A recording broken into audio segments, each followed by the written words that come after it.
That's super.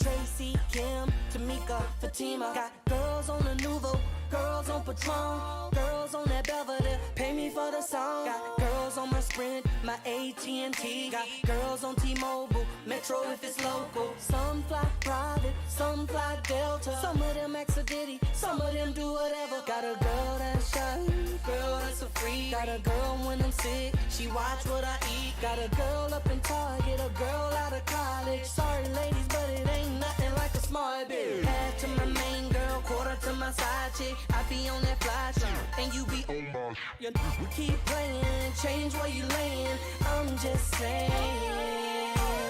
L to the O, V to the E, K to the I, N to the G. I don't know how he treat you, how they do it where you at. But all I'm trying to say is you should know me like that. You don't know me like that. You don't know me like that. You don't know me like that. You don't know me like girl. You should know me like that. You should know me like that. You should know me like that. You should know me like that. You don't know me like that. You don't know me like that. You don't know me like that. You don't know me like girl. You should know me like that. You should know me like that. You should know me like that. You should know.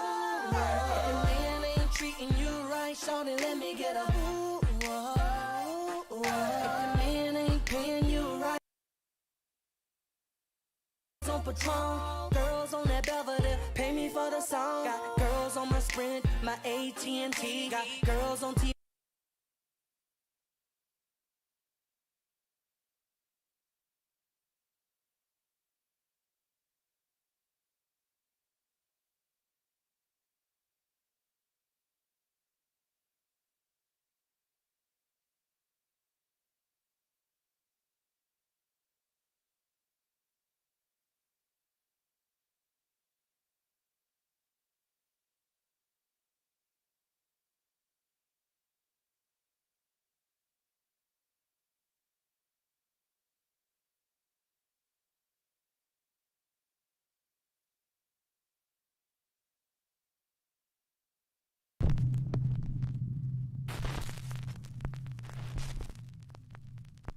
Top 5 ghosts caught on camera.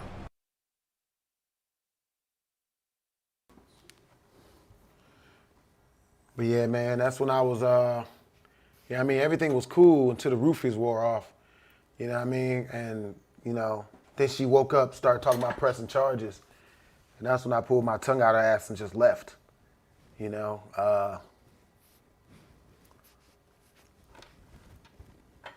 Hey there. What it is, guys? It's your boy Blastphamoushd. We're going to edit all of that out. The beginning of that. I was having a very private conversation. The close friend, you know, it's not ever what it looks like. You know, let me go ahead and pull us up on the map here. I got some scary videos for us to watch at first. Man, I was at the club last night, bro. Dudes be wilding, man. Dudes be tripping, you know. Totally wasn't me this time.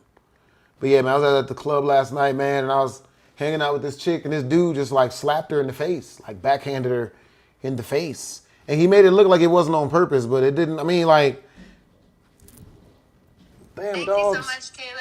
There's no way that you slap someone like that. Because he slapped like 6 other people that night.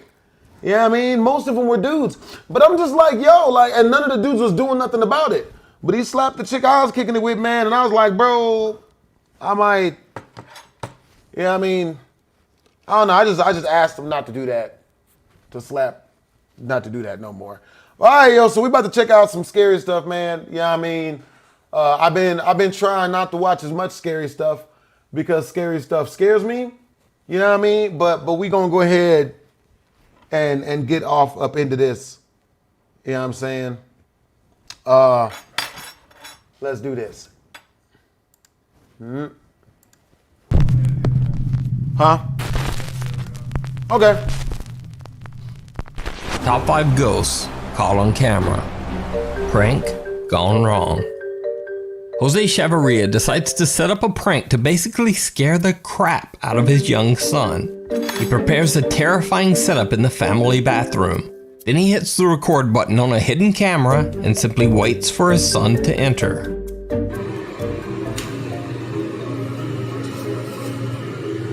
Wow! Wow! Wow! You piece of shit! What? I would poop my pants. I would poop my pants. This is not right. This is child abuse. What it is, Stay Angel? This is child abuse. Oh! Ah! Ah! That's not right. Now, That's not obviously right, the man. prank was a stunning success, but Jose caught something much creepier in his video than what he had planned.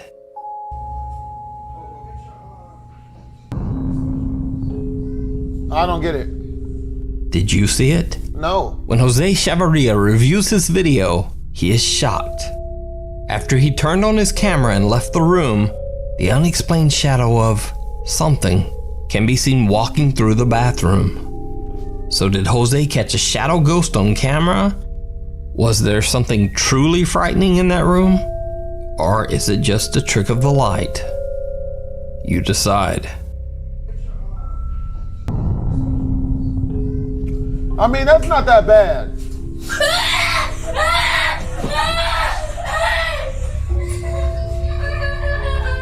It could be far My worse. sad song. In this next video, popular Chinese live streamer Xiao Long travels to an abandoned and allegedly haunted middle school in Foshan, China. It is said that the 4th floor of the school is haunted by the ghost of a girl named... All right, yo. And I am back to doing, I haven't done push-ups in a minute, you know what I mean? So I'm back to doing the 1 push-up for every single dollar that's donated. I'm back here. I'm finally healed off of the first time I did that. Y'all had me do 1,200 push-ups in like 3 days one time. And I couldn't move for about a good week and a half. But now I am finally healed. I've done 20 push-ups so far today. Last time I did this challenge, man, y'all had me do 621 push-ups in that one day. And I still owed y'all another 130 that I did off of camera. You know what I'm saying? But I did all of my push-ups, unfortunately. Unfortunately. You know what I'm saying? It might have took me a minute, but it was unfortunately. named Bai Shuiting, who took her own life in the school restroom. Locals say that the girl loves singing and playing the pedal organ. They also say that late at night you can often hear the unexplained sound of singing or organ music coming from the empty school building.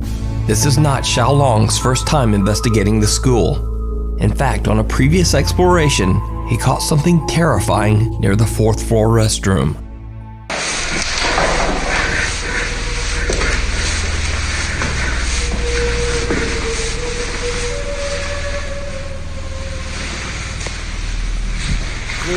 See? That's why I don't do that. Run away! Run away! Run, nigga!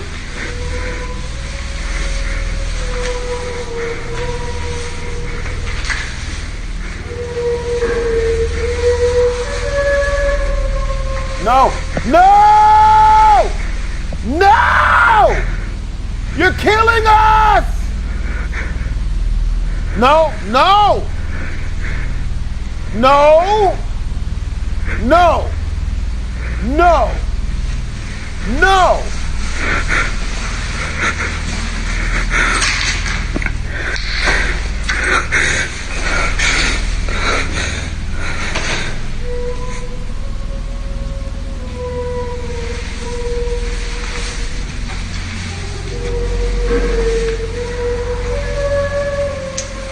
Nigga, don't! Don't! No! No! 操你妈的！出来！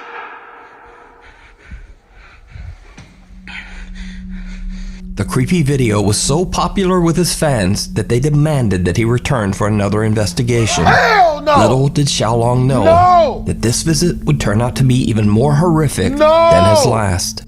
What do you mean, little did he know? How did he not know that it would be as bad as we all knew it would be if he went back? I'm not doing that. I don't do none of that. Oh, it was so popular, his viewers wanted him to go back and see the ghost again. Absolutely not. Nope. As he is exploring the upper floors of the school, he starts to hear strange noises, as if there is movement all around him. Nope. He becomes increasingly tense. Nope. And then he hears something that chills him to the core. No. Motherfucker, what? What is that? That nigga playing music? What you running from, ho? Where An you organ going? plays from somewhere on the upper floors of the school. He makes a run down the stairs into the exit, and something seems happy to see him leave.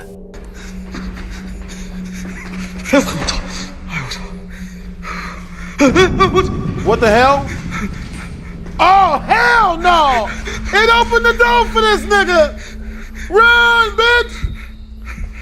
Run! Why are you taking your time, stupid? Run away! Eventually, Xiaolong gathers his courage and heads back inside and up the stairs for another look around. Why? He goes all the way up to the 4th floor, which is said to be the most haunted area of the abandoned school. In an empty room, he finds the mysterious organ that he heard earlier. Motherfucker. He sets up a second camera to record the organ as he explores. What he captures is shocking. He's killing us! He's literally killing. It opened the door for you, nigga! Oh, yeah. Oh. Get out! Get out! Footsteps! Footsteps!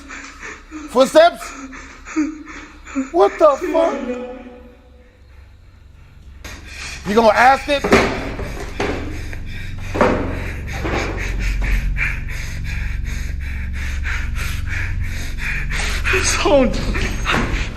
I hate this guy!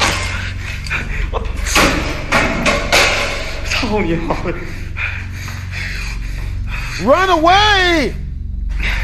It's not rocket science! 出来！啊！火！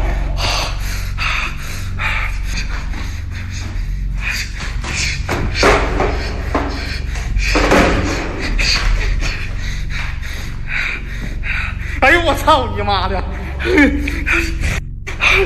我操你妈的！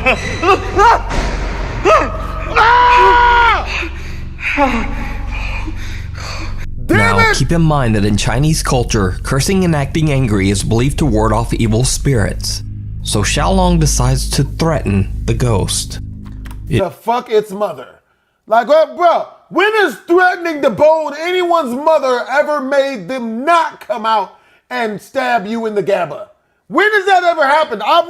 You threatened to smash my mama, I'm gonna fight harder now. It did not go well. You think? You think it didn't go well? 你给我擦一下不？ Should I smash the organ? Motherfucker, you gonna threaten to smash 操你妈的！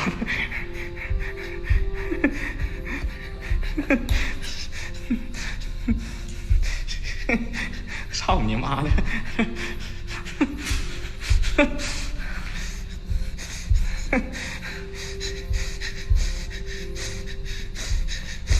You're killing us, nigga. 这啥玩意儿呢？ Nigga, what you got? What are you doing? You're killing us! You're killing us! Nigga, either do or don't, bro. Either do or don't. 哎呦我操！ What? 哎呦我操！ Who's smoking weed? Who? They got weed? Who's smoking? 我操！我操！ I don't want to see this. I don't want to see this. I don't want this. I don't want this. Hey, fuck you, motherfucker. Oh, okay. Okay, I'm back. I'm good. I got this. I'm good. I got this. I'm good. We got it. We're not scared. We're not scared at all. We're not scared. 我操你妈呀！ What happened? 我操我！我操！ What happened? Keep running!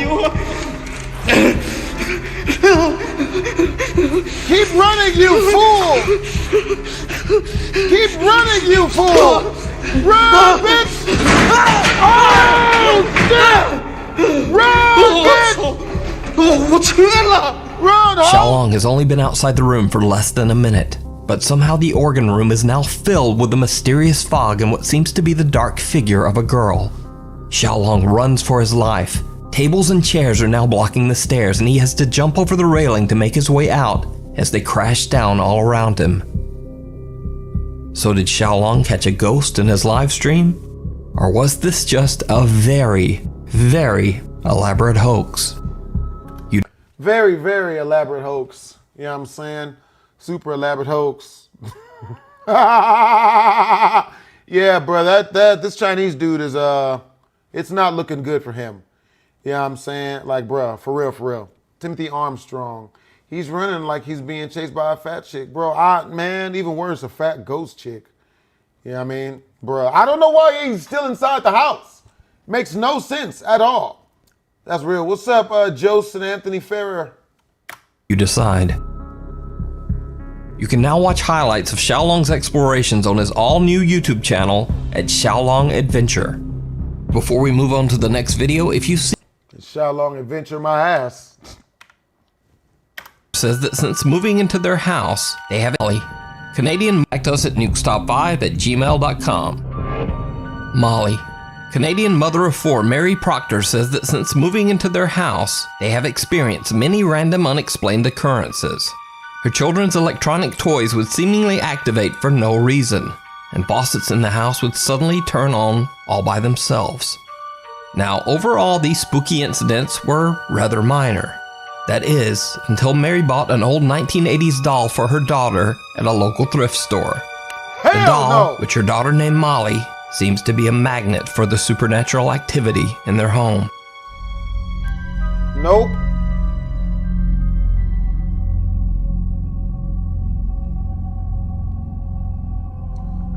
Oh no.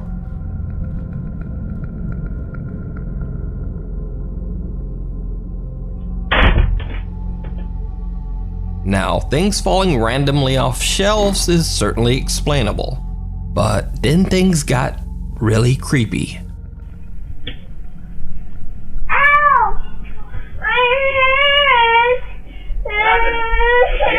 Can we kick you better?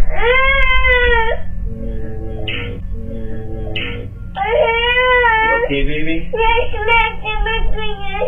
Oh, do you want to drink this here? As Mary's daughter is playing with her doll, it almost sounds like a small slap can be heard. Then the little girl screams that her hand hurts, and it seems like she says the word smacked, as if maybe she is saying that the doll smacked her hand.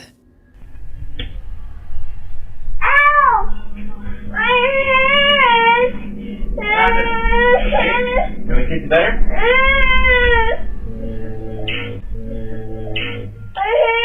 You okay, baby?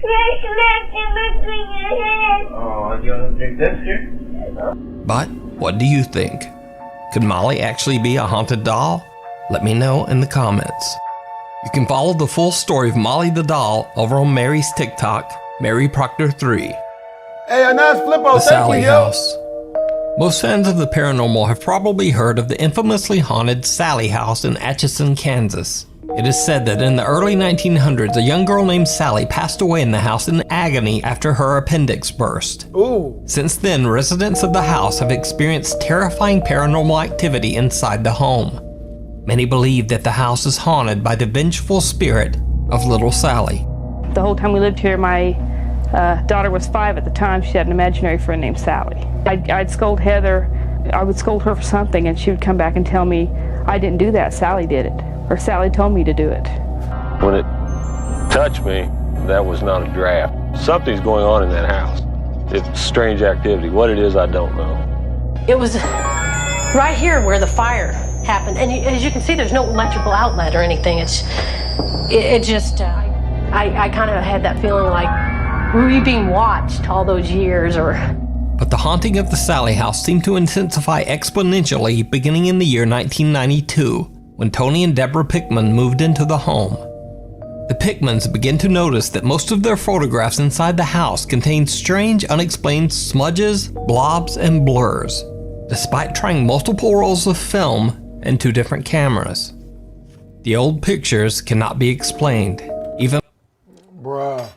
So let's read what you guys are saying. Burn that down. That's real, Mean Metal Mike. Javis Thomas says, I'm a cop submerged. Hey, that's what's up, Davis. Jason Davis. Send the dial to the furnace from Toy Story 3. Hey, that's for real, Michael Portland. Anaya. I like Total Drama Island. That's what's up, Anna. Yo, what's up, Anaya Salvador? Even by a film trick photography expert. Photographic evidence is something I always question because my job is to create illusions photographically. But these several pictures that I was shown are very difficult to explain. Even more terrifying, Tony Pickman claims he is getting attacked by the house's ghost on a regular basis, leaving him covered in scratches and bruises. With nowhere else to turn, the Pickman family calls on the popular 90s paranormal TV show, Sightings, and asks them to investigate. As soon as the crew arrives at the house and begins their interviews, something truly shocking happens. Is it going? She don't like everybody here, did. What? How did that happen? You don't know. Sally? Go on in, walk in there, and get a towel and clean it off his arm. Now, in accordance with YouTube guidelines, I had to blur the wound, but I can say that Tony received 4 fairly deep bloody scratches across his arm. Even stranger, the Sightings TV crew members begin to feel bizarre cold spots and unexplained electric shocks. Right here. I can feel it. We're interviewing. It's hot. We've turned the air conditioner off for sound purposes, but it is cold right here in this part of the room. And the air conditioner is off. It is so cold right here. Oh, what's this electrical charge you're talking about? Did you feel it? Did you feel it? Yeah, it's like a mild electrical shock. Yeah. Right there. Oh, my God. Can you feel it? Yeah. Oh, Jesus. Electrical shock. Right here. Next, the crew goes to privately interview Tony Pickman about the bizarre scratches on his arm. And this is when things get truly bizarre. At some point during the interview, Tony begins to say that he is experiencing an odd sensation around his stomach. Wish to remain anonymous to avoid being ridiculed. In this interview, his identity is concealed. To be honest with you, I'm gonna add this right now. She's right here with me right now. I'm feeling something really cold shoot around my stomach.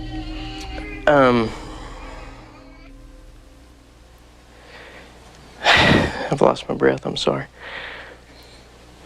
Now, keep in mind that the Sightings crew has now been watching and recording Tony for 30 minutes, and his arms and hands have remained at his side the entire time.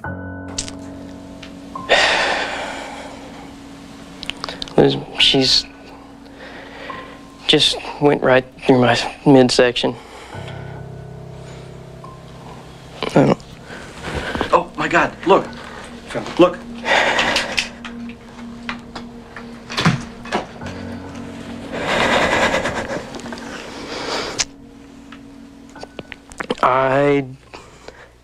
Oh, look, they're forming. Can't come up with an explanation why she does this. It's forming right there. She tends to do this to me because I upset her sometimes. Go up. Is this bitch motorboating his titty meat? What do you mean? Like, what's going on here? Up top. Very slowly, yeah. Look, one's starting to bleed. There's a whole new. You get the new one? Oh, look at that. Look at that. Oh, look at that. Oh my God. It actually. I knew she was around. It's this nice dark one where it's bleeding. Just look at that. Look at that. Standing on down. There it is. Look at it. Right in front of the cameras and multiple witnesses, something seems to have violently clawed at Tony's chest and stomach. The evidence captured by the Sightings TV show at the Sally House is considered some of the most compelling paranormal evidence ever recorded. Yep, Off the deep end. Off the deep end. Damn that. So, on this channel I've talked about haunted houses, haunted hospitals, haunted schools, and pretty much every other haunted location. Yo, Mean Metal Mike says, I remember one time I was shopping at Walmart and this black female decides to use the bathroom in the frozen food aisle, then blamed it on her boyfriend who was pushing her shopping cart. Then she bolted. What the hell? What? Bruh. I feel like he's probably just getting beat by his wife and doesn't want to admit it. Damien who? So it's ghosts. Bruh. That's wild. But this is the very first haunted pool. Over on the YouTube channel Poltergeist Oficial, the team is investigating an abandoned and allegedly haunted pool in a small town in Mexico. When the pool was open to the public, it is said that many visitors claimed to see a dark presence in and around the water. Eventually, as more and more sightings of this strange entity were reported, people just stopped going to the pool, fearing that the location was cursed by a demonic presence. After that, the pool was simply shut down. The building has been left abandoned for over 6 years. As the Poltergeist Oficial guys investigate, they soon begin to hear some very disturbing sounds.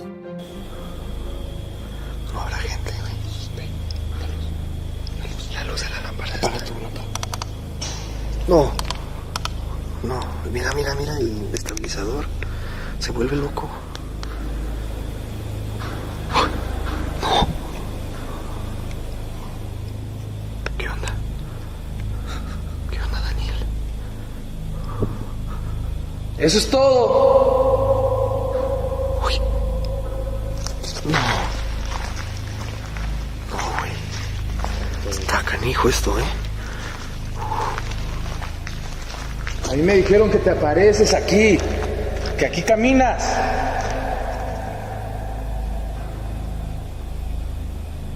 Se te está descargando la luz, güey, otra vez. Gritaron.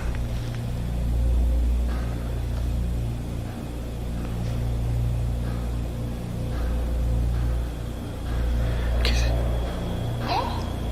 ¿Qué es eso? No sé. No fue un balazo. It almost sounds like something tapping or moving on the roof 30 feet above them. Now, it could simply be the building settling. But what happens next is a bit harder to explain. They close and lock the door to isolate any outside noise. Then, this happens. Guíanos a donde estás. No. Se abrió sola. No.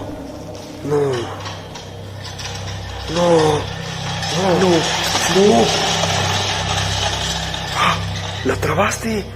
¿Viste que la había dejado cerrada? La trabaste. Algo caminó. No. ¿Qué es eso, güey? Mira. Algo caminó, se está moviendo. Se está moviendo la lámpara. No.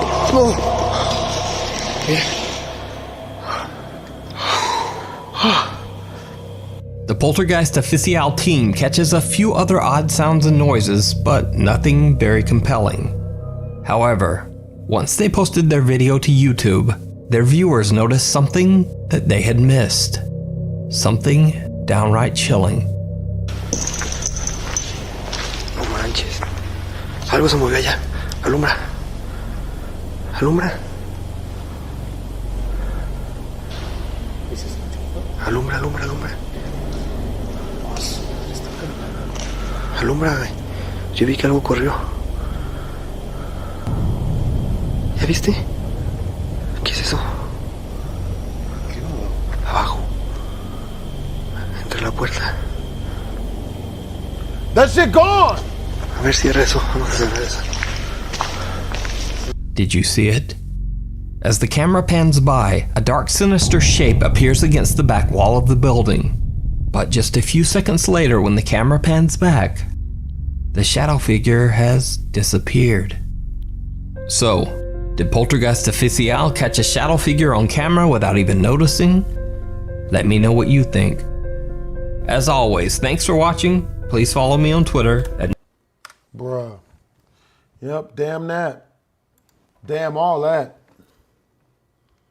I would have dipped. Yeah, I been would have left. I ain't doing it.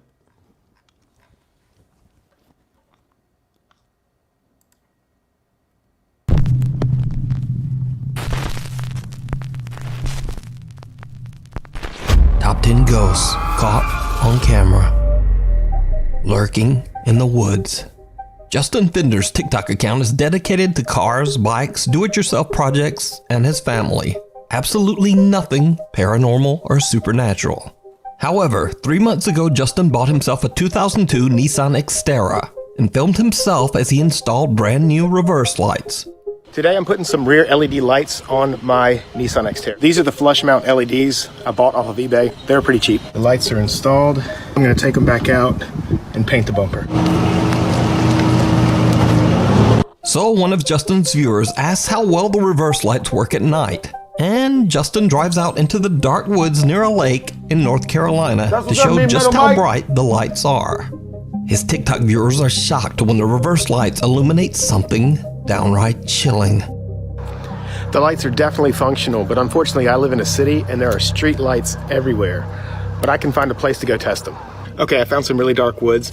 I just put some tinfoil over the reverse lights. So I'm gonna show you what the stock reverse lights look like, and then I'm gonna uncover them and show you what the added reverse lights look like. These are the stock reverse lights. Literally can't see anything. And these are the ones I just installed.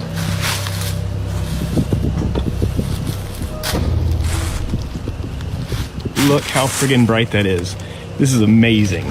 Yeah, so these are not just for looks. Did you see it? As Justin turns on the lights, an arm wrapped around a tree can be seen sliding its way slowly out of sight. After many comments from freaked out viewers, Justin finally sees the arm and decides to go back to investigate during the day. Okay, I'm leaving work. 2 blocks that way is where the arm was.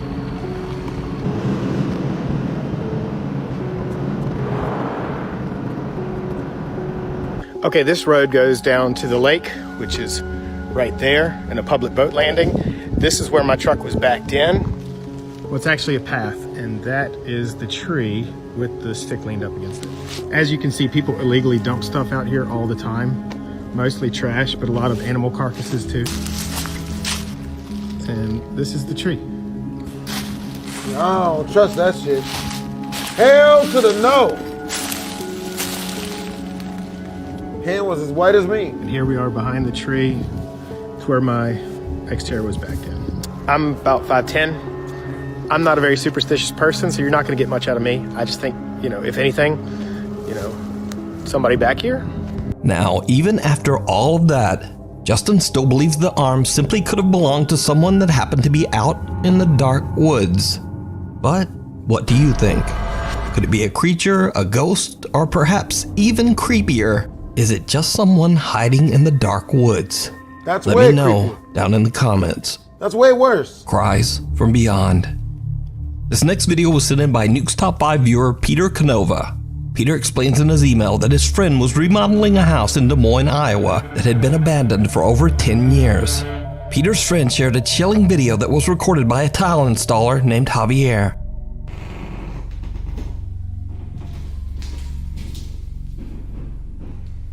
Verga, si se escucha más. Estoy aquí en la casa de remodelación. Acabo de rellenar, hicimos ese shower y esto. Y desde hace rato vengo escuchando un llanto como de niño. Oigan. Pero el pedo es de que aquí en la casa esta pues, no hay. No. Están todos los cuartos vacíos. Y me da miedo ir al basement, pero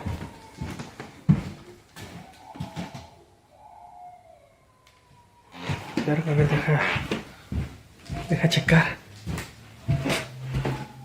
Porque allá afuera no hay nada.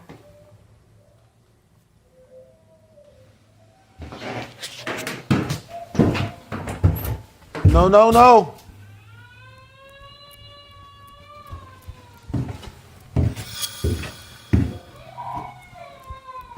Hola.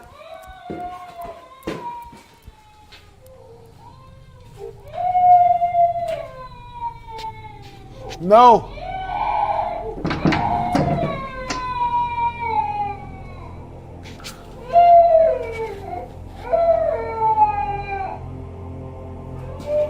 La verga. No hay nada.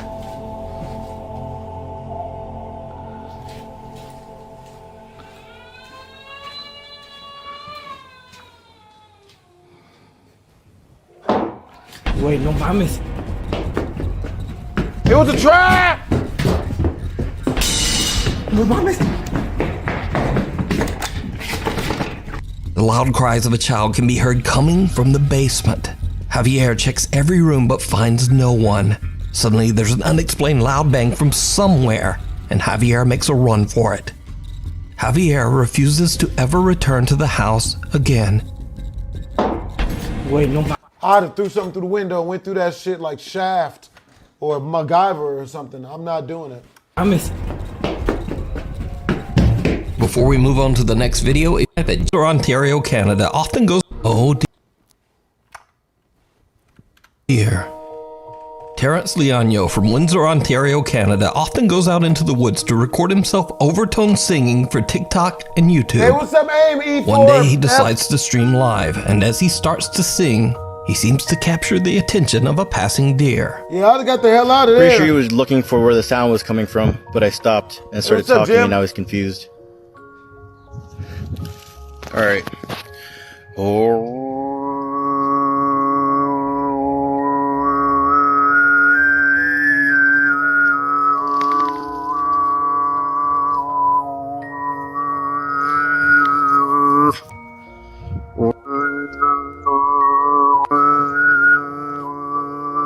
And there's the deer.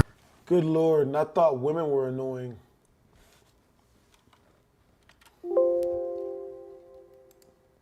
But did you see it? Terrence seems to have caught the attention of something else lurking in the woods. Several strange, slim figures seem to be hiding in the trees behind the deer. Terrence's TikTok viewers believe the mysterious creatures could be cryptids, Sasquatch, or even skinwalkers. But what do you think Terrence's singing could have summoned from the deep Canadian woods?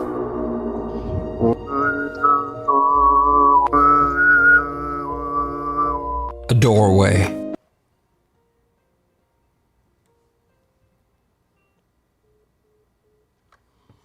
Oh shit. Yeah, I tried picking up. My phone is on bullshit. Oh, damn. Getting a call from one of the peoples. This next bizarre clip comes from a small YouTube channel that is not even necessarily dedicated to ghost hunting or the supernatural.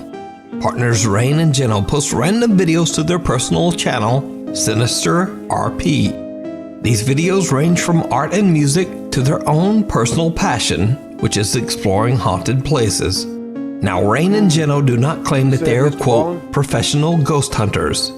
In fact, they are a bit skeptical themselves, and they even invite their viewers to debunk any paranormal evidence that they find. When we go out, we don't always find what is crazy stuff. I mean, let us know. Let us know what you think. You know what I mean? By all means, if we can debunk this, I would love to be able to. And if we can't, I mean, I'd love to do more. But there is one video in particular that even the couple and their YouTube viewers cannot explain. First, the couple captures some odd sounds in this abandoned farmhouse. This time, we ended up capturing something else. Something really weird. Yeah.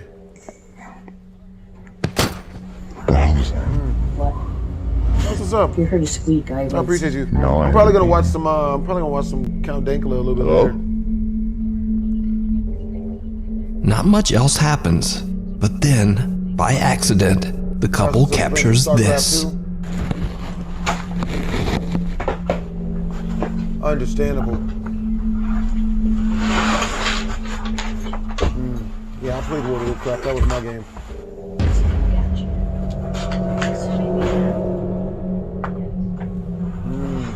Did you see it? Some dark humanoid shape seems to appear near the door, and then quickly moves away and disappears into nothing. Rain and Jeno try to debunk the figure, and even invite their audience to do the same. Now, of course, the first thing that's running through my head is, that might be one of her shadows, but... Okay. And that's what's still been going through my head, but I don't know. You know, everybody else now is saying, that's not your shadow. That has its own movement to it. Alright, cool. Alright, see you later, JT. And if you watch, I move and it stays still. And then it moves and disappears. But there is just no rational explanation. So, what do you think? Check out this full video over on the YouTube channel, Sinister RP. Urban exploration gone wrong. Urban explorer Andy Persons heads out to Albany, New York to see the old Tobin's First Prize Center, which is a meatpacking facility that was built in 1924 and was later left completely abandoned. Together with his two friends, he makes his way through the massive old crumbling factory, and he discovers something truly unnerving, because they might not be the only ones there. This is the fun part.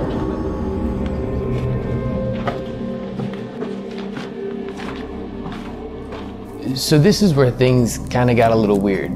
We were coming down these staircases, and I shined my flashlight to the left, and out of the corner of my eye, all I could see was someone in a black trench coat quickly rush over through the door and hide in the corner.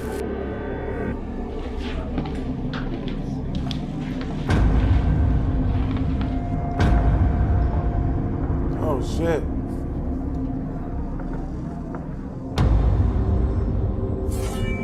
Oh. I shined my flashlight down the elevator shaft that was right next to me, and all of a sudden we all started hearing a bunch of voices and just people that were inside of the walls.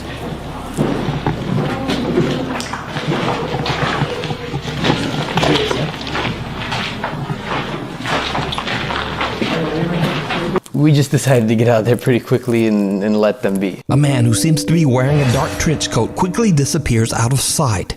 Then the group hears voices coming from the walls all around them. Spooked by the creepy event, they decide to just get out of there. Now, whether what they caught is paranormal, I'm not sure. But as I've said before, sometimes real people are much more frightening. Anyway, you can watch the entire exploration of this creepy abandoned factory over on the YouTube channel, Andy Persons. Through the Looking Glass. Late one night, TikTok user Apple DeCastro decides to weigh herself on a scale in her family home in the Philippines. She stands in front of a mirror, and what happens next is truly bizarre.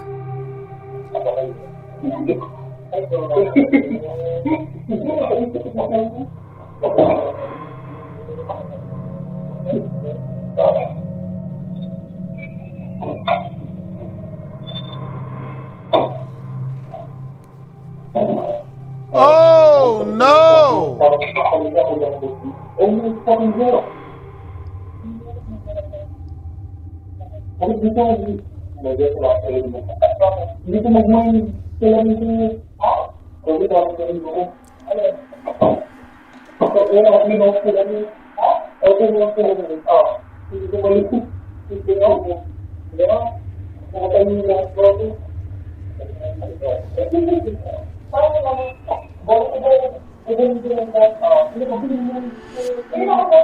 Apple's reflection in the mirror seems to move out of time with her body.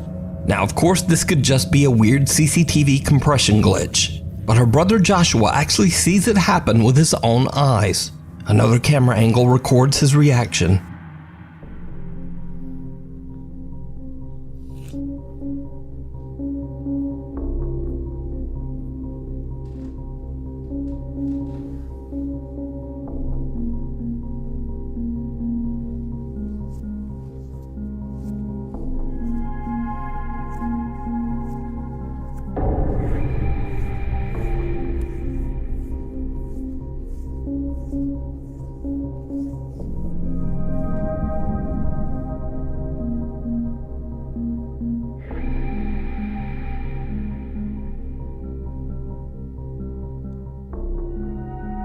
Joshua can't believe what he's seeing, and he quickly goes to warn his sister.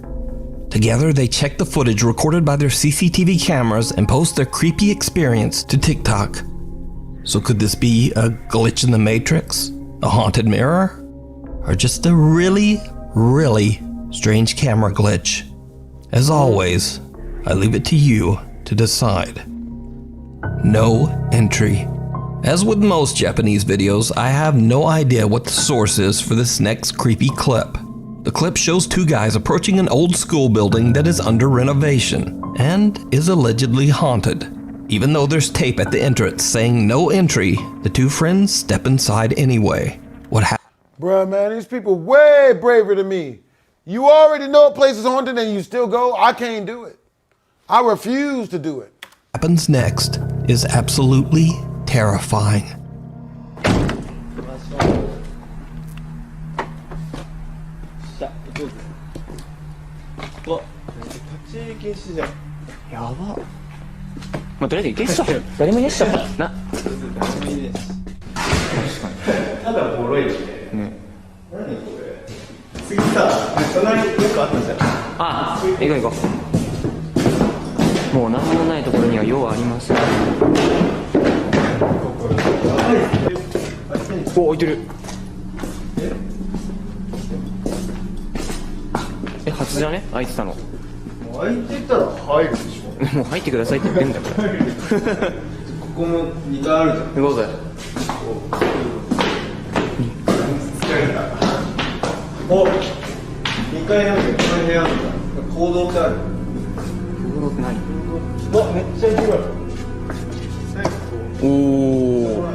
I don't like this shit. I do not like this shit at all.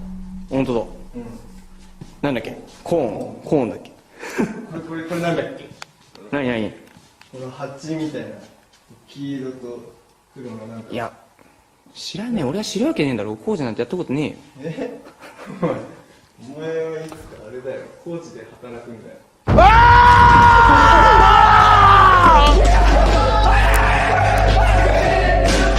A mysterious woman wearing a white dress silently approaches the two friends from the darkness.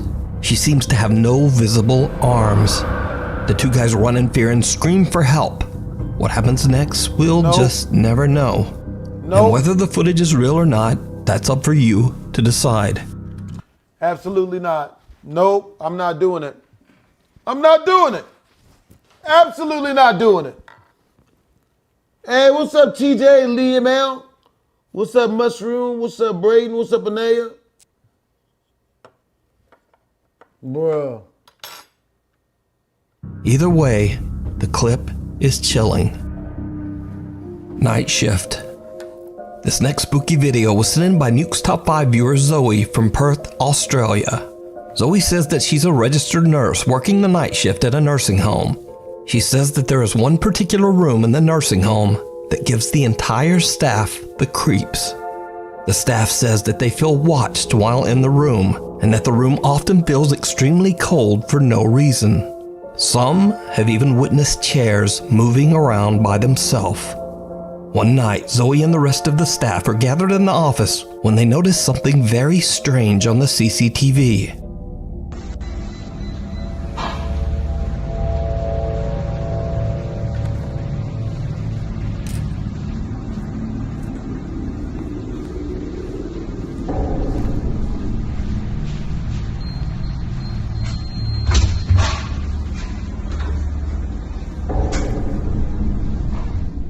The lights in the room start to flicker and dim in a bizarre pattern, and then some dark shape seems to pass in front of the camera, not once, but twice. Now, could this be something paranormal, or just a strange lighting malfunction? And just what are those two dark shapes? Tell me what you think. The Boy Next Door. Paranormal investigators K&L from the Number 12? What the fuck? YouTube channel K&L Ghost Hunters spend the night at the historic Red Lion Hotel in Colchester, England. Built way back in 1465, it's no surprise that the hotel has a long history of tragic events and paranormal activity. Just to give one example, several hundred years ago, a horrible fire ravaged the hotel and took the lives of several young children. These days, it's said that the spirit of a young boy wanders the restaurant of the hotel. He is often seen and photographed by guests. Most of all, the spirit of the young boy is often seen by children. K&L leave a static camera to record in the restaurant as they investigate the basement of the hotel. Later, when they check their footage, they are shocked by what they've caught.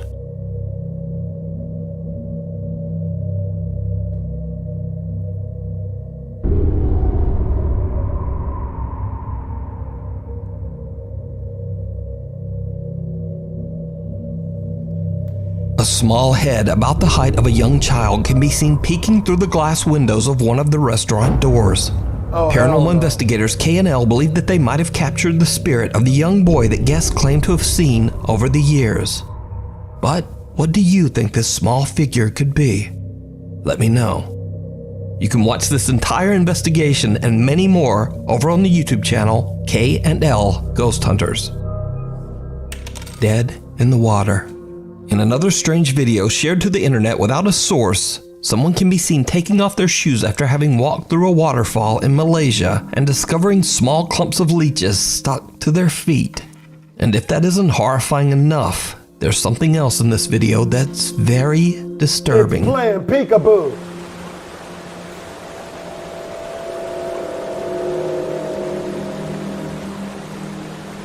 Is that poop?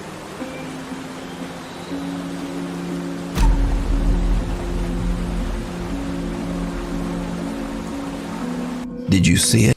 Oh my God, bro. Mushroom Nurse CGN. Thank you for the 2,700 CLP. Thank you for the donation, bros. You scared the living shit out of me, bro. Oh my God, bro. That donation music scared the shit out of me. How much is that US? How many push-ups is that? Hopefully that's like 2 or 3. Someone or something can be seen sitting on a rock inside the waterfall. Whoever or whatever it is appears to be wearing a white dress and has long dark hair and dark arms. Now, without a source, it's impossible to establish whether this footage is real, fake, or... Yo, BHD, literally just smashed. My mate and I saw you streaming. Hey, Mushroom Nerd! Congratulations, bros! even explainable. 350. So that's 3 push-ups. Oh, that's gonna be easy. Okay, I can do those real quick right now. We're gonna even say it's 4. I could do 4 push-ups so easy. It's anything over 5. That's what. That's where the hard work comes in. Only 4. That's what's up.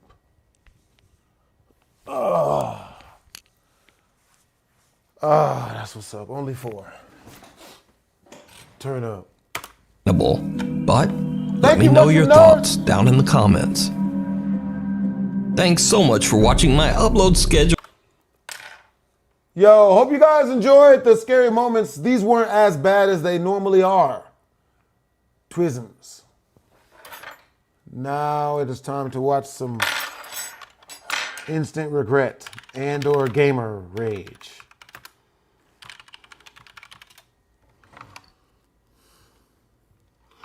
Bro, I've been watching you since 2017. That's what's up. You've been watching me since 2016. You're still funny to this day personally. I just got one request. Can I get that out? I'm going to edit that out. Yo, that's what's up, NS85. Yo. What should I get my friend for his birthday? A Brickleberry merch, latest Mortal Kombat, Star Wars Saga set are $100. I say latest Mortal Kombat. That's your best bet. Now it is time to watch some regret videos. Instant regret. Just gotta find the ones that don't suck.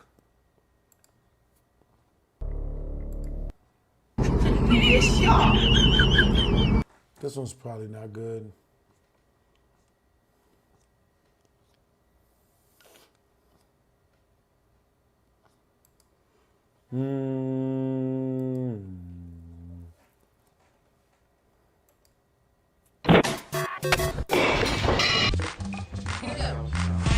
No, I think it was that last one I had. Oh, that's not the one. That's not the one. So let's see. Fail gag. You know what? This should be sexy. This should definitely be sexy.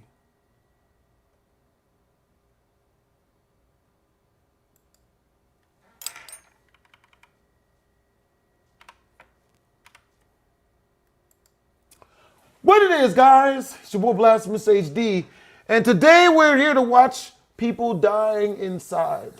You know what I mean? If you guys want to watch the original video, the link will be in the description down below. Maybe. Let's do this.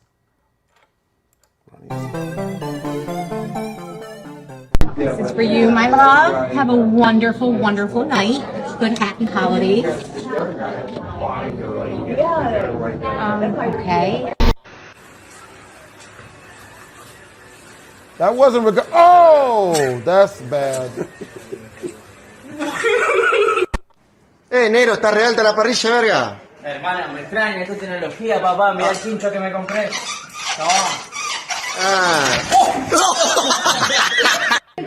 A la dos. Y a la tres, dos, tres. Of the year via Spotify. Yeah, these aren't that good. I have noticed. I must find the good, the bad, the all bad. Just a regret. Maybe it's this one.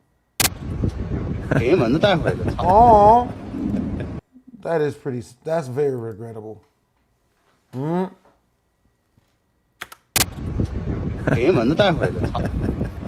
Yo, Victoria. She was like, nope.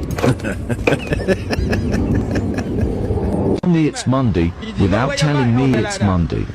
Look, what's going on? Hey, brother.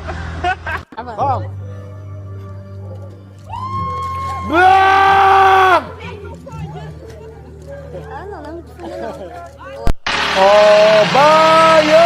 Oh, my God. Oh! Oh! Oh!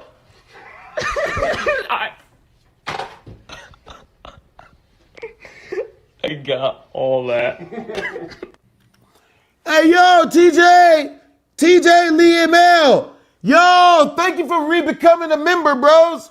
Yo, Blast, I've been watching you since your gaming channel. Don't remember when, but I was in middle school at the time. I'm 22 now. That's wild, TJ, bro. Thanks for checking me out for so long. I've been watching you since 2016. That's fire. What is he playing? What is he playing? Oh. Poor Goose.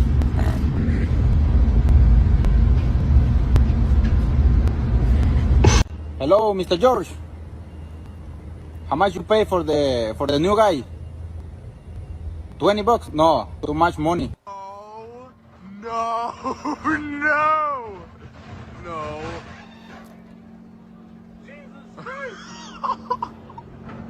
No! Oh man. Kijk dan! Stumpert!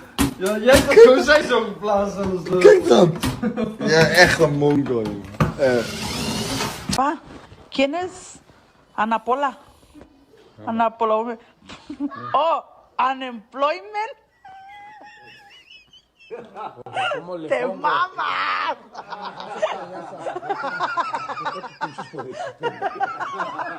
Are you the manager here? Yeah. May I please have your name? No. Can you spell it for me? N-O. Okay? 하나, 둘, 셋.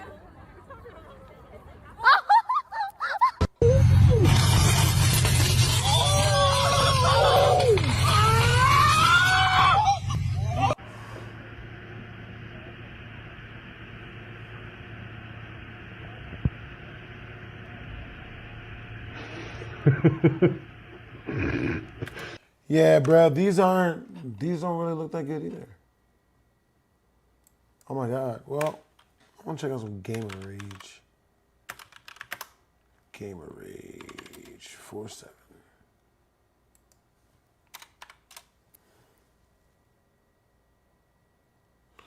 Yeah. Oh, that was weird. Like, I don't know how people wouldn't know what a good compilation would be. You know what I mean?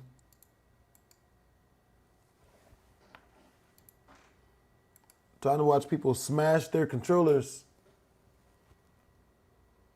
Nah. What it is, guys? It's your boy Blastphamoushd. And today we're here to check out a whole bunch of people breaking their extremely expensive equipment because they're pissed. And it's not even me this time. If you guys want to see me do that, make sure to jump over to the gaming channel. But yo, so we're going to check this mug out. If you guys want to watch the original video, it's by 47. Link in the description down below. Let's do this. Digga! Ey, du Sohn. Und es leckt wieder. Digga.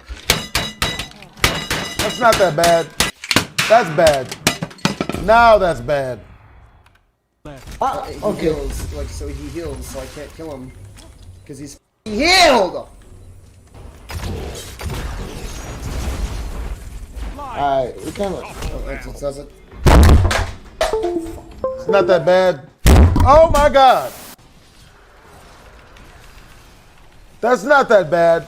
Blastphamoushd! Ty kurwa! Oh! Oh! Shit! Okay, well, now I'm dead.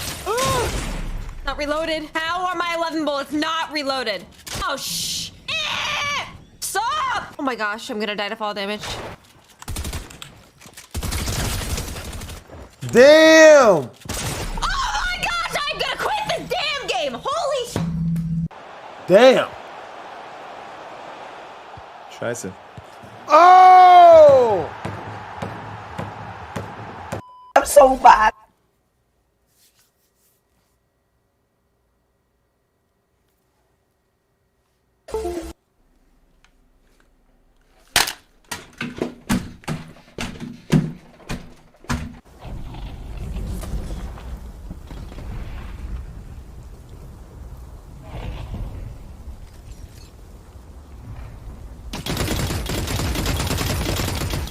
Dip! I love the freeze frame. Are you raging because your software is not activated? And mics are down. Check. Snap this keyboard in half, bro. I swear to God. He's itching the nose. Right, He's take a break, mad. take a He's break, itching his he's nose. mad. He's fucking mad. Oh, he's getting up. Yeah, take a break if you need to, brother.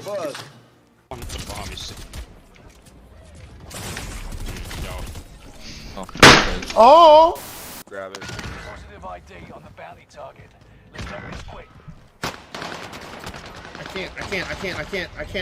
His gun does no damage. I don't have the freaking right attachments on it. I don't have anything on that I need to be freaking have.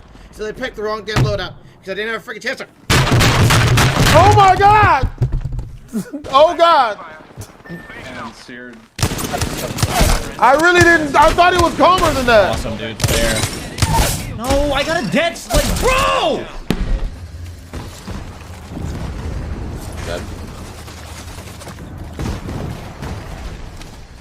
I got 2 teams on me. What the hell? 2.5, 3 as I bait him.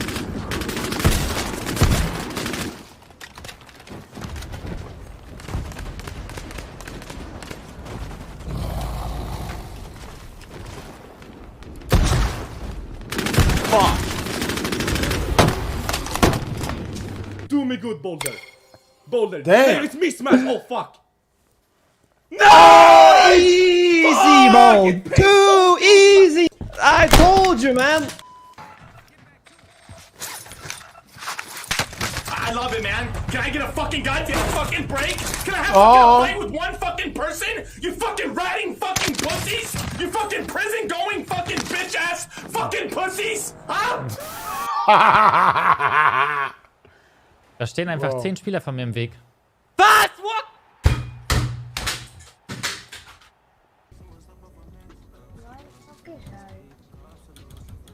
Oh, kijk, gisteren ging Mars wel echt weer bad.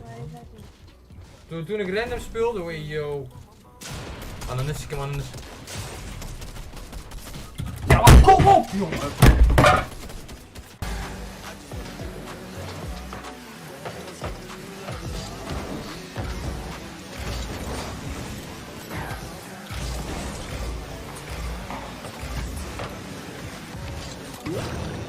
Oh my God, bro!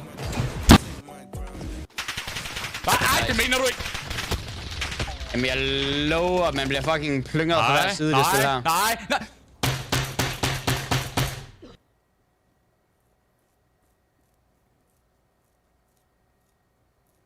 Damn! Não.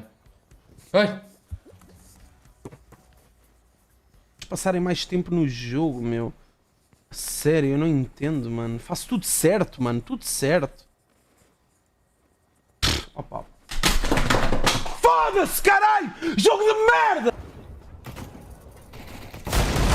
Kurva, schmiert!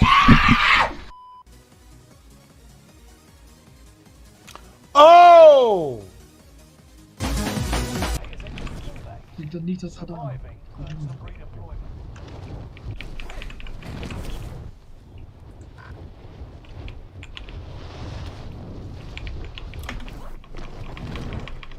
Als ik dan in die 6 uur word. Oh! Mooi man! Ah, c'est déjà trop.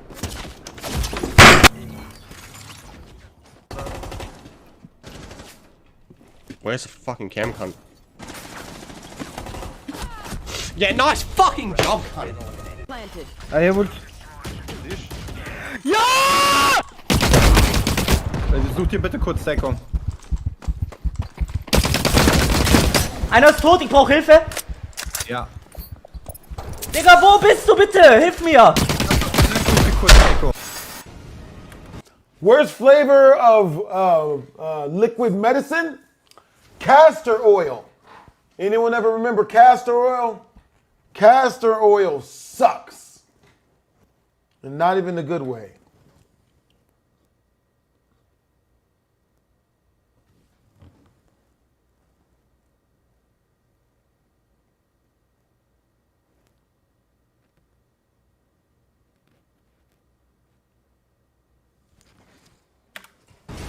Fuck, and I keep dodging too early! The fucking AoE radius on that is bigger than fucking Venus. Uh-oh.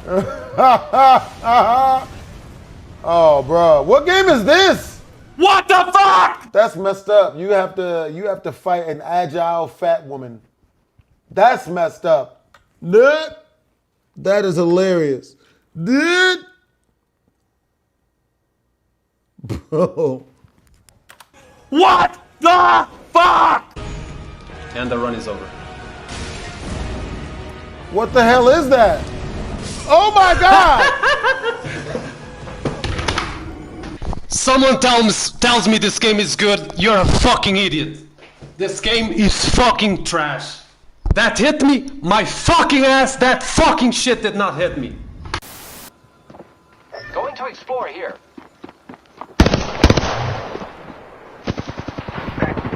Help, I'm down. Bogey right here. Beyond. Eliminated. Has been destroyed. Nickel. I'm fucking. I'm fucking.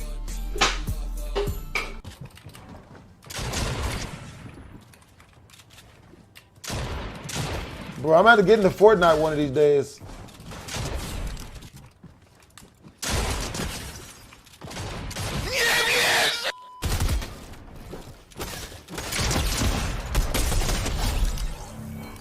Jesus, these little fucking psychopaths, bro. How many little cunts are gonna crouch walk into my box? Holy shit! That's some sus sounding shit. How many cunts are gonna crouch rocks into my box? What? Good Lord. I would not be surprised if that man went in for the operation in less than a year. Good Lord. Want to send your rage clips? Check the description. Oh shit. Alright, y'all. I'm gonna watch a couple more, then I'm gonna play some video games for a little bit.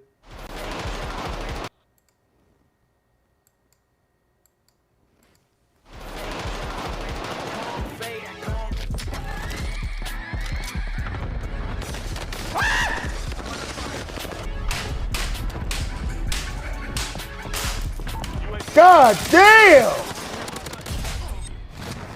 God damn!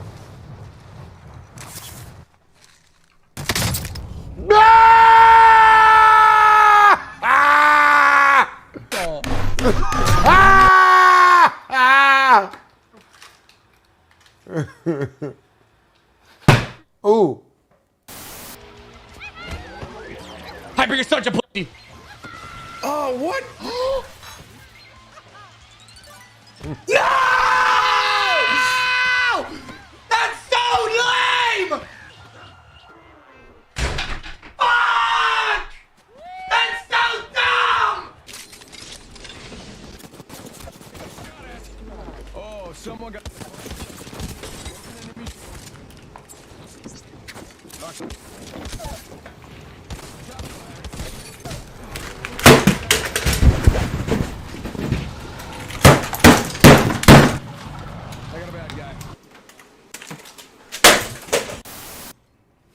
He still God has damn. it, dude.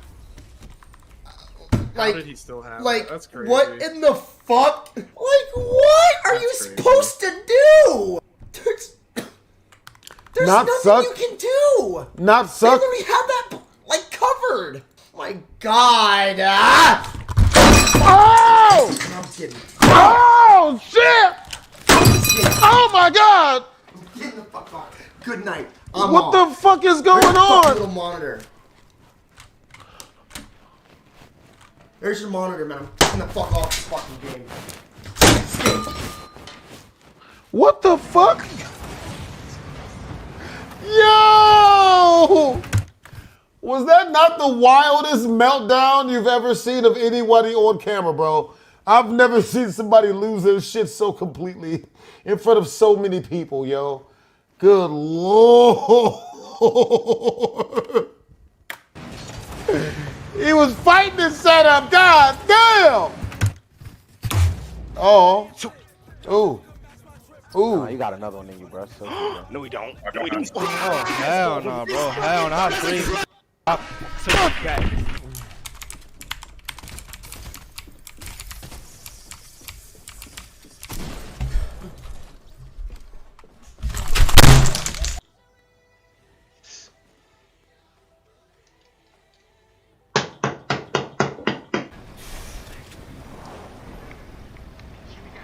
This is what's gonna happen.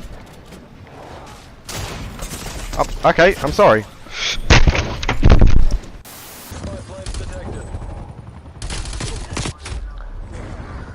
shooting at one and you're still there. Why are you? Hit him overheen them. God damn.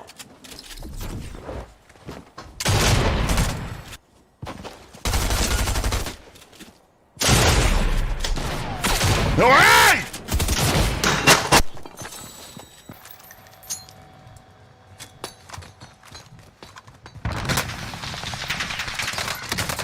I love how you get so lucky. I love how you get lucky because fucking pussy up the hill shooting me. You get so lucky.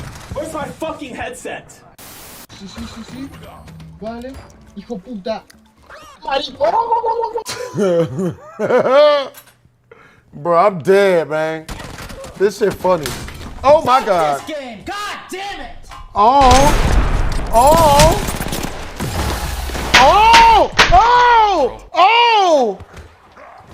Why are they so angry? Is this Pokemon? Scheiße, Mann. Es ist einfach Bullshit. Es ist so ein Bullshit, wirklich. Non, voilà que si... As of freaking like 8 or 9 matches ago, it's not counting any more damage to me. I was doing somewhat decently earlier. The game was actually counting my freaking damage, and now it has turned a corner. And what up, BHD? What's up, Alex? Again, even though I'm hosting the freaking damn lobby, I can get no freaking kills. I mean, look, I have 1,500 damage and 2 kills. Again, 1,500 damage and 2 kills. Again, 1,500 damage. Ah! What happened? There you go. God damn! Bro, stop fucking moving! Neither one of y'all niggas can't shoot! Bro, can you open your mouth? You bitch!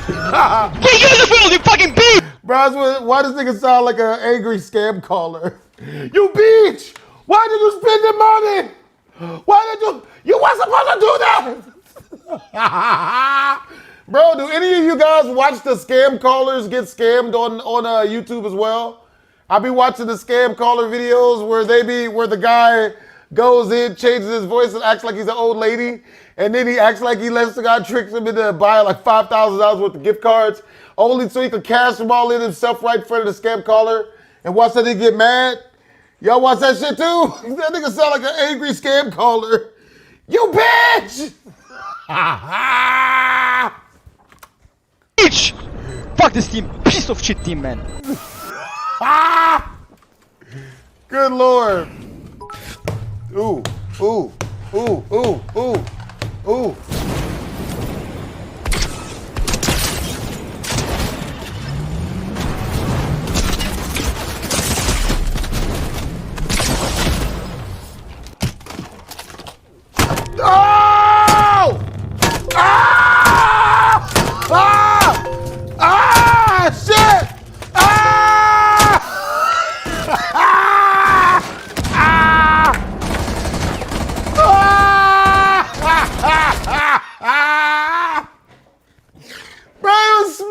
Keyboard for like 5 minutes straight. I was like, bro.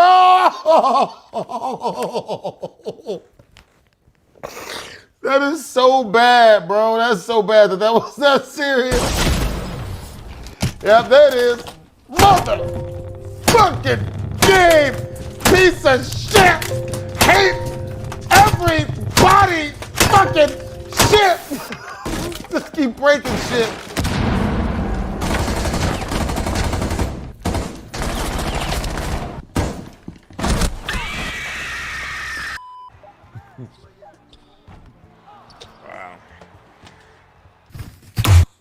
Dostał szyszko w czoło. Rampa i side. Spokojnie, poczekajcie, niech mi zasłonię. Ale... Kurwa!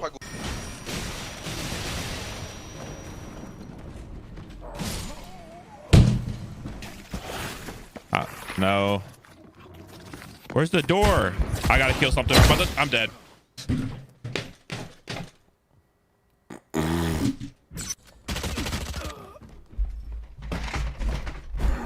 No!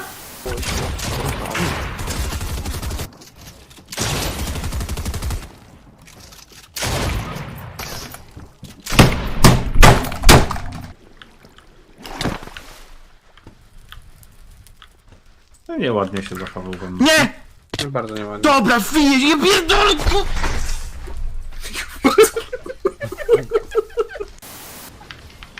Kurwa! Dobra, ja muszę zajarać. Right now. Okay, okay, okay. There's no way. Like, there's literally no way. How do you keep There's literally dying? no It's way. usually me who dies first. Zinza! Kardeşim dönüş yok bu fight'ın. Ya Yüpe canlara bak kesti, ya. Yüpe kes orayı. Hayır. Tam toplar oraya koy. Toplar. Onu aldın, onu aldın. Onu da kesin, onu da kesin. Aa! Oh be. Kiss my ass. Look at that weapon, master. I get that so much because I'm so good with that weapon. I know he broke. Fucking flash it. They're coming.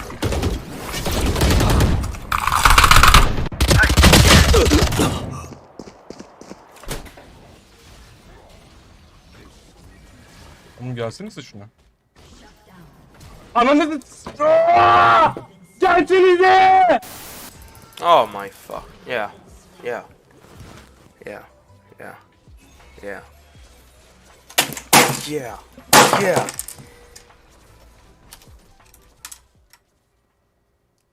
Want to send your rage? Bruh. One more thing. One more thing. One more of these mugs, and I'm gonna play some video games, some non-scary video games for once. Oh my God. I'm gonna stop, honestly. It's so toxic. Where? No, Min might be playing up top here.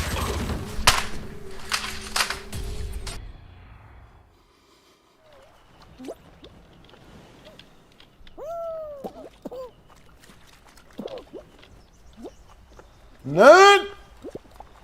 Oh shit, what you robbing for? What you do if you get the...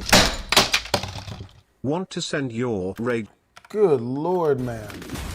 J'arrive pas à glisser, j'arrive pas à bondir, je vais craquer mon cul! Oh my god, I can't move! I'm gonna fucking... My god!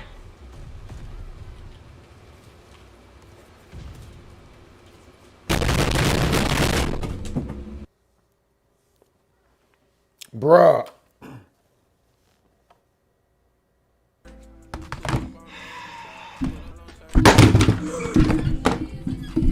Happy Friday. What's up, Sadie? Jag går off. Oh my God. There we go. 460. I've got no builds. Cracked. One shot.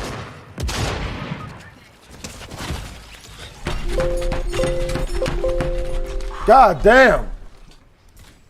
I forgot someone hunter mains. I think this game is not broken. Yeah, look at that movement. Whoa, woo, yeah, woo, yeah, I don't care. Here. We're chaining, watch out. Hold on. We can get this. He's one. That bubble is so fucking broken. You can't make this up! You can't make this up! Yeah, just performing keyboard surgery. Hold on. Fixing the keyboard. Give me a minute. And the headset. Hold on. Shirt. Nic nie widzę. Okno lewo kon. Maybe that dude should not play video games, bro. Cause like, good God, man. Good God, indubitably, man.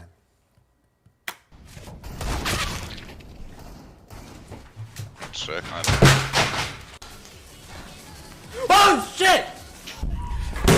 I don't know, he's there again. I just can't. I'm just so awkward. I don't know.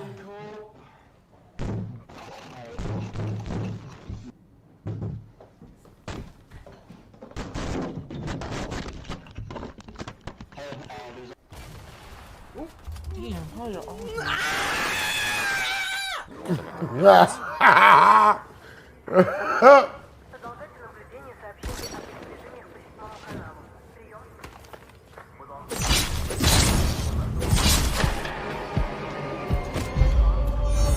I did not see that coming.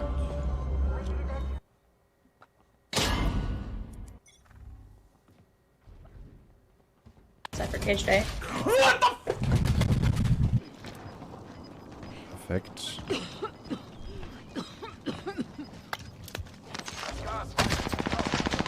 Wieso sterbe ich jetzt? Digga, Cluster Strikes.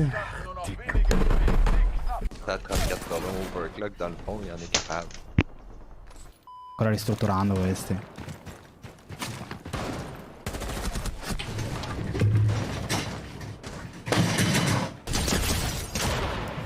Can I fucking switch?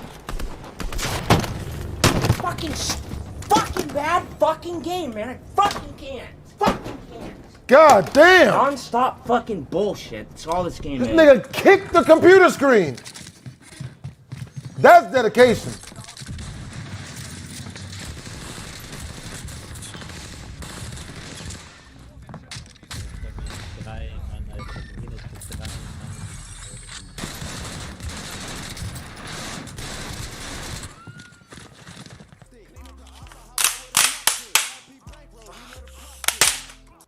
More lightweight kill, bro.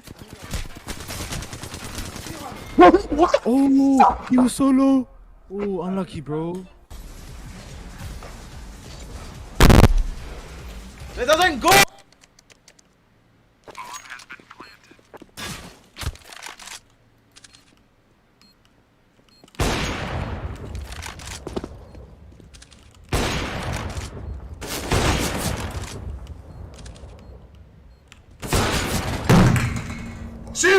God damn. Nice. Boys. Nice.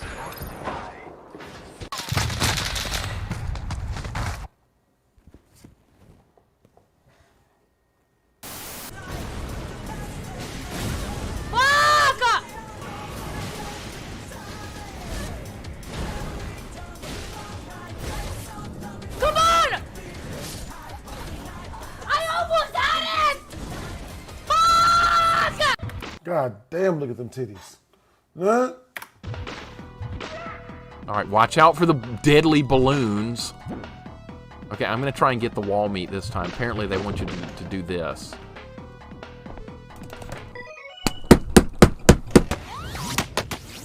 Oh my god, I'm gonna die before I hit the ground.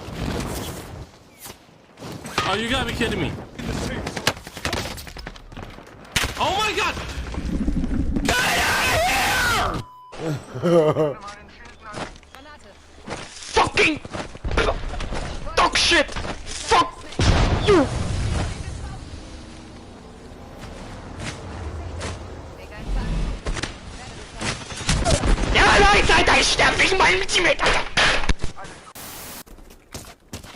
Splash, move, yes! Whoop! Don't ask me why, I know.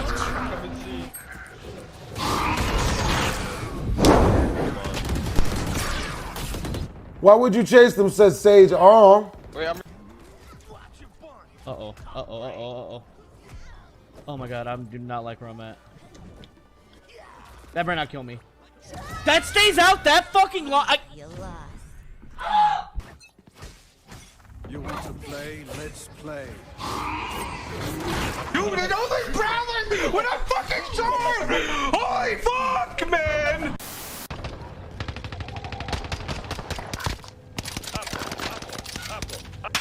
Whoa!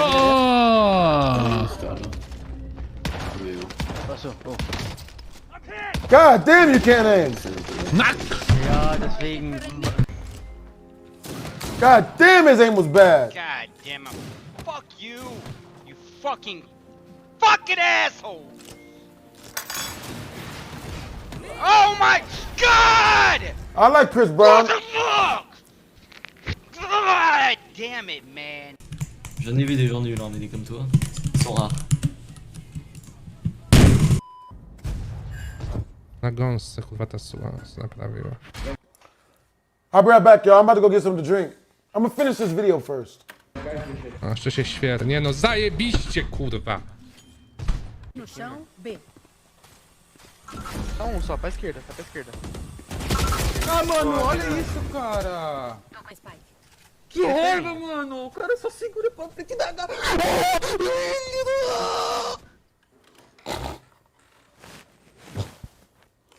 Bruh, I love gamers as I am a gamer myself. But yeah, I don't know about this one, man. Freaking out and screaming and yelling and breaking stuff.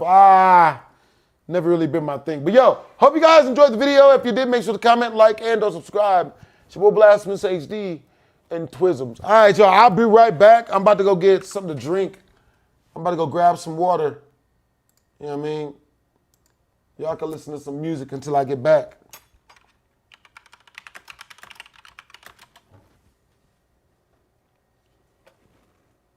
Or better yet, watch a, no, I would say watch a, not the Father compilation, but I'll just get in trouble. Ooh, or better yet, here, chill out to this. Yeah, that's nice, right? I'll be right back, y'all.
Bro.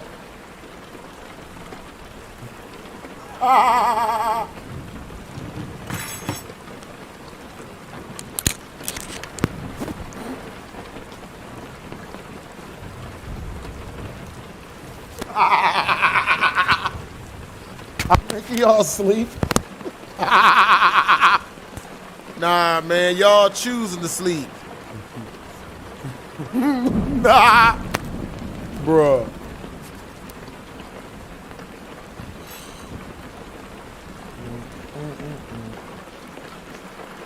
Let's see. All right, let's see. So I don't get in trouble for listening to music anymore, huh? All right, so we about to play some video games. About to play some Overwatch.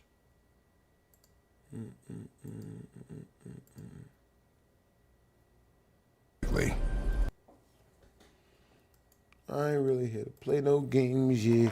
You already know my name, yeah. Play no games.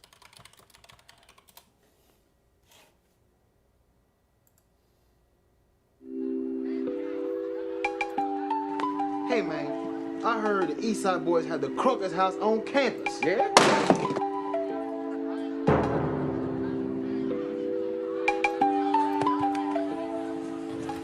Hey man, it's the Eastside House. Yeah, shawty, we get crunk up in here. I ain't really here to play no games, yeah. You already know my name, yeah. Freaky deaky, cause it ain't no thing, yeah. I ain't really here to play no games, yeah. You already know my name, yeah. Freaky deaky, cause it ain't no thing, Yeah. Now there ain't no telling what a chick could do. For the dough, she probably get on crush the crew. Down south, up north, be the same sisters. Man locked up, her mama watching the chillin'. Talk about my neck, my back. Trick, you better learn how to chop now if you wanna get with. Oh, I've been in love once, least I thought that. Till I mess around and hit a ball back. Got earth, now you figured the rest. What? Hurt like the baguettes. Now I'm feeling depressed. Should've known better than to trust up. Especially she wanna know how much dough you hold. I don't love hoes, I'm sharing them. I ain't loving them, or handcuffing them. Cause baby I'm pimping, you love hoes, you chasing them. You be lacing them, well I'm replacing them. Cause baby I'm pimping. I lay my pimp game down when it comes to these bitches. They do what I say and obey all my wishes. Wash all my clothes and clean dirty dishes. I turn a sweet bitch to a switchblade sister while you shop on Melrose, buying whole shoes. I'm in Mickey D's buying number twos. Now get your ass on the track and get the dough for me. I'm the #1 pimp, so she chosen me. And my hoes where the ballers and the rollers be. They collect them G's and they give them to me. I'm pimping, no perm, just gators. Pimping, show you how to stun on them haters. Pimping, crossing in that new Cadillac. Pimping, chinchilla with the fur hat. Pimping, I'll show you how to school a hoe. And when you chasing them bitches, I'm chasing the dough. I don't love hoes, I'm sharing them. I ain't loving them, or handcuffing them. Cause baby I'm pimping, you love. All right, copyright audio detected. It's didn't last for long, did it? Damn it! Damn you, YouTube! Shit. Alright. Yo, yeah, I got some copyright issues. I got in trouble with some copyright shit. So yeah, so I'm about to play some video games. You know what I'm saying? About to play some Overwatch. Yo, Pierre, you wanna come out here? I'm looking for instrumentals that won't get me in trouble. Let me know if I get an instrumental, I get caught for this one. 760.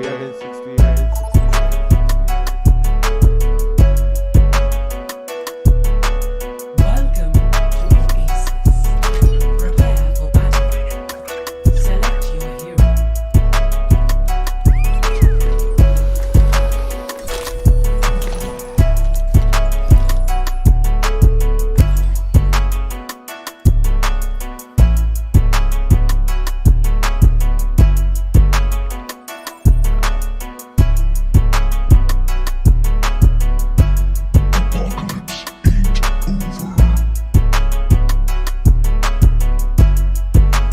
All right, Drew.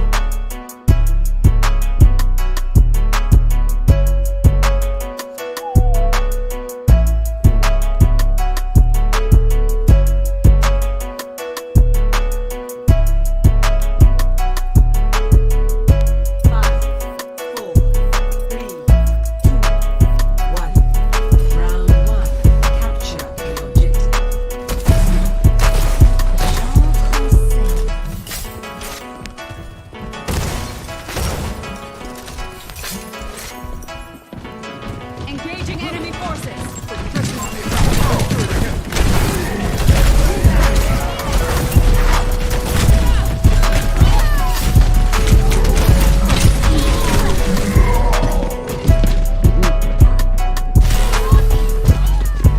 Here, take this. That's how you push back. Soldier 76, reporting to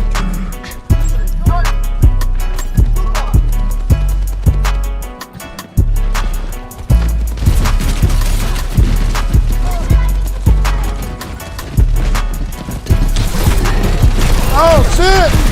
No! Motherfuckers!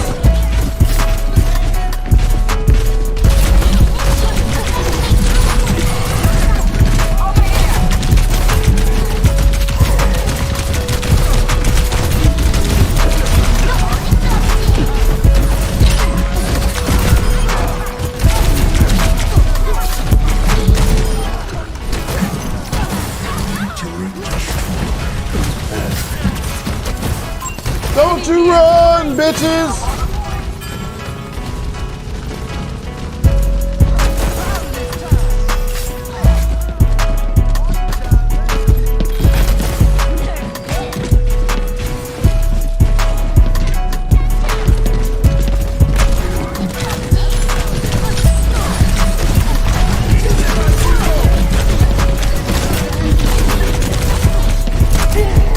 Damn! My ass, no!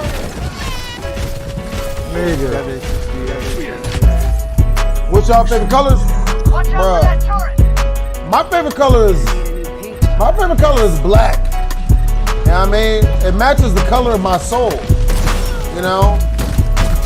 Ooh. Shit. Bitch. Oh, you little bitches. Let me lucky you saved them. Where you going, bitch? Oh my God! Save me! Save me, bitches! Save me, pimps and hoes! Bruh. Save me, bitches!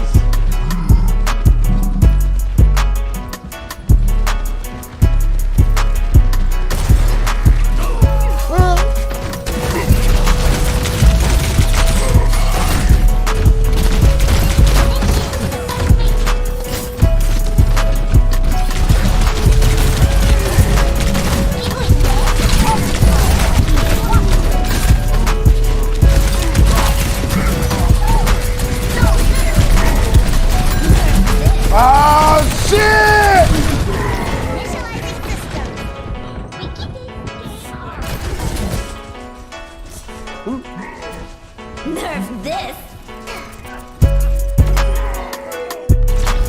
Yep, first game of the day. Nigga.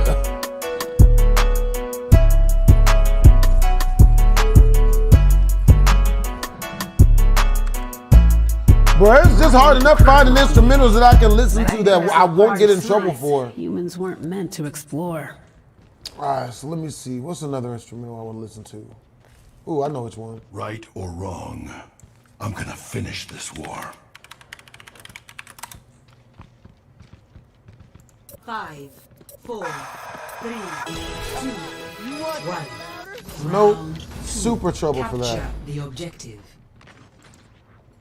Nope. Super copyrighted.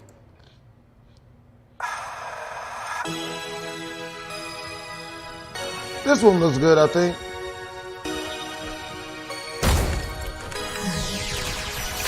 I see an enemy.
times was all in.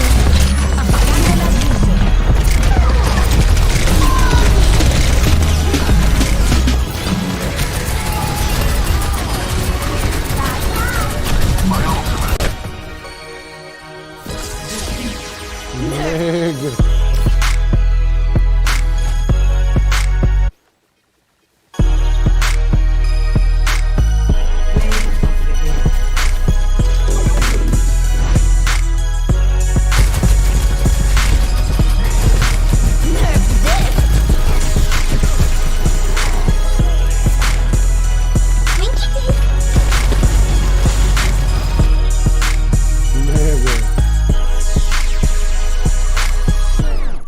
Man.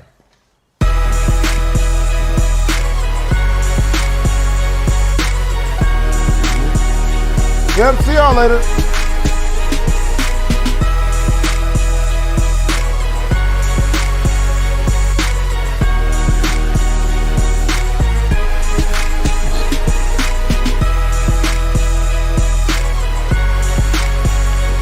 That's what's up, I say, young. Yeah, I've been watching this since I was 15. I'm 22 now in the military and about to go to law school next year. That's what's up. I see him. I see him.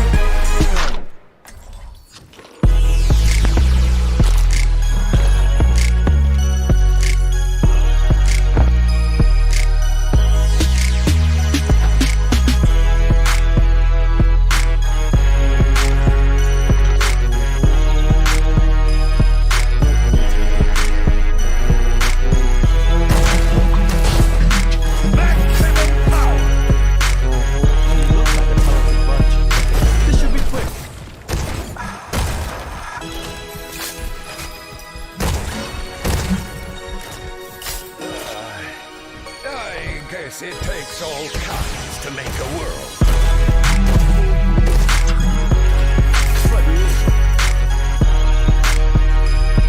I've never been more ready for adventure.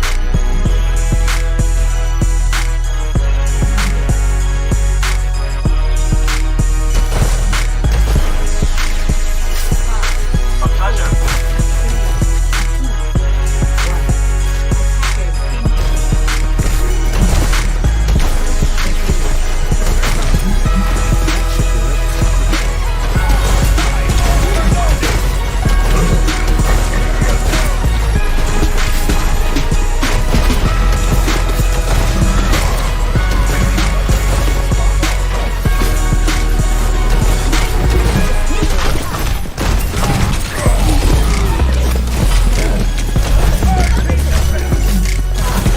Fucking serious?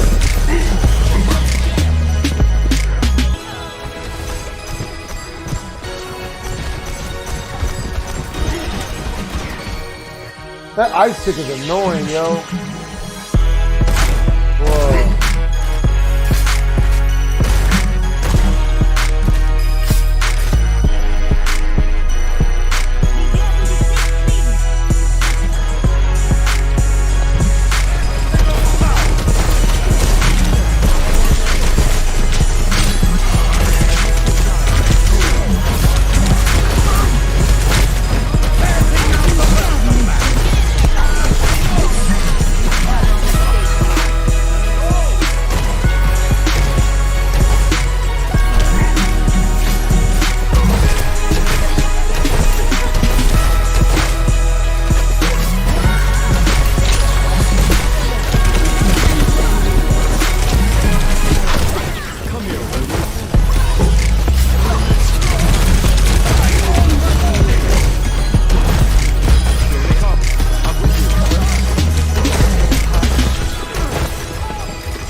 What happened to my yellow construction lamp? Bruh, I left that mug at one of my old houses. You know what I mean? Because whenever I would turn that mug on, man, my room would get like 80 degrees hotter, bro. Not even exaggerating.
Now we know, yep.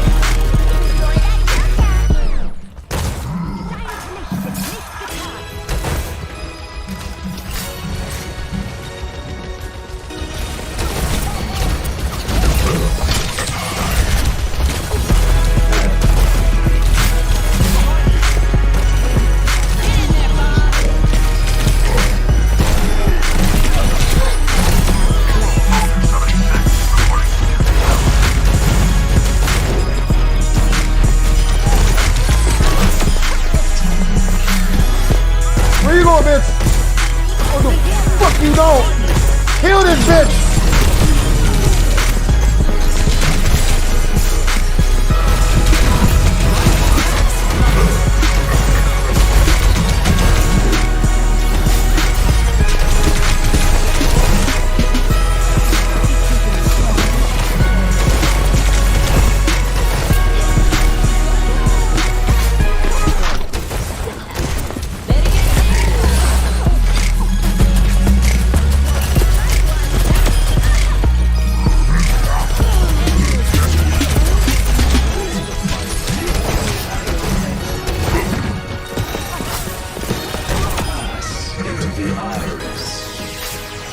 Everybody Dougie's, man. Everybody Dougie's. Death. Death to everything.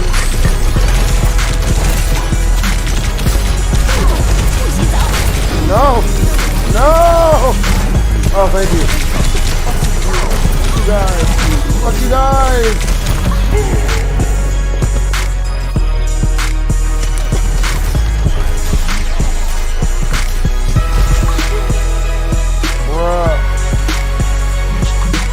Hey, what's up, Himalayas?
Shit. Fuck you. Fuck you, little bitch. You ice slut. Fucking bitch. Well, what's up, Aaron Moore?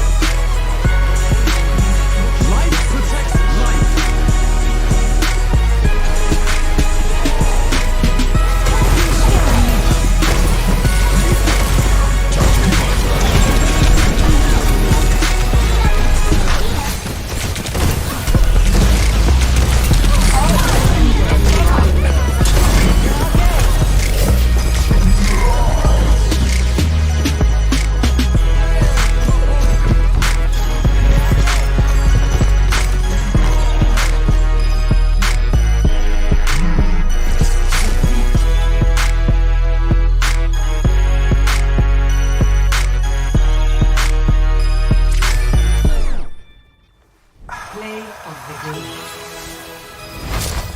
What's my favorite food or drink? Which Pairs Gaming says. My favorite food or drink. I mean, my favorite snack is hot Cheetos. My favorite food.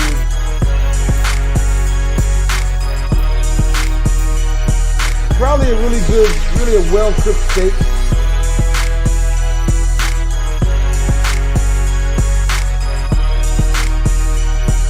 Probably a really well-cooked steak.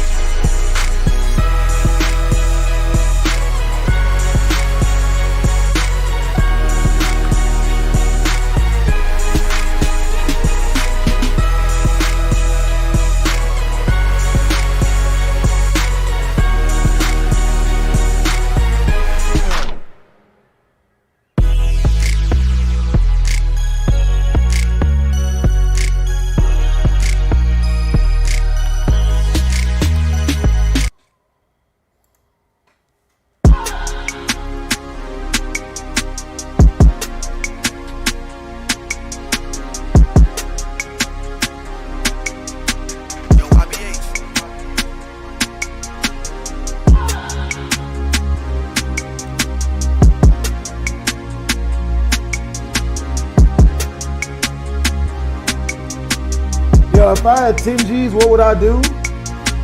Probably keep working. 10 G's ain't a whole lot, man.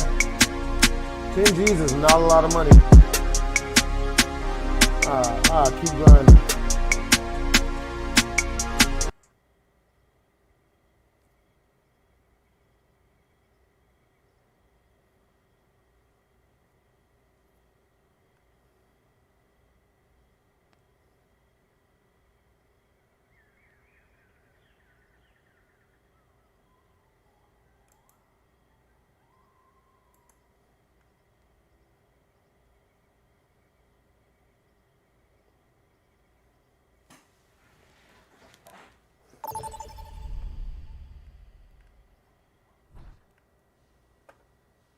Welcome to Hollywood. Prepare to attack.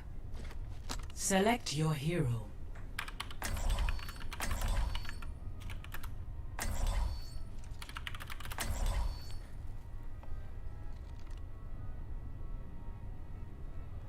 Yeah, some of these beats are fire. I can see why you would prefer the instruments over the real songs.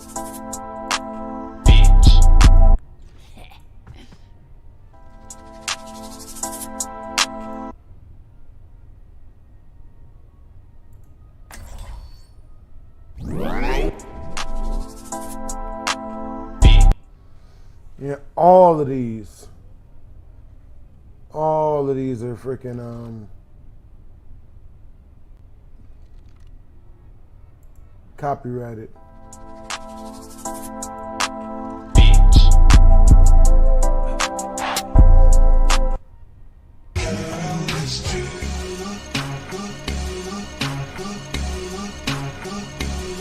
Five, 4, 3, 2, 1.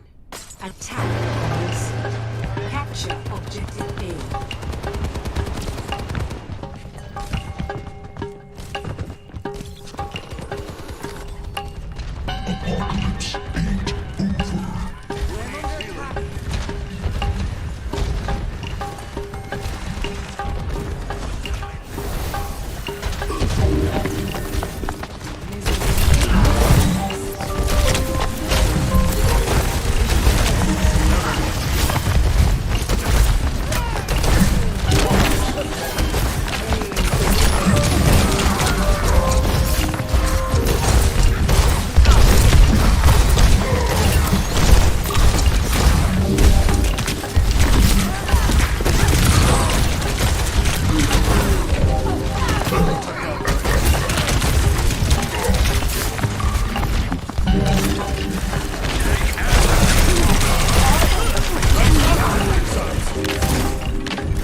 You got Bastion?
Yo, what is stream sniping? Stream sniping? What? What's a stream sniping?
was damaged. I'm happy.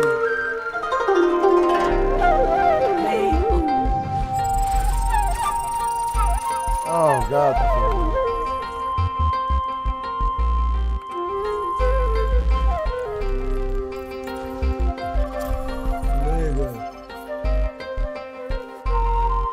How many hours do I spend on Overwatch? Not a lot. I play like 10 minutes a day, man. Like 5-10 minutes a day. I should be playing more, but I don't really play as much as I should. Traveling to Havana. Prepare to attack. Select your hero. You don't know anything about Overwatch? That's understandable. It's so hard to find good music that's not copyrighted. Let's see.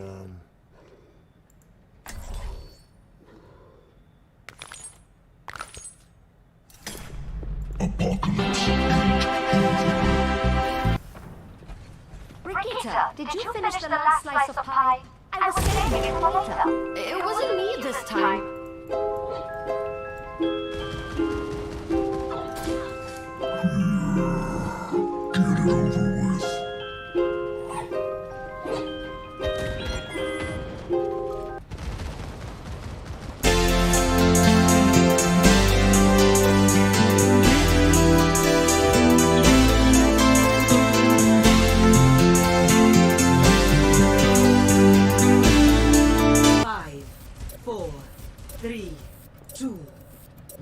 Attack commencing. Escort the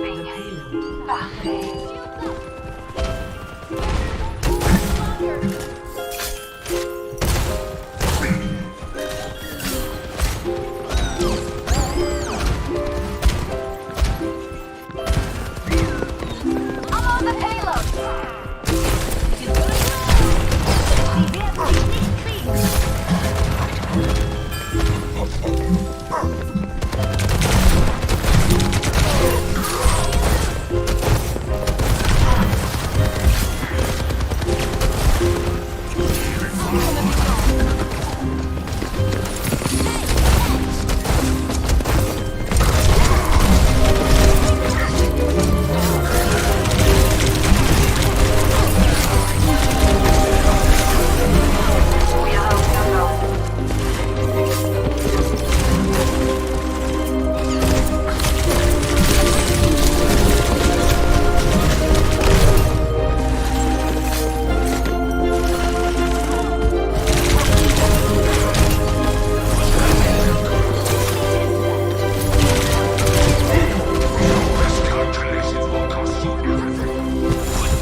Oh. That's understandable, Mushroom.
Guarding the door.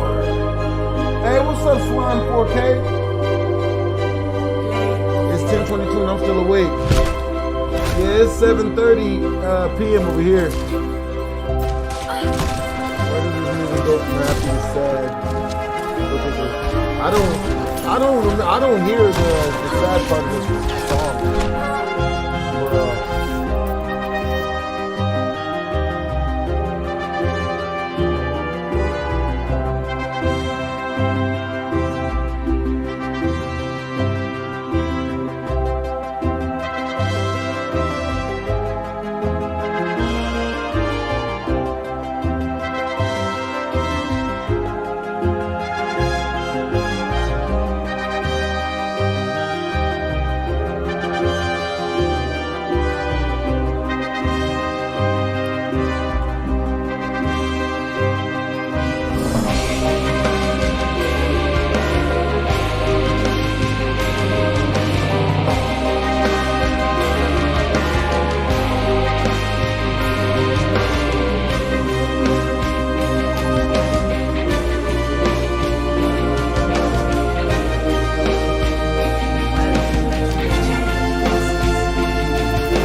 Thank you for the donation, bro.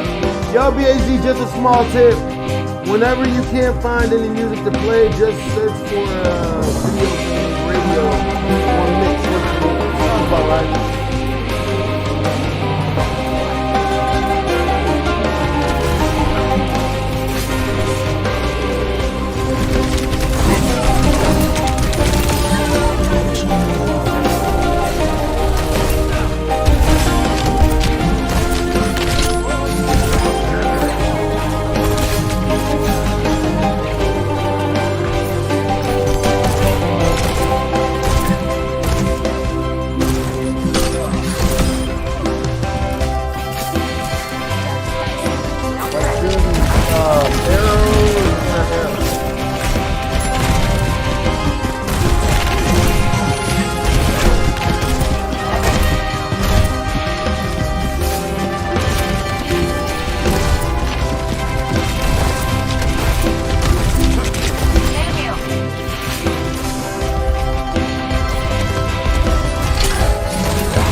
Whatever happened to the homie Craigslist Cheese?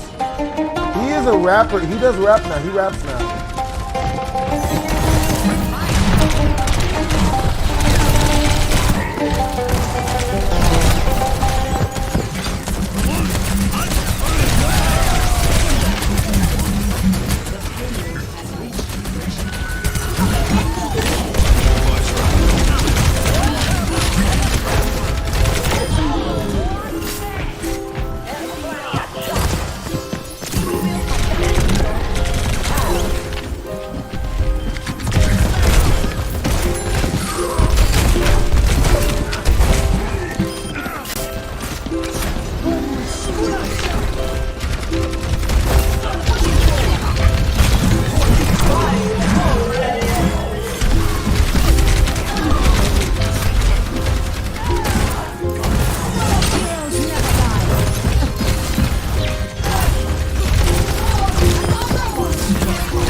Got him.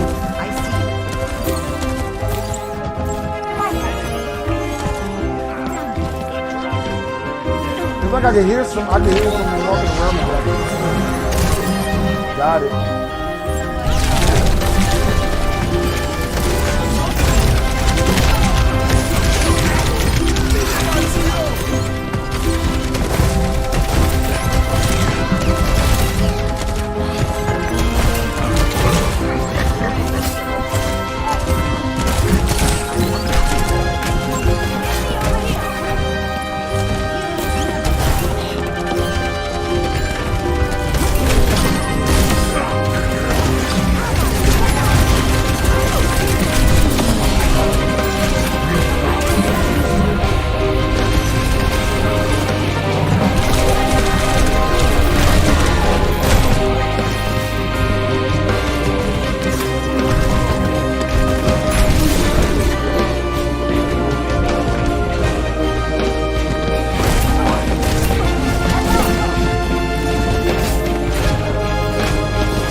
Charging to play scary games now. Bruh, I just was scary videos. Oh my god, bro, scary games. Oh my god.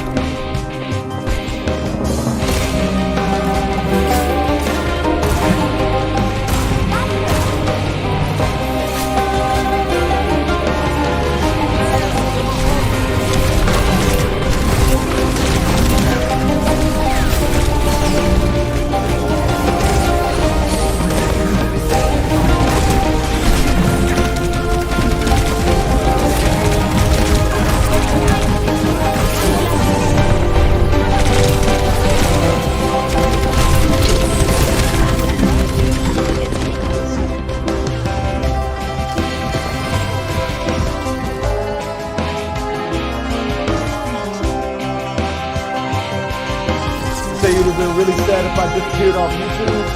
I'm glad I did it, you know what I mean?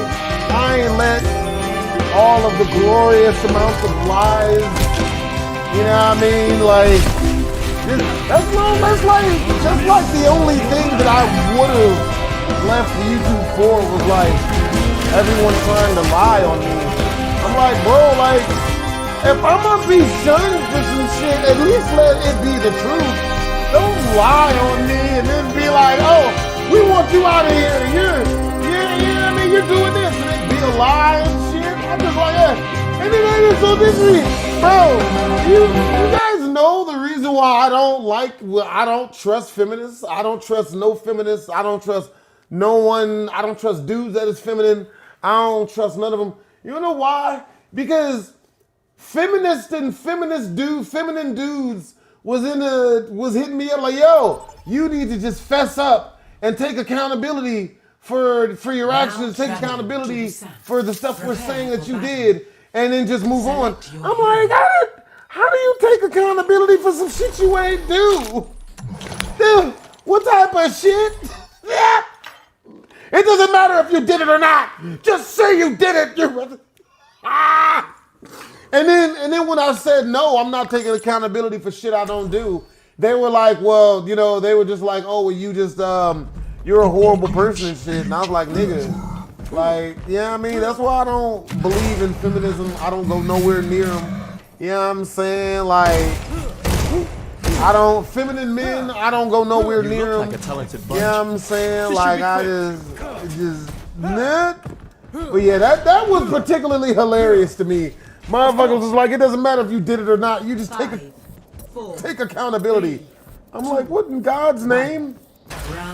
I knew there was something was wrong Like, but that's cancel culture though. Like, that's how they work. It's just like, yo, it doesn't matter if you did it or not. Be shamed and take shame. If you're a man, you did it. Yeah! Innocent. You're a man. You're a rapist by default. Like, nigga, what? Oh God, that shit had me rolling, bro. Oh my God, that shit had me rolling.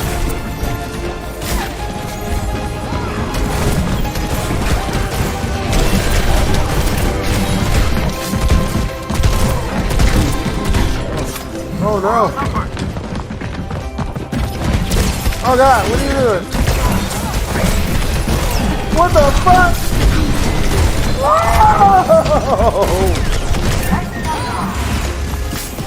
Watch out, man. That Bastion, bro. That Bastion tripping. Ah! Get somebody with me.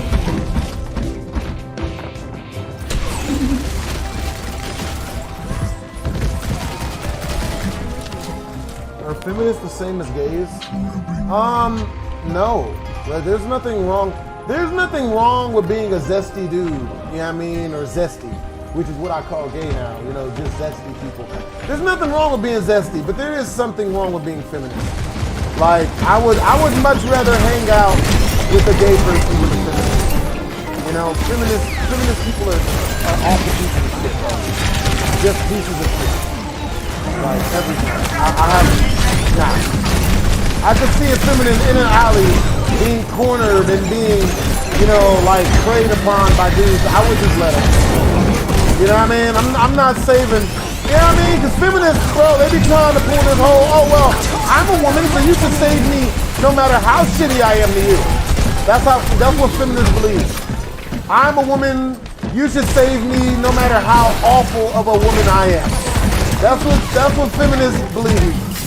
I just shouldn't have to be a cooperative and good woman for you to share your resources and all of everything for you to give me everything you have. I shouldn't have to be good to you.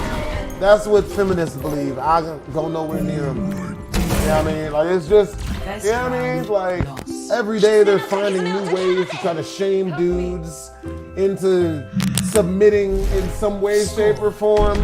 You know what I mean? Go, and for anyone out there rooting for these people, go and talk to a feminist. You know what I mean? And see how it goes for you. You know what I mean? Unless you're a hateful individual, the conversation's not gonna go good.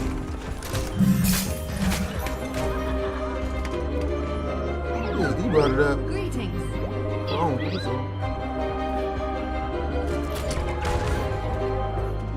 Aaron Moore. 5, You. 3, 2, 1.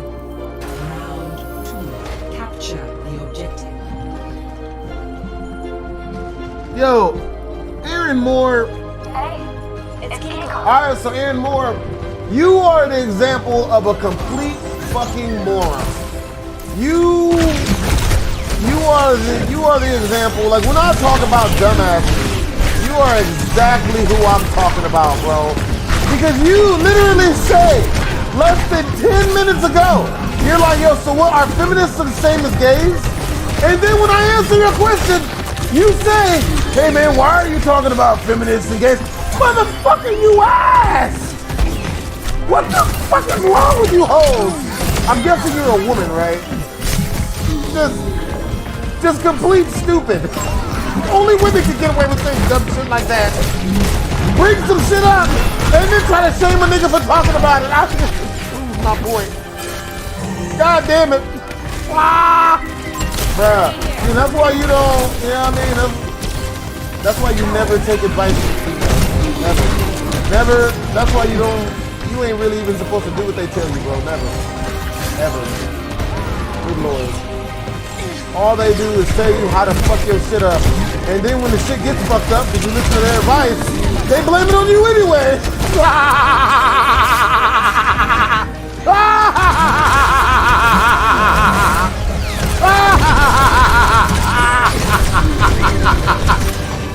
Bro, I swear to God, bro.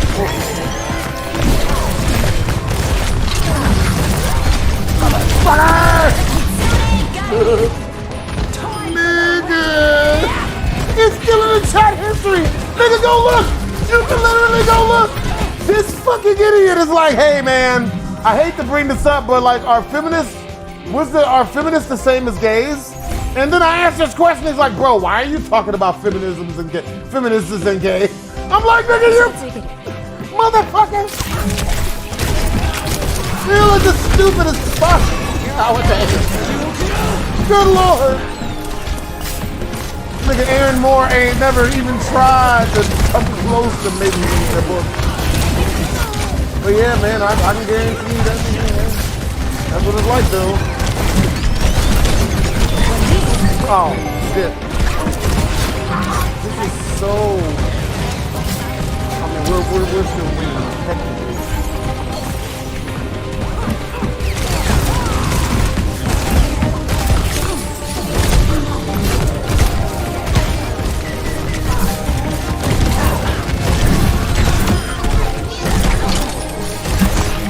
Yeah!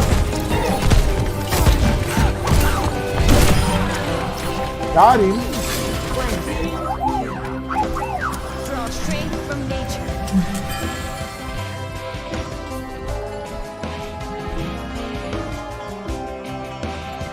Aaron Moore, you are a complete fucking idiot, man. Like you are. You're an idiot, man. Like that's like if I said to you, that's like if I said to you guys, that's like me asking the chat, hey, how do you guys feel about Mexican people? And then when you talk about Mexican people, I'm like, what the hell's wrong with you guys bringing up Mexican people? Why are you guys talking about the Mexicans? Like, bro,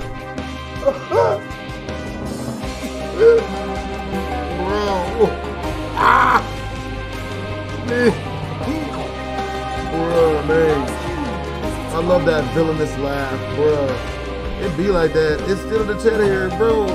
You just clowning Aaron. You'll be like, bro, Aaron. I'm just saying, bro. Like, bro, y'all, yeah, that's just dumb. Like, weirdos.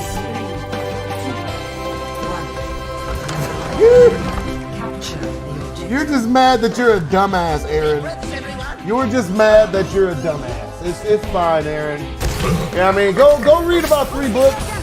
Yeah, I mean, go to any school that isn't in the hood for more than 4 months. You'll be smarter. You'll get smarter than you were today. I forgive you, Aaron. You're a moron. It's cool. It's not your fault, man. It's just funny, man. When someone tries, like, you know what I mean? It's just funny. When someone tries to come at you, oh my God, how dare you talk about this? Nigga, you're the one who brought it up. What are you talking about? And then he tries to like act like he didn't do it by being like, oh, dude, nah, man, like, what's wrong with him? Like, there's something wrong with me for calling you out for being a fucking idiot. Like, there's something wrong. Oh my God, look at him roast me just because I tried to sully his good name when I'm the one that did it. Just because I get caught in my bullshit. How dare he? It's just funny. Yeah, I mean, it's just funny. You're fine, Aaron Moore. It's just funny. I'm about to be 15 in July. You were a fucking dumb 14-year-old, man. You're an idiot of a 14-year-old, bro. In the future, don't ask people questions and then try to come at them sideways from answering you stupid. If that's the case, don't answer the question is. How you gonna answer a question and then how you gonna ask a question and then when I answer the shit, you get triggered. Motherfucker, you asked the question. Good Lord. Good Lord. Good Lord. They're trying to act like, oh, boy, I'm 14. That's not you, bitch. You're 36. Don't lie to me, bitch. No, you fucking lie to me, man.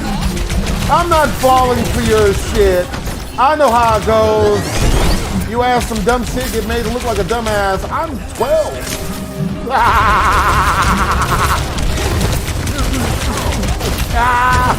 I'm this many.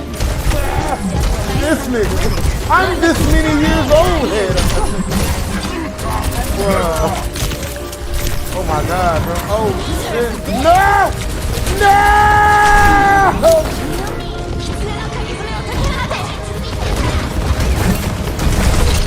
Stop it!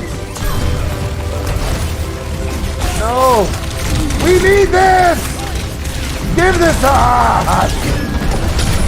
Yeet! Someone kill the bastard? Bruh. Defeat.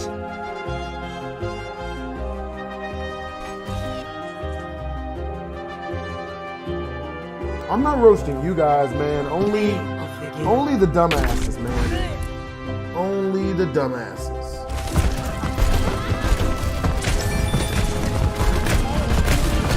Hey yo, OZ. Hey yo, OZ. Yo, shut the fuck up. Shut your bitch ass the fuck up, nigga. Shut the fuck up before you get thrown out this bitch, man. This nigga tell me to chill. Nigga, shut the fuck up. You wanna know why I tell you to shut the fuck up, OZ? Cause niggas got no problems trying to lie on me and say I'm saying grimy shit if I'm not, or try to claim I'm some sort of fucking horrible person if I'm not. But then when I call y'all when I call people out on it, when I call the bitch asses out for trying to lie and try to switch the rhetoric like I'm trying to do some jacked up shit when I'm not. When I call them motherfuckers out, y'all bitch ass niggas want to try to be like, chill.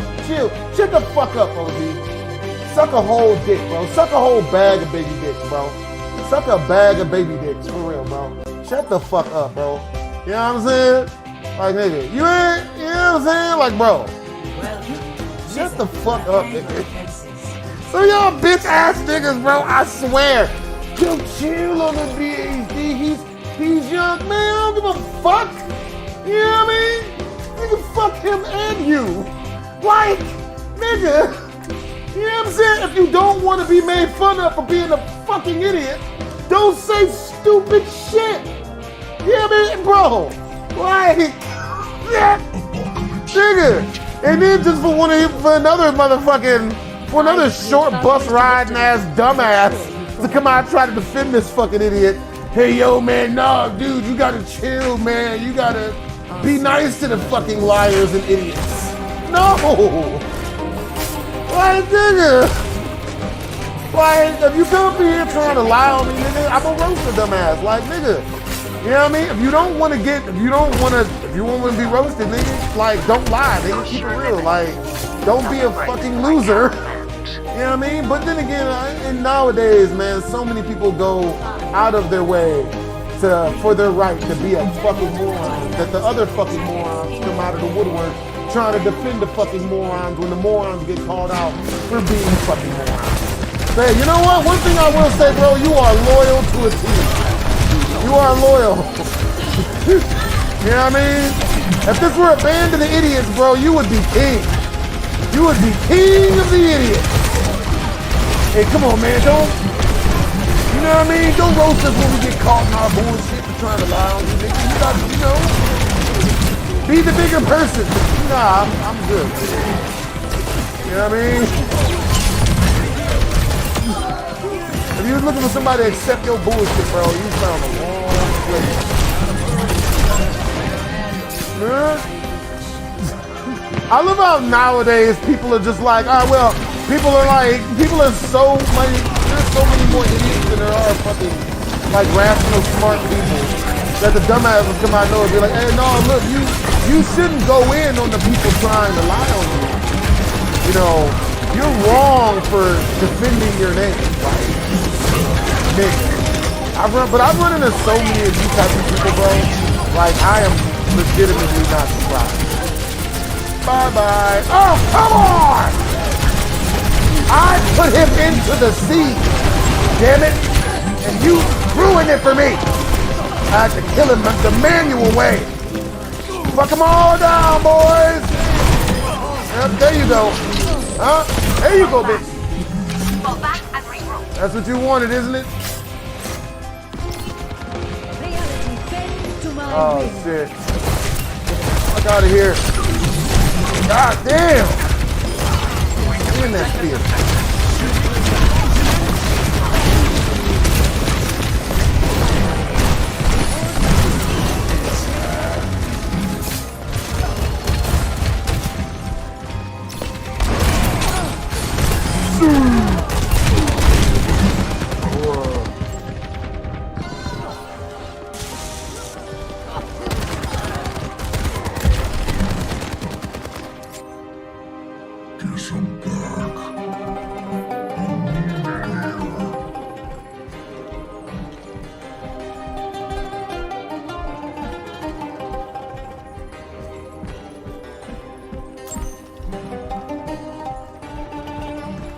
My ultimate is ready. Rocket barrage incoming.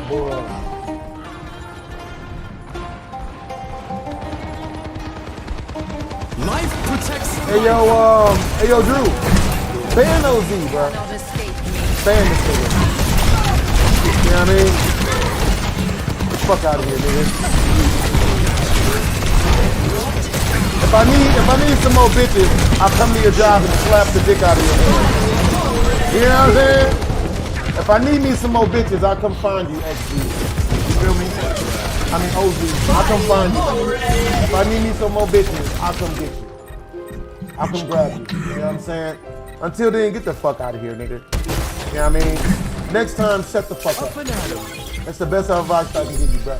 Next time, shut the fuck up. If shit don't concern you, bro. You know what I mean?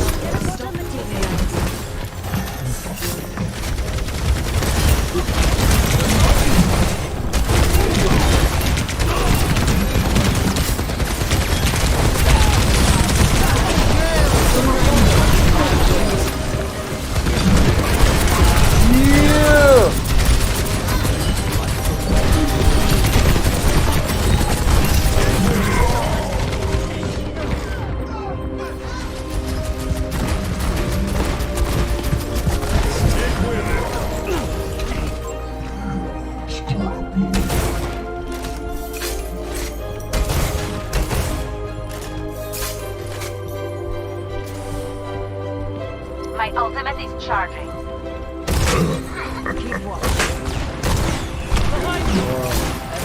That's like the wildest part about dealing with the internet, honestly, is dealing with all the lames and the weirdos.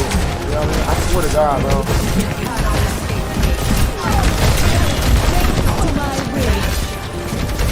Cause like you get people that like that don't like wanna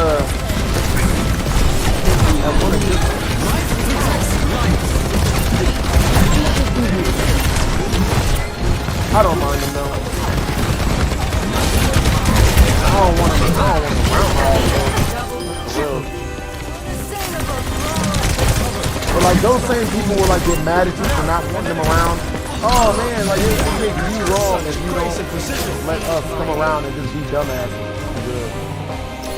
I'm good.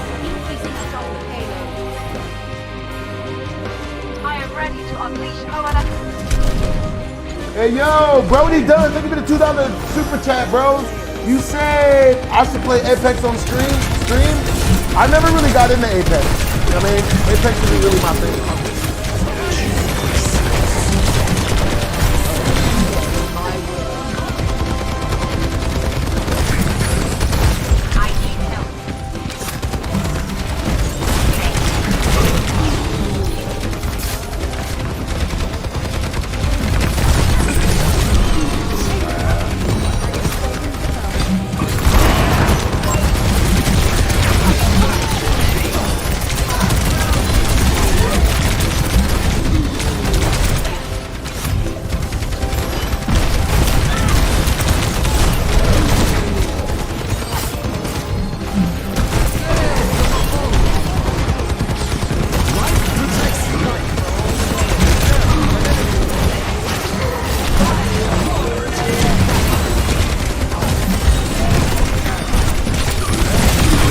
Oh my God.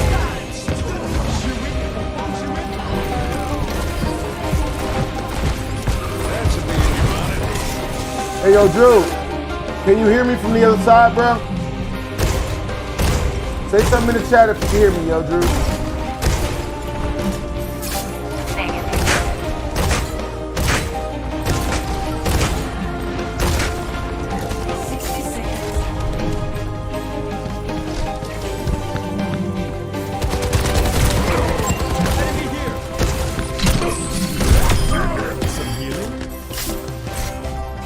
Hello, friend. How's the game going? It's going good, Private Grip.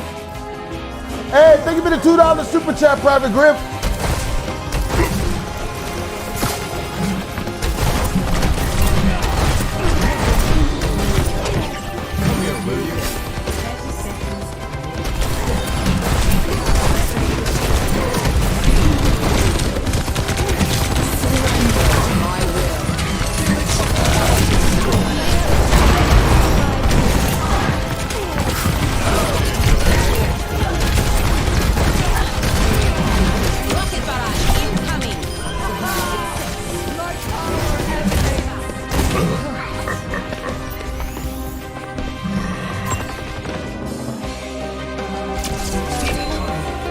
Hey, we won.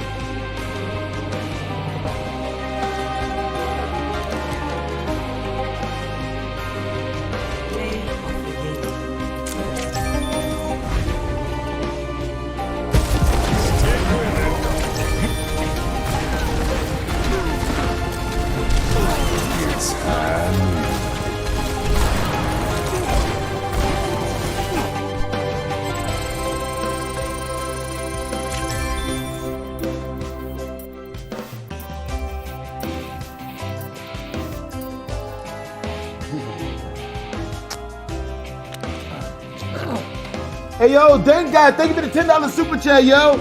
Yo, what do you think of all the characters added since Overwatch 2's launch?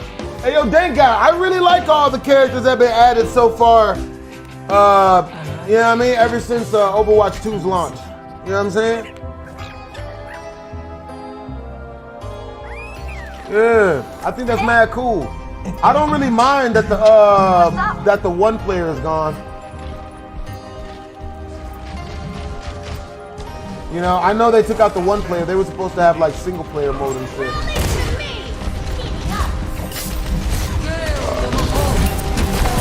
Hey, I appreciate all you guys for donating, yo. You know what I mean?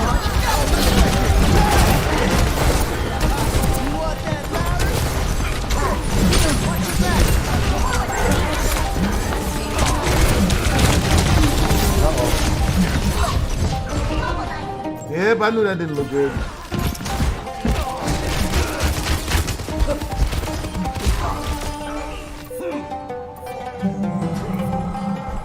Love your videos. I watch you every day. That's what's up, yo. I appreciate you.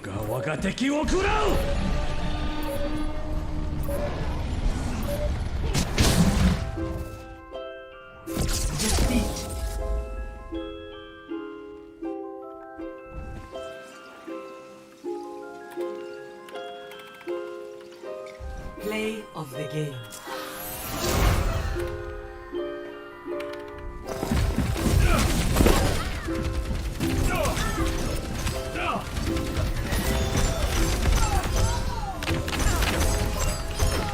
What intention?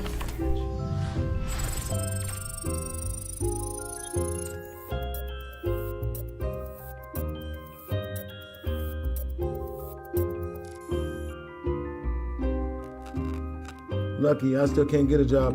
Why can't you get a job, Wolfgang?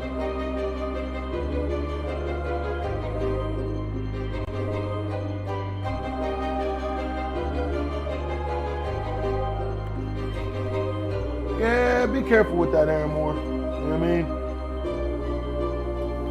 You say that you want to donate to, but I do not know if I could do that. I am still young and I'm worried that if I donate, my parents would find out and they would be pissed. It's possible. I'm 15, that's what's up, man. You know what I mean?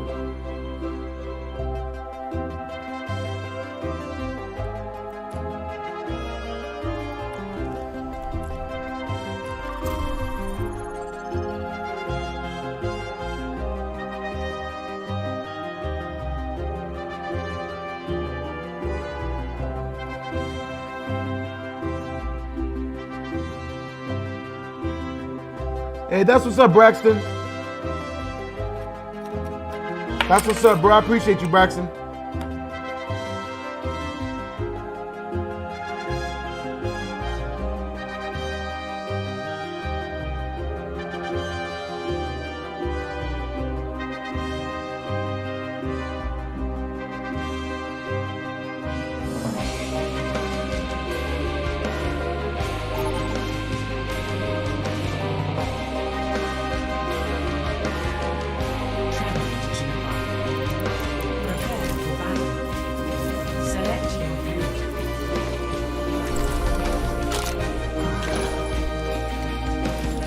What's up, Kamari Marty? What's up, yo?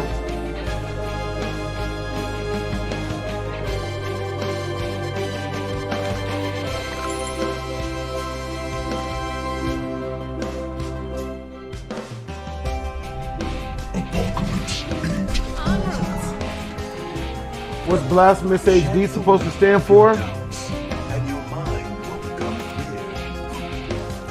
Aerial positioning underway. Snow is so beautiful until it's stepped upon. 5, 4, 3, 2, 1. Round 1. Capture the objective. Shall we journey together? Yes.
Barrier initialized.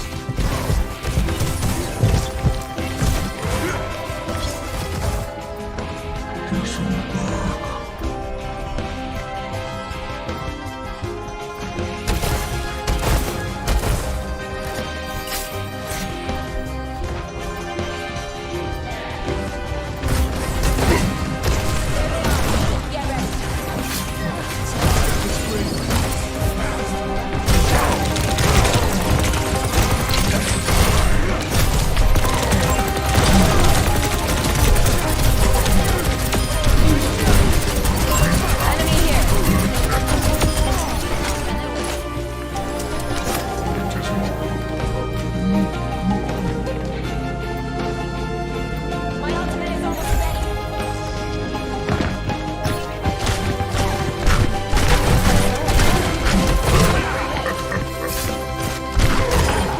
Fade into darkness.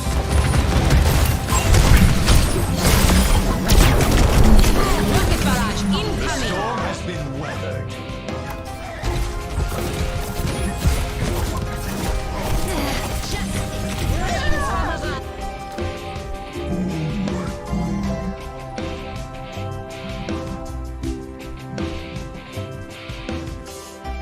Group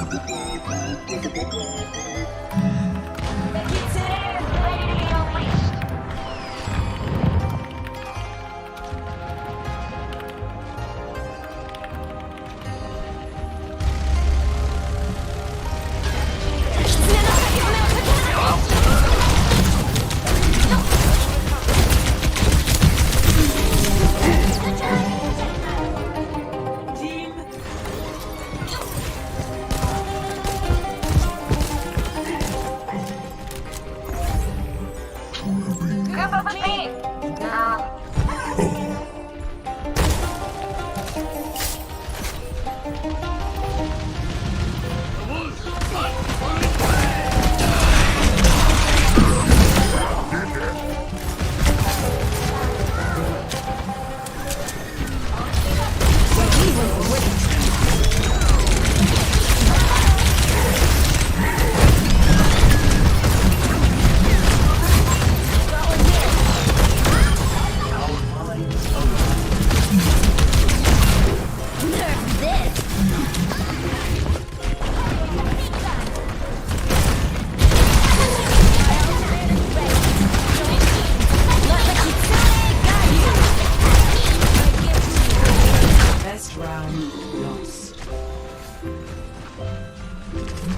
behind you.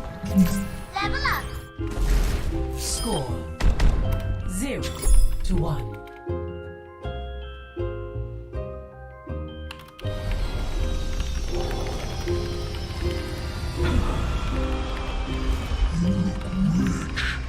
I gave up my father's empire, and his fortune alongside it.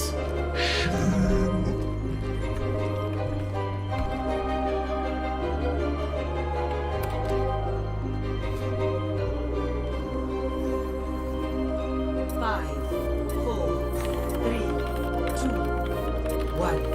Round 2. Capture the objective.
Yo, you know I forgot I was streaming?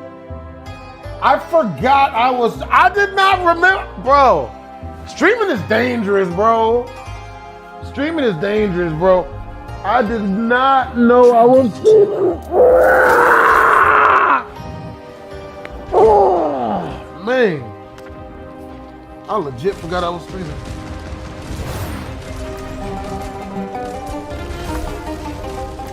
That shit wild. We will have peace at any cost. Apocalypse ain't over. The objective is I am the Joker of the stream.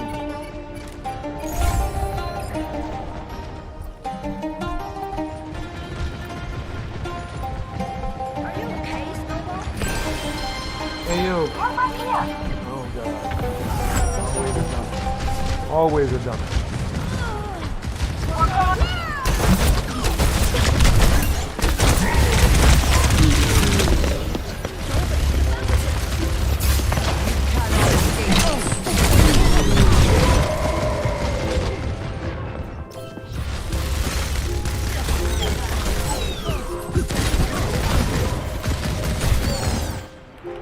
Who's Big Smoke, TJ?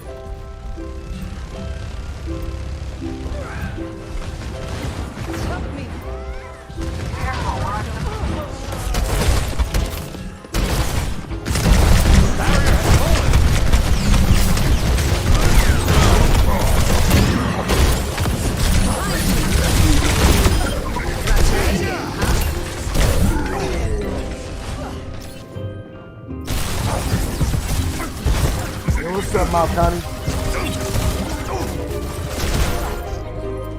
Let's go again. Freeze! Don't move! This is our objective now.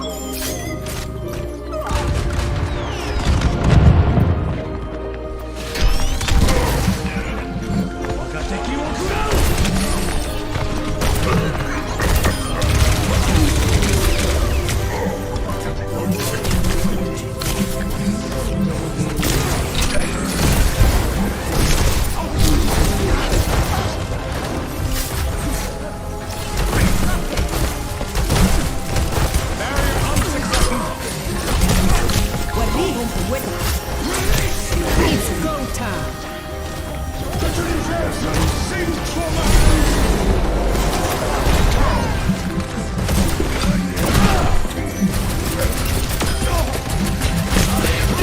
Back! Back, damn you!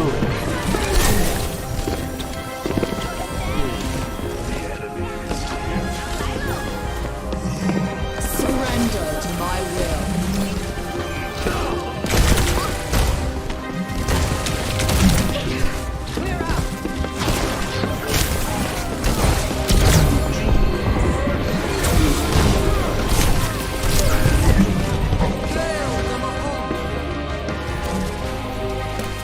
Oh my God! Yo, Michael Hall!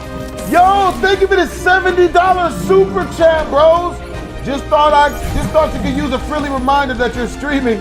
Take it easy, BHD. Yo, Mikhail Hall, thank you for the $70 super chat, bros. Yo, I did not see that coming, yo. Bruh, that's wild. Yo, that is $69.69 super chat. Thank you, Michael Hall. Oh man, does this mean I gotta? Okay, so look, anything that I get donated before I end the stream, I'm gonna do them all. I'm gonna do every dollar I get in push-ups. So I owe y'all about $90 right now. Shit, I owe y'all 90 push-ups. Dang, I thought I was gonna get away with it. I was gonna get away with only doing like 10 of them mugs. All right, so I'm about to go ahead and finish these mugs. I'm about to do these push-ups, man. That way they don't get too many. 'Cause I know that has a tendency to happen.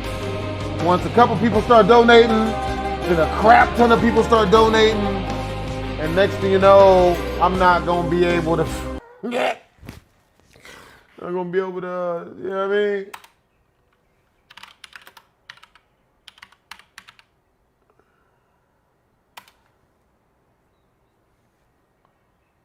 Want to watch some Mr. Ballin'. About to listen to some stories while I work out. Dead Man's Riddle. This place will make you spiral into madness. That's wild. Never ask this question unless you want to die. Really? Really?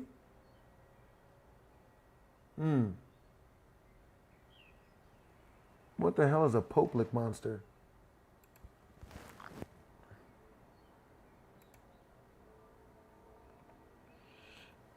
Ghost won't stop until it gets revenge. Proof from courtroom. Oh, shit.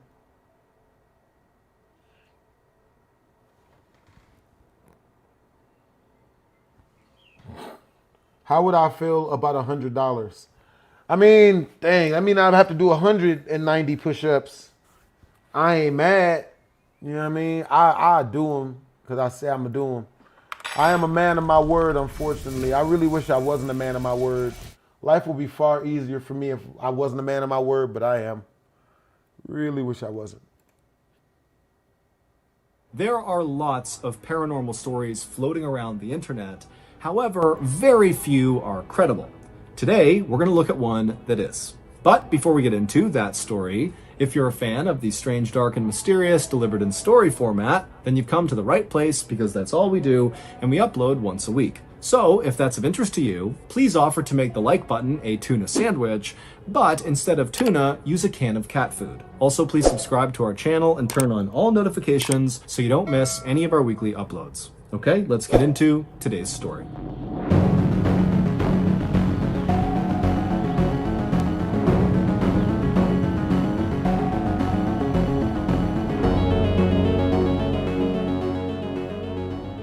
In the early evening of January 23rd, 1897, a blacksmith named Erasmus Shue stoked his fire inside of his little shop in rural West Virginia and then called out to his 11-year-old helper who was in the back cleaning up. Erasmus had been planning to head home early that night. However, a last-minute order for horseshoes had just come in, and so Erasmus knew that was not going to happen. He was going to have to work late. And so he was calling for his helper to send the helper to his home, Erasmus's home, to check on Erasmus's wife, Zona. He wanted to make sure that, one, Zona knew he would be late, and two, if Zona needed anything, the helper could go and get it for her or help around the house or whatever she needed. After the helper had left, Erasmus went back to poking at his fire, but his mind was not on the horseshoes he needed to make. Instead, it was on his wife, Zona. The couple hadn't told anyone yet, but Zona was pregnant. Erasmus and Zona had only just met a couple of months earlier, but they had fallen in love very quickly. Zona was 23 years old, and she had beautiful dark hair and dark eyes and a quick sense of humor. She was a total free spirit who had grown up on a farm, and she had never really been away from home. When Erasmus had arrived in the little village called Livesey's Mill, which was located near a river at the foot of this mountain and was right near where Zona lived, he and Zona had noticed each other right away. Erasmus, who was quite a bit older than Zona, he was 35 years old, was tall and handsome with piercing blue eyes, and he had come to this little rural town to set up his blacksmith shop. And to Zona, he was like this amazing, new, exciting thing. Zona's family, especially her mother, Mary Jane, did not approve of the fact that Zona and Erasmus had begun seeing each other, mostly because Mary Jane didn't like the fact that Erasmus was so much older than Zona. But Zona was known for being incredibly stubborn, and she loved Erasmus, and so there was just no stopping her. So, in November, just a couple of months after meeting each other, Zona and Erasmus got married and they moved into a little house together, and very quickly, Zona got pregnant. And both she and Erasmus were so excited about this that they wanted to go around and tell people, but early on, it was clear Zona had some complications with this pregnancy. She was sick all the time, and she just seemed really unwell, and the doctor who was seeing her knew that it likely had to do with her pregnancy. And so the couple decided that they should just wait and let the pregnancy develop a bit before announcing the news. So, on this late January day, Erasmus began hustling to finish these horseshoes because he really wanted to get home and be there for Zona and make sure she really was okay. And so as Erasmus thought about Zona, the steel he was heating inside of this fire was glowing bright orange and was ready to be forged into shape. And so Erasmus got his hammer and he got to work. Meanwhile, Erasmus's 11-year-old helper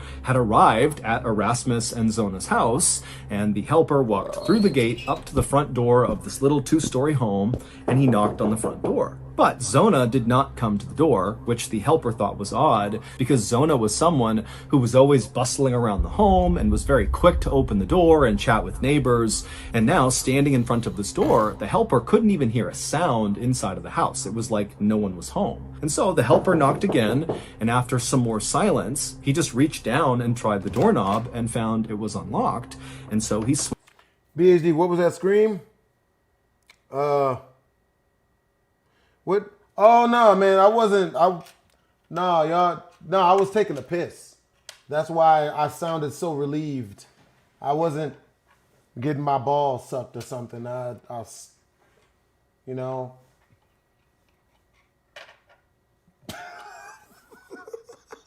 swung the door in. And right away, the helper noticed that the house was totally dark. None of the lamps were lit, even though the sun was setting fast. And so the helper stepped inside of the house and continued to call out for Mrs. Shu, but there was no answer.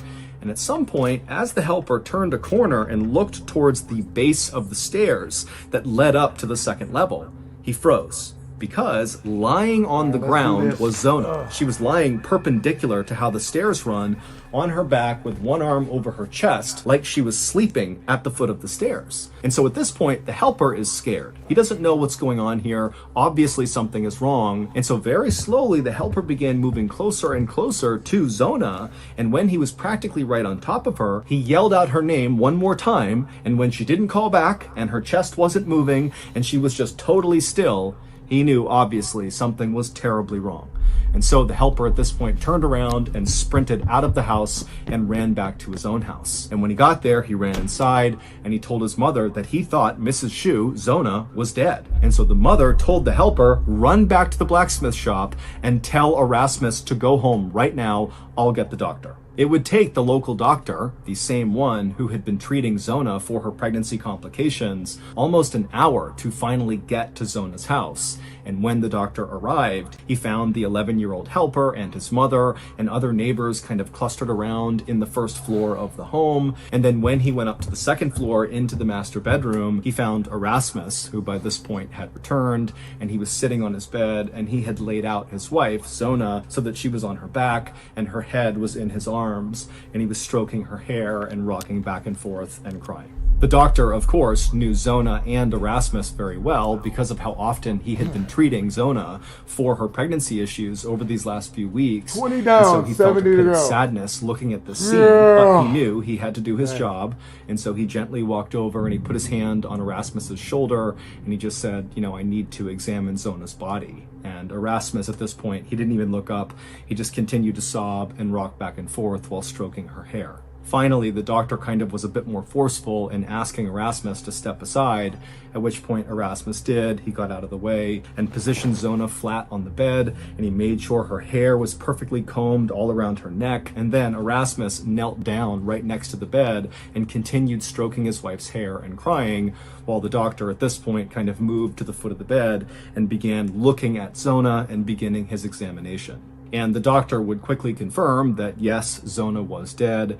And after looking at her pelvis and kind of moving her around, the doctor came to the conclusion that very likely Zona had passed away from pregnancy complications. Zona's funeral would be held the next day at the local cemetery at the top of this hilltop. And by this point, the word had gotten out that Zona had been pregnant when she died. And so during this funeral, everybody was staring at Erasmus, who was overcome with grief and crying so hard that he could barely catch his breath. And then right before they lowered Zona's casket into the ground, Erasmus made a point of putting his wife's favorite scarf into the coffin with her. He said his final goodbyes, he shut the casket, and then it was lowered into the ground. But while the mourners were obviously very moved by just how unbelievably grief-stricken Erasmus was, I mean, his whole family was wiped out in one blow. What really stood out to the people that attended that funeral was not Erasmus's reaction to his wife's death, but rather Zona's mother's reaction to Erasmus. During this funeral, Mary Jane, Zona's mother, didn't seem sad or grief-stricken or in any way reacting to the fact that her daughter had died. Instead, as the funeral went on, Mary Jane shamelessly glared at Erasmus with a look of pure hate and with a look of pure masculinity. Yeah, the bitch is masculine as fuck. I'd never date a super masculine female, bro. It's the worst thing you could ever do to yourself, bro. Disgust on her face. And then, after the funeral was over, all the mourners wanted to go up to Mary Jane and Erasmus to pay their final respects to the family, but Mary Jane ignored all these people and promptly left the funeral without saying a word to anyone.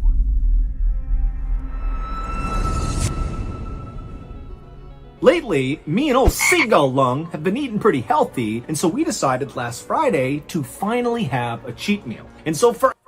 Alrighty then. And in the days that followed Zona's funeral, Mary Jane's behavior only continued to get more and more bizarre. When neighbors would drop by Mary Jane's house to drop off food or just check in on her, Mary Jane refused to come to the door. Mary Jane basically began staying up all night. People would see there were candles lit in her bedroom at all hours, and they'd see her pacing around her room and then periodically kneeling on the ground and kind of staring off. What the fuck?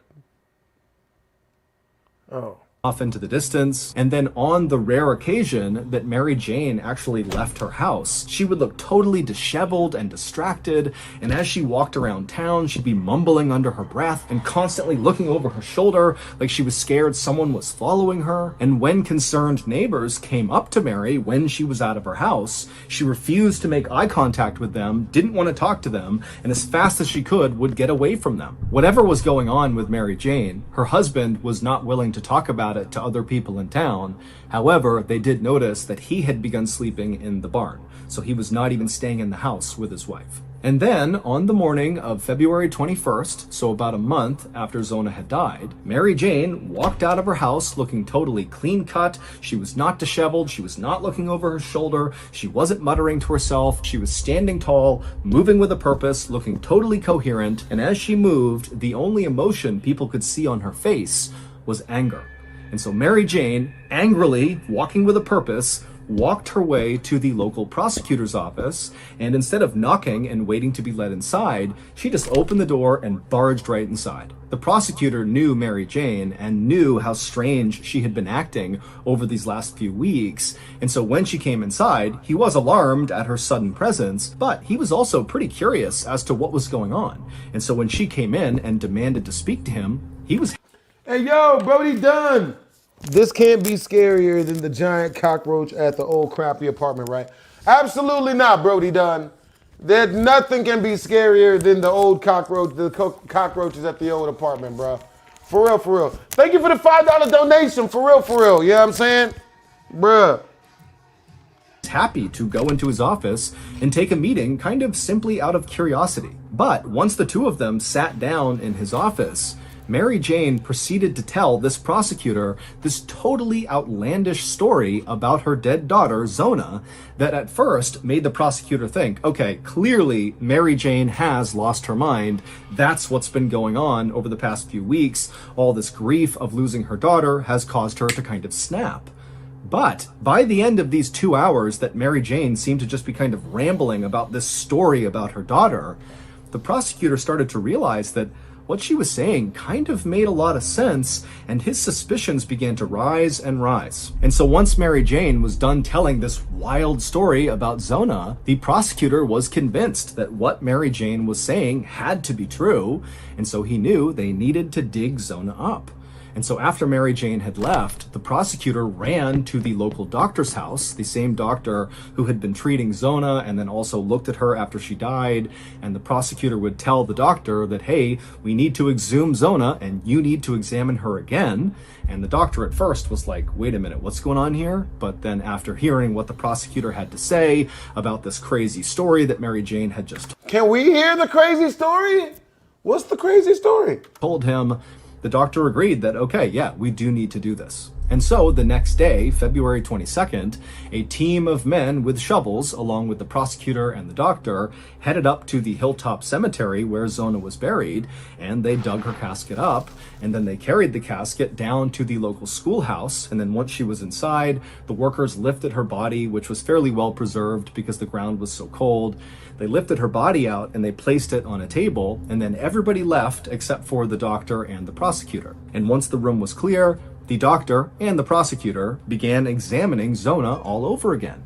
And within about 30 seconds of this re-examination of Zona's body, basically at the exact same time, the doctor and the prosecutor, who were on either sides of the body, saw the thing that Mary Jane had alluded to in her wild story about her daughter. And so the doctor and the prosecutor, they're seeing this thing, they look up at each other and they can't believe it. Mary Jane's story had to be true. The following is Mary Jane's wild story. On the day of Zona's funeral, even though Mary Jane was overcome with grief over losing her daughter, the feeling that she really was harboring was hatred towards Erasmus. She hated Erasmus, she had always hated him, but now it was like her daughter is dead and she's forced to watch this guy sob and cry over her daughter's casket, when in her mind she's like, this funeral is about her, it's not about you.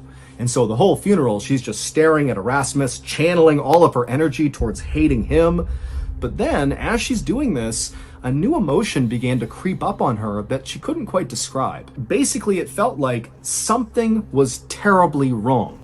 And intuitively, Mary Jane felt like the only person who could explain what this thing was that was wrong kind of in her life somewhere was her daughter, Zona, who was obviously dead.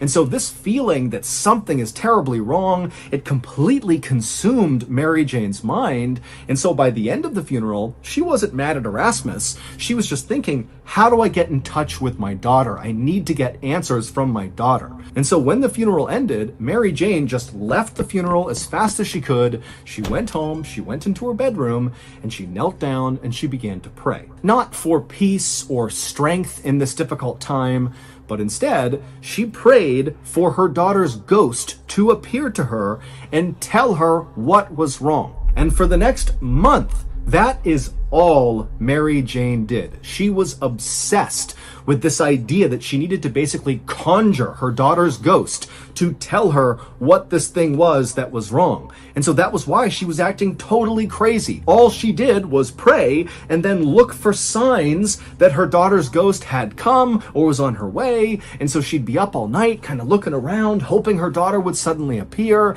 And then when she would go outside, the reason she was muttering is because she was still praying under her breath, and she was always looking over her shoulders because she thought her daughter would appear any moment. And then finally, one night in the middle of February, so this is a month into Mary Jane's attempts to conjure her daughter's ghost, she was in her room, she was praying like she normally did with all of her candles lit, and all of a sudden, as she's kneeling down praying, this bright light appears in the middle of her room. And as this light suddenly appeared, the room began to get really cold. And Mary Jane is staring at this light thinking, this is my daughter. But then just as quickly as the light and the cold that came with it had appeared, it disappeared. And so Mary Jane was both really excited because she felt like, okay, the prayers are working. That had to be my daughter's ghost or some sign that my daughter's ghost is going to come here. And so Mary Jane just doubled down on her prayers. She knew she was close to getting her daughter to show up. And so over the next 2 days, that bright light would appear 2 more times, and each time it would just quickly disappear. But again, Mary Jane is thinking, okay, something's happening, my prayers are working. And then finally, on the 4th night, as Mary Jane is in her bedroom praying, the light appears in the middle of her room, it starts to get cold, but then instead of the light disappearing, Mary Jane would describe seeing her daughter kind of step out of this light and suddenly appear in the room. Mary Jane said that her daughter was dressed all in black and her skin was very pale and her eyes were these dark pits and her hair was straight down right over her shoulders, and she was staring at her mother. And Mary Jane, when she saw this, even though she had been trying for a month to get her daughter's ghost to appear, now that it seemed to be happening, She was terrified. And so Mary Jane began backing up right as this ghost begins walking towards Mary Jane. But then Mary Jane, as she's up against the wall, tells herself, you have to be strong. You need to talk to the ghost. You need to figure out what's wrong. And the only question that Mary Jane was able to come up with was, how did you die? And when she asked this question, Zona's ghost came to a stop.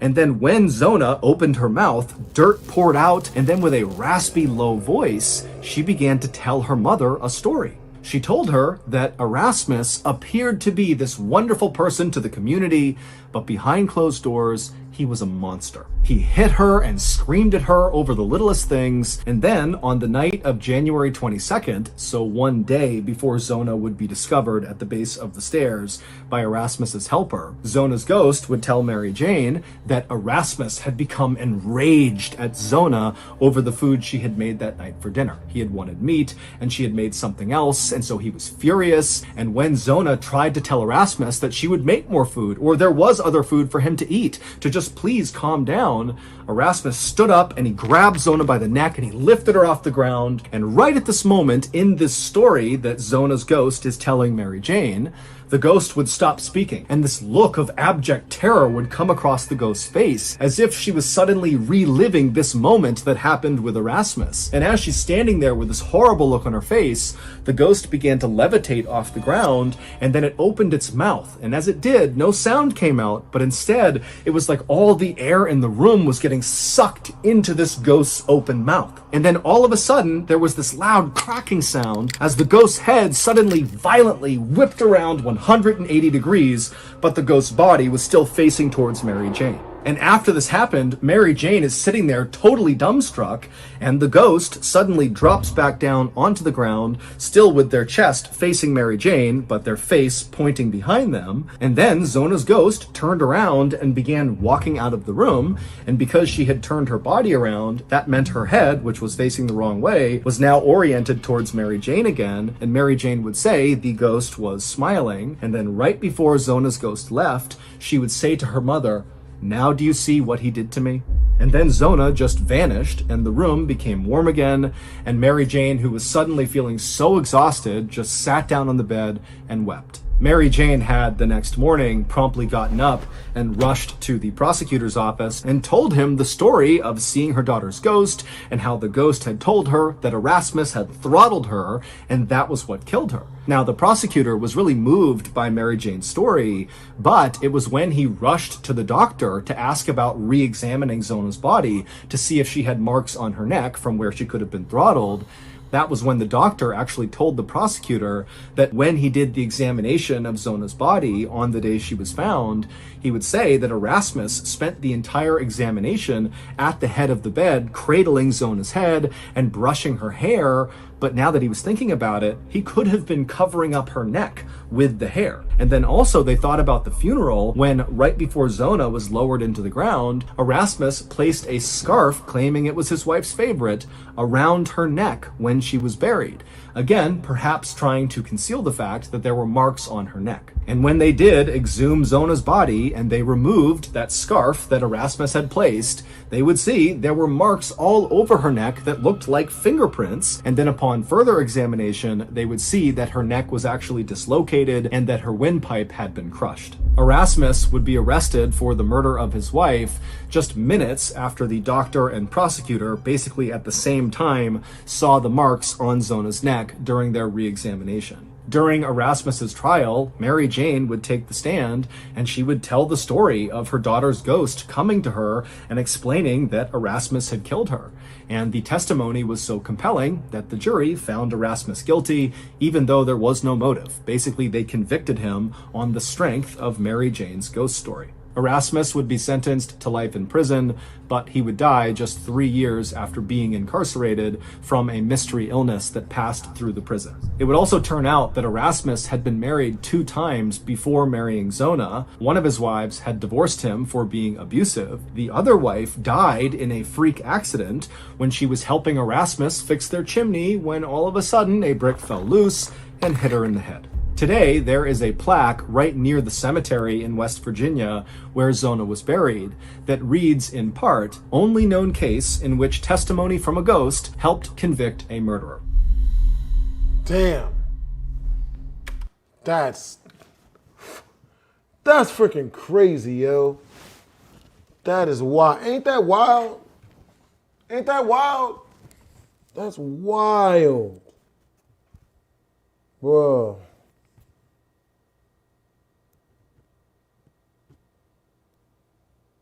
See you later, Anthony Martin.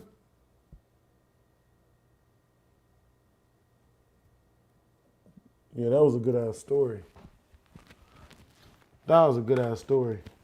I'm gonna watch another one.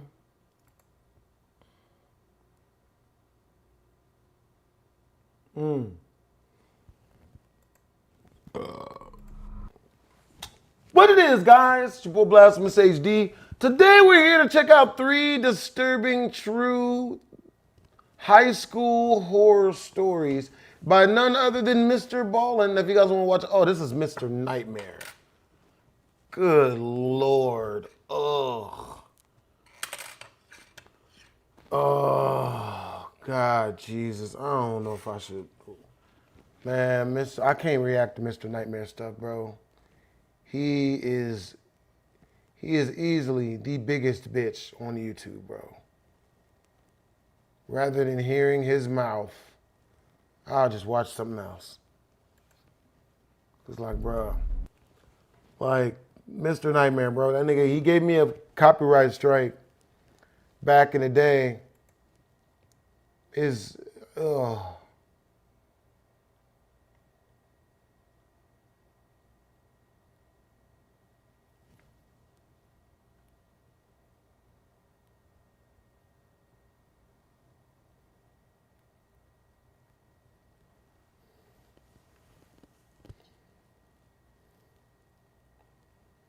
The terrifying true story that inspired Candyman.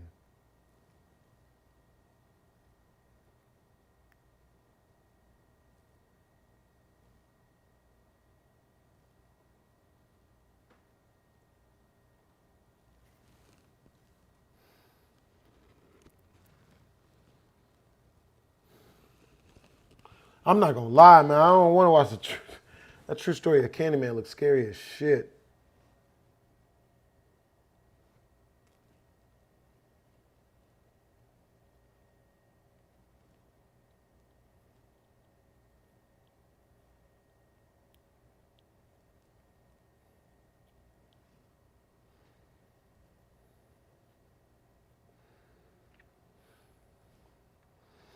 Yeah, we'll watch this true story that inspired Candyman.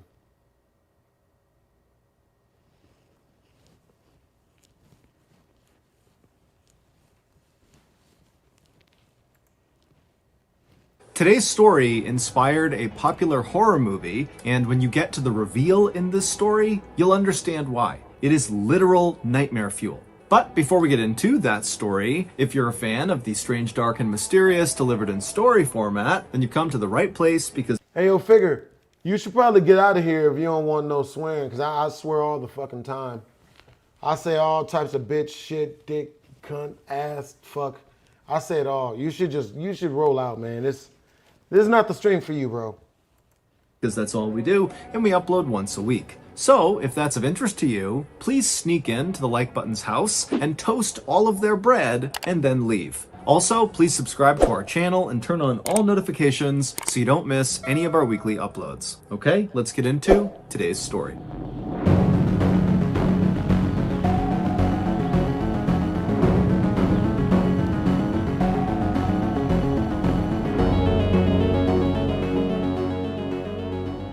One day in early January of 1987, a very strange 52-year-old woman named Ruthie Mae McCoy walked out of her 11th floor apartment in Chicago, Illinois. Today was the day that Ruthie was going to be doing one of her self-appointed public duties. Ruthie was quite tall, and this particular day, she... What time is it here for me, Vision? Oh, fuck, I was supposed to go to the skating rink. It's 8:46 p.m. She had on 2 pairs of pants with a dress over them. She also had her favorite long stick she was carrying. And as Ruthie marched down the hallway, she began jiggling each of her neighbors' doorknobs to see if they were unlocked. And then in between each doorknob check, she would suddenly stop and wave her stick around like it was a sword, and she was fighting off some unseen attacker. And so after Ruthie had checked 4 doors in a row that were all locked, she reached the 5th door, and when she tried the doorknob, it was unlocked. And so without any hesitation, Ruthie pushed the door open, she stepped inside and began yelling, "Hey, look at me, I'm inside of your apartment!" And the woman who lived in this 5th apartment was in her kitchen making dinner at the time, and when she looked up and saw Ruthie barging into her apartment, she wasn't scared. She was just totally annoyed. She rolled her eyes and then began yelling at Ruthie to get out now. But, as always, Ruthie didn't listen. And before long, Ruthie had moved from the doorframe into the apartment, into the kitchen, where she was waving her stick around wildly and berating this young woman for leaving her front door unlocked in this very dangerous apartment building. The young woman yelled at Ruthie a few more times to try to get her to just leave, but Ruthie didn't budge, and so eventually this young woman picked up the phone and called 911. It would turn out the 15-story apartment building that Ruthie and this young woman and all of their neighbors lived in was indeed a very dangerous place to leave your front door unlocked. In fact, at the time, in the late 1980s, this particular apartment building was considered to be one of the most dangerous places in all of Chicago, with a murder occurring there nearly every week. Gangs basically ruled the building, which was totally falling apart and totally decrepit and had these long dark hallways that thieves and killers could hide in. And so Ruthie wasn't wrong in trying to get her neighbors to keep their doors locked, but her very hands-on approach to delivering this message was never met with appreciation from the people who lived on her floor. Instead, her neighbors viewed Ruthie as potentially more hazardous than anything Ruthie was trying to protect them from. However, in reality, Ruthie was not a threat to her neighbors. She was just totally mentally unstable and basically afraid of everything. For example, whenever Ruthie got mail, she would just assume that it was terrible news and most likely about someone coming to take all of her money. And when Ruthie was out in public, which was quite rare, she was so scared of strangers that whenever she passed them, she would just yell out obscenities at them to keep them away. And then also, when Ruthie was in public, she never ate because she was afraid strangers were going to literally run up and take her food. So, back inside of this 5th apartment that Ruthie has barged into, Ruthie was busy berating this young woman about her unlocked door when the police did finally show up and they dragged Ruthie out of the apartment into the hall. The police, by this point, knew Ruthie really, really well, and they were not about to arrest her. They knew she was harmless, but just kind of out of her mind. And so, like they always did in this situation, they told Ruthie to leave her neighbors alone and just go back into your apartment and mind your own business. And Ruthie usually would mutter something under her breath about needing to increase the security in this building, but she would eventually do as she was told and she would go back home. And that was basically Ruthie's life in a nutshell. Constant fear and paranoia from living in this totally dangerous apartment building, exacerbated tenfold by her very poor mental health. But Ruthie was not content with her life. She, like virtually everybody else in this high-rise apartment building, wanted to get out and live somewhere else and have a better life. But Ruthie, like virtually everybody else living in this high-rise apartment building, did not have enough money, and so she was trapped there. But then, in February of 1987, so 1 month after busting into that woman's apartment, Ruthie got incredible news. She had recently begun going to a day program for psychiatric care at a local hospital, and the staff there had really taken a liking to her, and they were going above and beyond trying to help Ruthie kind of get her life together beyond just her mental health. And so one of the things they were doing with her was helping her apply for various government programs like disability payments. And so that month, in February, Ruthie found out that the application they had sent off for her was approved, and so Ruthie was entitled to disability payments, which meant right away she would get a check for $2,000, and then every month going forward indefinitely she would get a payment. It wouldn't be $2,000, but it would be a lot of money. Ruthie was beside herself. She could not believe her luck. And she now knew that with this money, she would finally be able to move out of that terrible apartment. Even before the money began coming into Ruthie, she was already looking for a new place to live. And as she did this, all she could think about were her two beloved grandchildren, a little boy and a little girl. They were the only people in the world, it seemed, to Ruthie that really accepted her and just loved her unconditionally. And so whenever Ruthie would go visit her grandkids, the three of them would sit on the ground and just play together for hours and hours. But to that point, Ruthie's grandkids had not been allowed to visit Ruthie at her apartment because it was too dangerous. But now that Ruthie was going to move into someplace much, much safer, she knew that was going to change. Yeah, Figure seems like he needs to seek help. You know what I mean? Yeah, bro, that's just, that's funny. That's funny. Is this the Jeffrey Dahmer story? Nah, it's the story about Candyman.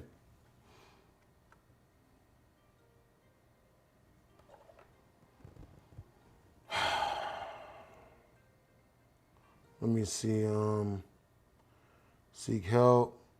Oh, snap, John Ross. Hey, what's up? Change. Hey, She was going to see her grandkids so much more often. And this made Ruthie so happy. And this That's cool. newfound happiness inside of Ruthie really motivated her to start looking at other aspects of her life and see if she could improve them. And so, as Ruthie is doing this new apartment search, she began taking classes to finally get her high school degree. She began picking up these old art projects she had kind of blown off. And also, most importantly to this story, she really began leaning into her religion, something she had not been doing for a long time. Specifically, she began tuning in to these very animated preachers that she would find on TV. And when she really liked one of them, she would write them a letter, and in this letter, she would praise them for their sermons and how incredible they were, and she would ask them to bless her with miracles. And these miracles were often just centered on her health. She wanted to look and feel young again. And some of these TV preachers, who were actually just running scams, would write back to Ruthie and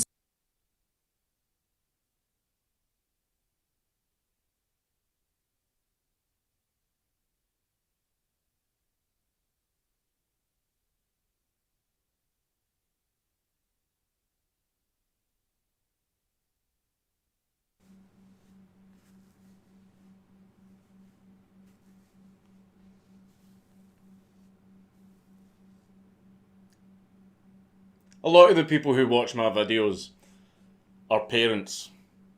Parents of young children. And being a parent means that you have the duty to ensure that absolutely no harm comes to your child.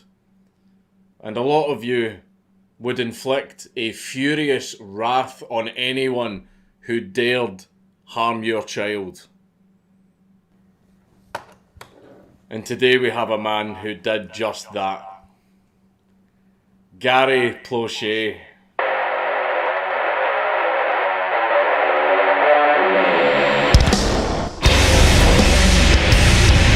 Hey, yo, Figure. So you say, Figure, you say Figure is mean, so I would like to be mean to people. You see what I mean, chat? You know what I mean? When you run into some of these fucking idiots.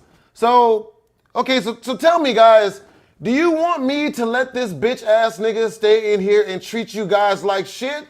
Or can I throw him the fuck out for being a fucking moron? Like that? Yeah, I mean, y'all tell me. Yeah, I mean, because we get people coming in here being complete fucking pieces of shit, and I'm supposed to be nice to these people and blah, blah, blah, blah. You're supposed to deal with the losers and the jackasses and just let them be jackasses. So do y'all want him to keep being jackasses to y'all? Yeah, I mean, did it? So it's different now. So you guys don't like it when people run up in here and be shitty to y'all, but if people run in here and be shitty to me, if I throw them out, I'm wrong. We gonna throw them out, y'all, man. Y'all good people. You know what I mean? I be getting confused sometimes, man. You know what I mean? Because I'm supposed to, the right thing to do for me is to deal with the bitch ass niggas. Just let them be bitches. You know what I mean? But, you know what I mean?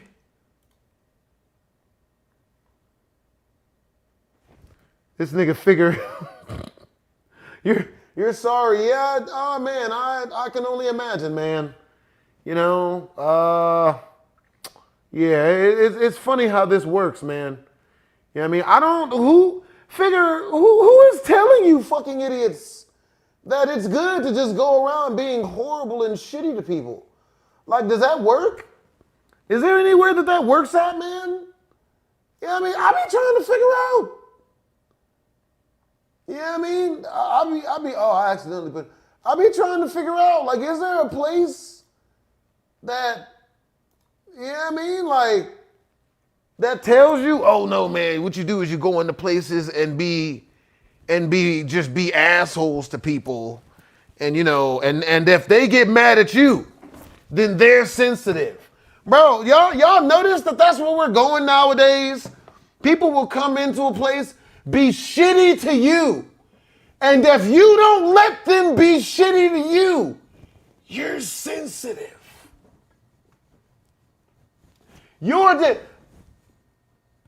It's you. Oh boy.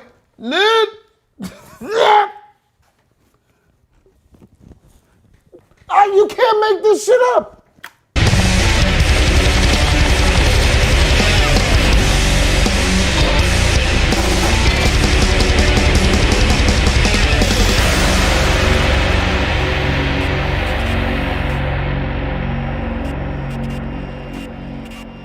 Yeah, better shut the fuck up next time. But before we get into the Mad Lad, coming right at you, it is your boy, Raid Shadow Legends. The hottest game on... Bro, I really like this guy, man. I really like Count Dakley. He's so fucking funny. It's your boy, Raid Shadow Legends. Like, even when he does a sponsor, this nigga's funny. Here in your inbox. Leon Gary Plauché was born on the 10th of November, 1945. And he had a very normal, very standard American upbringing.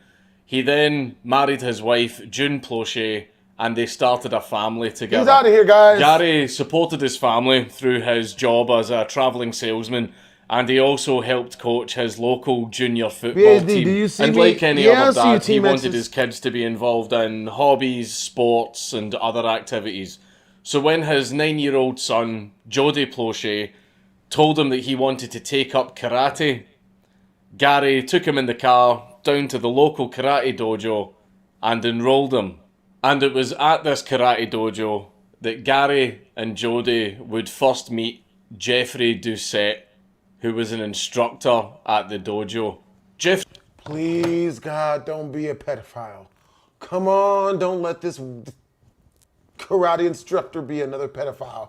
Look, I once knew this dude who was a karate instructor, and he kept trying to get the local kids in the neighborhood to learn karate from him in an abandoned shed. He kept trying to, I'm like, bro, I have to go to him. I'm like, bro, look, he was my roommate, bro.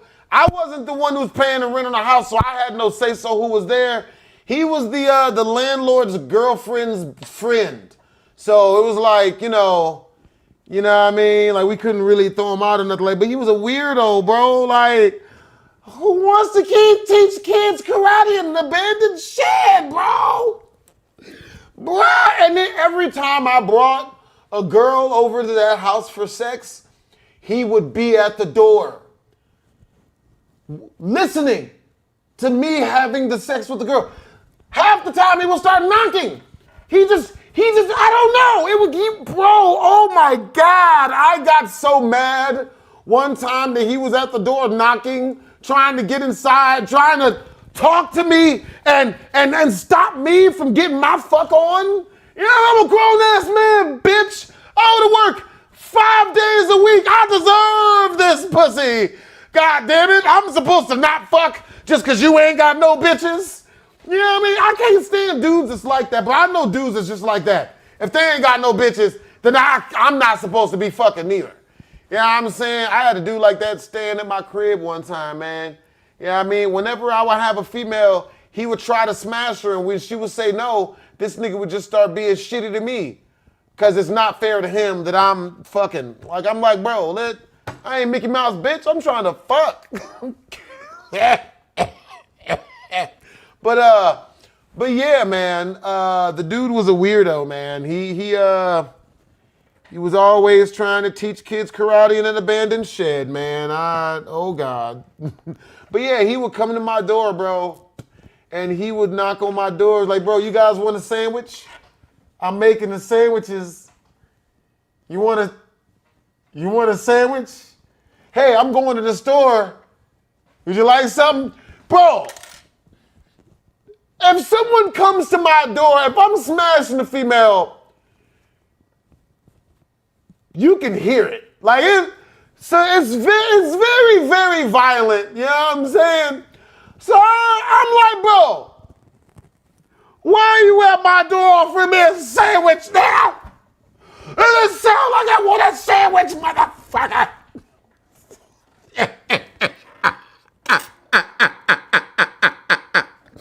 Nigga. Jeffrey Doucette seemed like such a lovely, friendly guy. He was always really helpful with all of the kids, and he would also always take the kids on really fun days out. No. It seems that he really liked kids.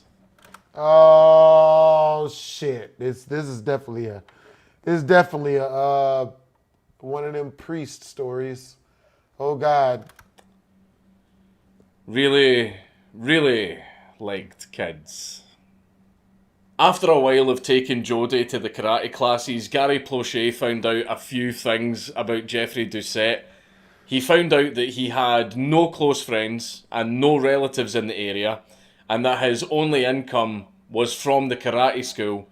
And Jeffrey Doucette was so poor that he was actually living in the karate school because he didn't have the money to live anywhere else. And the karate school didn't have the proper facilities. So Gary Plauché, being the good man that he was, wanted to help Doucette. No. I remember one time. This motherfucker please don't tell me he let him move into his house. See, this is why you can't be nice, bro. Being nice gets you in a lot of trouble, bro. My dad felt so bad for him because we were going to eat family dinner, and my dad started crying, and he's like, he's so pitiful. And I'm like, what? And he goes, he doesn't have anybody. So my dad picked him up, brought him home, let him shower, gave him a fresh shirt to wear, and then took him to my grandparents' house to eat Sunday dinner that we did every Sunday. After having dinner with the Plauchés, Doucette became very close with the family. He became a close family friend. He would go on outings with them, he would have dinner with them, and he would even teach young Jodie, who was now 10 years old, how to drive his car. And this is where the story starts to go down a very dark path. We took turns just riding around this neighborhood. Just he would do the stick shift and the clutch, and we would steer. Well, we were driving around the block, and all of a sudden he put his hands in my lap, and I'm like, man,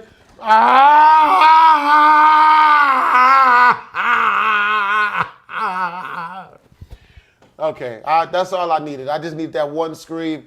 Cause like, I done had to deal with zesty dudes before, bro. You know what I mean? And they would try to hit on me, and they would try to get some shit popping, bro. And you know what I mean? Like, bro, I really, I cannot stand zesty niggas no more, bro. I'm done. I'm completely homophobic now. I used to be I'm tolerant enough as if a zesty dude is around, I won't say nothing. I won't like be weird towards him or mean to him. But if a motherfucker hit on me, bro, you just gotta stay away from me with the you know, the zesty choosing signals. I don't like all that, bro. You know what I mean? I'm done. I've been hit on and sexually assaulted, but not all the way at the sex part. I've had so many zesty dudes try to sexually assault me. I'm good. Huh? You know what I mean? That way, if a zesty dude ever come out and be like, BHD don't like zesty dudes, I don't. And it's your fault. I'm tired of penis. I'm tired of cock and balls. I don't deserve penis. I'm so tired of penises. This is a real moment for me. No, cause look, y'all want to know some of the situations that pushed me here, right? I wasn't intolerant of zesty dudes until like a year and a half ago. I know, you know what? I'm lying. It was about 5 months ago, about 5-6 months ago. That's when I was like, you know what? I'm done with zesty dudes. They got to get the fuck out of here. They can't be nowhere near me. I need them away from me. I can't. And look, this is the reason why. You know what I mean? I'm at the, I like to go to the skating rink, right? Oh my God! Yo, John Ross 44. Don't worry, Gary gets payback for his kid. Yo, John Ross 44. Thank you for the $50 super chat, bros. Bruh. But yo, if you do donate, I'd appreciate it if you send it to through the kick link, the other link. That way, yeah, I mean, it buys my dinner tonight. Like I can spend it immediately on dinner and more than likely making more music. But yeah, man, this is what ended up happening, bro, is I go to the skating rink a lot, and one day I was going there, it was this real buff security guard. I'm walking through the line, and homie is like looking at me, right? When homie looks at me, he looks like down at my meat, and he looked back up at me, and he looked down at my meat, and then look back up at me. Now you can't get mad at nobody for looking at you, you know. But I didn't even think he was looking at my meat. I was like, all right, but maybe he ain't. Maybe he just really likes my pants. I don't know. You know what I'm saying? So I didn't realize what it was because when I'm going, now you got to go through a metal detector to get inside of the skating rink, right? As I'm going through the skating rink, you got to get pat down as well. So I go through the metal detector, and as I'm walking past this nigga grabbed, oh my God, he scared the hell out of me. He grabbed my butt. He reached and he grabbed my butt cheek. I got a full hand of butt cheek. Now I turn around, and this dude is bigger than me.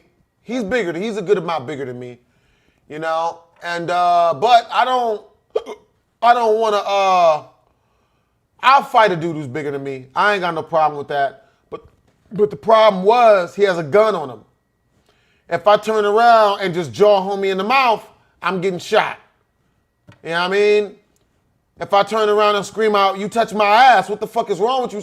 Start screaming, he's gonna do nothing but deny it and say I'm crazy and I'm tripping. And all of his security guard friends are gonna have his back, right? So yeah, sexually assaulted, it happens. I just gotta walk the shit off, nigga. Real talk. I just gotta walk this shit off. As a grown ass man, you know what I mean? I just gotta walk this shit off. Whatever he copped the feel, there ain't shit I can do about it aside from getting shot the fuck up. Cause there ain't nobody gonna fucking believe me. Cause this nigga ain't told. Cause these gay dudes nowadays, they don't tell nobody they zesty. They tell people that they ain't zesty. They tell people, oh, I'm metrosexual. Oh, I'm not like that. Oh, I'm this, that. It's, you know what I mean? There's no point. It's a losing argument. Another time, I'm at the club. I'm dancing in the middle of the circle. You know what I mean? I'm hitting my yeets and shit. I'm having a good time. I'm dancing in the middle of the circle. This white dude jumps in the middle of the circle. I think he's jumping in to dance too. So I'm getting ready to leave out the circle. He jumps in the middle of the circle, grabs me around my fucking arms so that I can't, before I even know what's going on, this nigga grabs me, bear hugs me, and goes in for a fucking kiss, right? I move my hand out the way, and he kisses me on the side of my cheek instead of my lips, which is where he was trying to kiss me at. I power out of his bear hug, you know what I mean? And I try to fight this nigga. I'm like, man, I'll beat your ass. You know what I mean? And homie turned around, you know, because zesty dudes don't fight. They run. He turned around, and runs. You know what I mean? Like, you know what I mean? That's understandable. Because if he hadn't run, I'd have hurt that man. I would be in jail. I would be in jail, bro. This happened like 3-4 months ago. I might still be in jail right now, bro. I'm not even gonna lie, bro, because I would not have killed it. I would not have killed him, but that man would have woken up in the hospital. He would have woken up. But since he ran from me, that justified my manhood. I was like, all right, he ran from me. So, you know what I mean? That's all I needed. I just needed him to understand me. You gotta feel me, nigga. You know what I mean? I don't give a fuck about, yo, you want your zesty bullshit satiated? Yo, I ain't with the shit, bro. And if you gonna shoot your shot, nigga, you need to feel me, bro. You know what I mean? And feeling me is me putting you in the hospital. You know what I'm saying? Go ahead and shoot it. Go ahead and shoot it, nigga. Go ahead and go for it. Please. Please go for it. I love it when so I went after him and he ran, so I didn't chase him. I'm like, I'm not about to chase a zesty nigga down and beat him up. That's doing too much. He ran, you know what I mean? He assaulted me physically in the worst way you can assault a straight dude. But he ran, so I'm gonna let him slide, you know what I'm saying? Bro, I'm telling you, bro. Exactly, bro. You know what I mean? So people are, so if y'all hear me talking about I don't like zesty dudes, now you know why. I'm tired of penis, bruh. I shouldn't have to deal with it. You know what I'm saying? I shouldn't have to have a dude. I should be able to go out and dance at a club, you know what I mean? Dance on the strip at the club without a dude being like, he must have, I don't deserve that. And if not, ask me, bro. Ask me. Ask me, hey man, you ever like a guy? And you'll get the answer. Fuck no, I ain't never been into no dudes. Ugh. You know what I mean? To each his own, but that's never been my thing. That's gonna be my response every single time. You know what I mean? Bro, I got way more stories, but I'm not about to, I don't want to do that to y'all. We here to watch some Count Dankula. I'm not gonna do that. You know what I mean? And then he quit. And then I was like, okay, maybe that was an accident. And then I'm driving a little bit more and it happens again. And I'm like, whoa, well that was him testing the boundaries to see how I'll respond. And I guess I passed the test. After this hey! test, Doucette John Ross, thank you for the $100 donation over on my link, bro. And the rest of the kids from the dojo. Hey, John Ross, thank you for the $100 donation over on my link, bro. I appreciate you. Himalayas 2000. He's from Louisiana. Yeah, I know, John Ross. It sucks. It sucks, bro. It freaking sucks, man. But it is what it is, you know what I'm saying? I ain't tripping. Again, I ain't got no problem with zesty dudes. I ain't got no problem with dudes who like dudes. That's just not my thing. When people try to kick down the doors of my sexual boundaries, all they're gonna get is so much violence that they're just going to cry victim. And that's what I don't like, bro. When someone puts me in a situation where I'm able to become very, very violent to them, I don't like it because then they turn around and run like they didn't do nothing wrong. And that's what I don't like. You know what I'm saying? I'm keeping it real. Joe, we're on a trip to a karate competition in Houston, Texas. Yo, John Ross, 44, thank you for tipping another $100, bro. And I'll spare you the detail. John Ross, 44, I cannot wait to see what happens to this dude.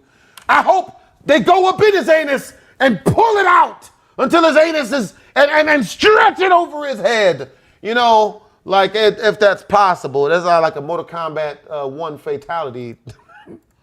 And then I was like, okay, maybe that was an accident. And then I'm driving a little bit more and it happens again. And I'm like, whoa, well that was him testing the boundaries to see how I'll respond. Yeah. I guess I passed the test. After that. You passed the test? What do you mean you passed the test?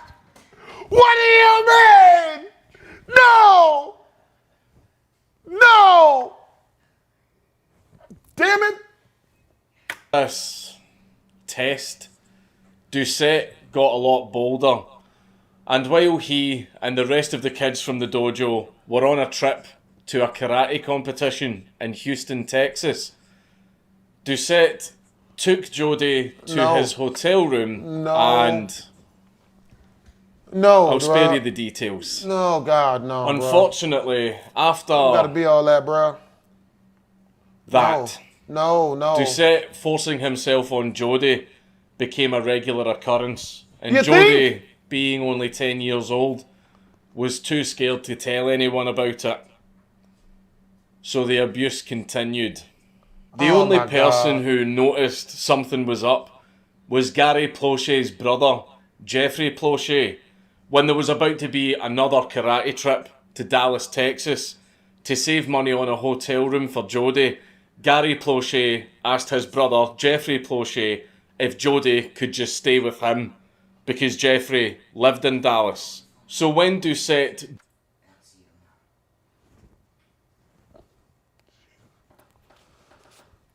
I'll be right back, yo. Oh. What's up? Yeah. Take your phone off of block, because I was texting you. I ain't blocked you. I know, and it's on block, but it must be on standby or something when you had company. It went straight to voicemail. I'm just letting you know. Okay. That's what's up. Now, I'll be back tomorrow then, because I'll go ahead on and go to karaoke. They shrinking. You ain't got the test? I got the x-ray. That's what's up. What's up? X-ray. Yeah. He said they're shrinking. Mm. Yeah, I got some new medication too. That's what's up. It'll make my stomach hurt. That's what's up. I was in the meeting, man. I had went to a meeting afterwards, and it was like. So you came over. You came over to clean. I did. My bad. But I'll be back tomorrow because I can do karaoke. Then. Okay. Yeah. Do karaoke. Okay. Yeah. Have fun at karaoke, mama. I was like, I felt like I was having something in my back, man. That shit was hurting like a motherfucker. But it's Yeah. subsiding now. Okay. Metformin pills. Thanks. I'll be back tomorrow, okay? Okay. I'll see you tomorrow, mama. You feel better? I do, since I heard that. Yeah. I'm glad. That's good news. All right. See you later, mama. Oh my God. dropped Jodie off at his uncle's house, he kissed Jodie on the mouth. But what he didn't know is that Jodie's uncle Jeffrey saw him do it. And so Jeffrey immediately told his brother Gary. Unfortunately, because Doucette had become such a close friend of the family, Gary Plauchet defended him, telling his brother that surely he must be mistaken and that Doucette would never do a thing like that. For the next 6 months, the abuse continued. Yep, for the next 6 months, the abuse continued. Oh, God. Mostly happening in hotel rooms during karate trips, but eventually it started happening in the karate school itself when no one was around. What made things even worse for Jodie during this time is that his parents, Gary and June Plauchet, were getting divorced. So with Jodie's home life being such a mess, a lot of people feel that this made him even more vulnerable and made him feel dependent on Doucette, which made him easier to abuse. Then, on the 19th of February, 1984, Jeffrey Doucette arrives at Jodie's mother's house and tells her that he needs help with an Yo, John Ross 44. Yo, so Gary gets revenge? They get revenge on him? Do they get revenge on him, John Ross? Oh, for the love of God, this is the scariest thing I've ever heard in my life. These booty goons, bro, they need to be stopped, bro. Booty goons need to be castrated, bro. At least the ones that go after kids, bro. Only the ones that go after kids. I feel like regular dudes that just like dudes and stuff, that's cool. There's nothing wrong with that. You know what I mean? Live and let live. But if you're going after kids, nigga, you need to be circumcised. The whole thing needs to be sliced directly off. Like, come on, bro. Like, yeah, I mean, like, not children's butt cheeks. errand, and he needs Jodie to help him. No. So June Plauchet just lets Jodie go with Doucette. No. But after several hours, she hadn't heard anything back from them. There was no sign of Jodie. Oh boy. Then, After more hours pass with no sign from Jodie, June Plauché starts to panic. You so think? she contacts the police, who begin a search for Jodie. That's disgusting. But Jodie was in Doucette's car, being driven all the way to California. Doucette seems to have come up with a plan to kidnap Jodie so that they could run away together.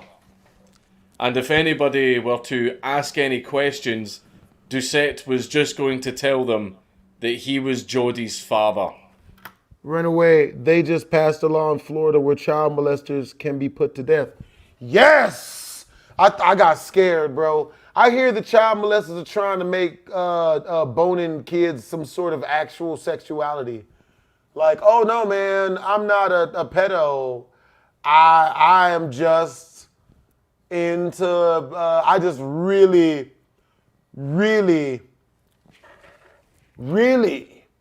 like them young. Like, hey, like I would be so disappointed in the world if they normalize that shit, bro. I'll be disappointed, bro.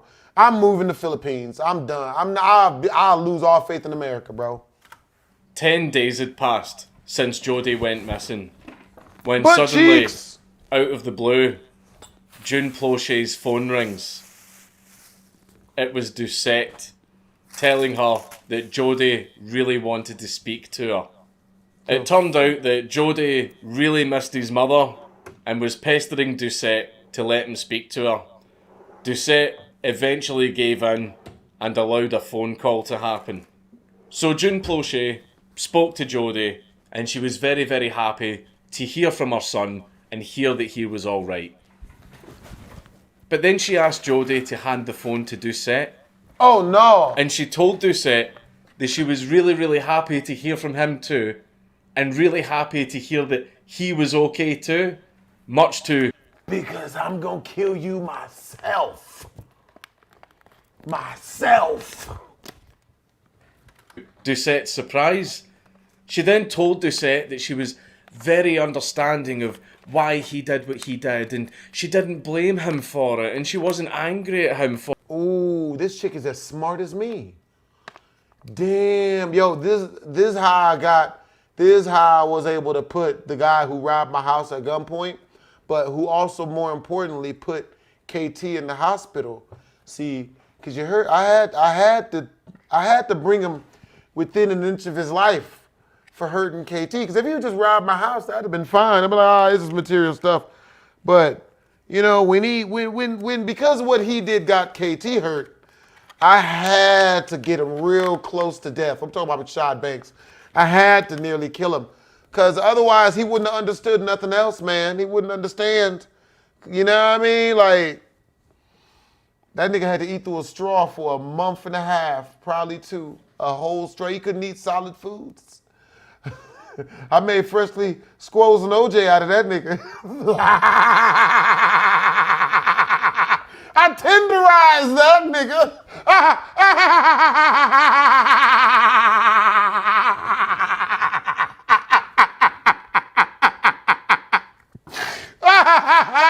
Oh man, dude, oh my God, bro. I'm crying with laughter, bro. Oh my God. That's one of my fondest memories, dude. Is nearly killing Rashad Banks.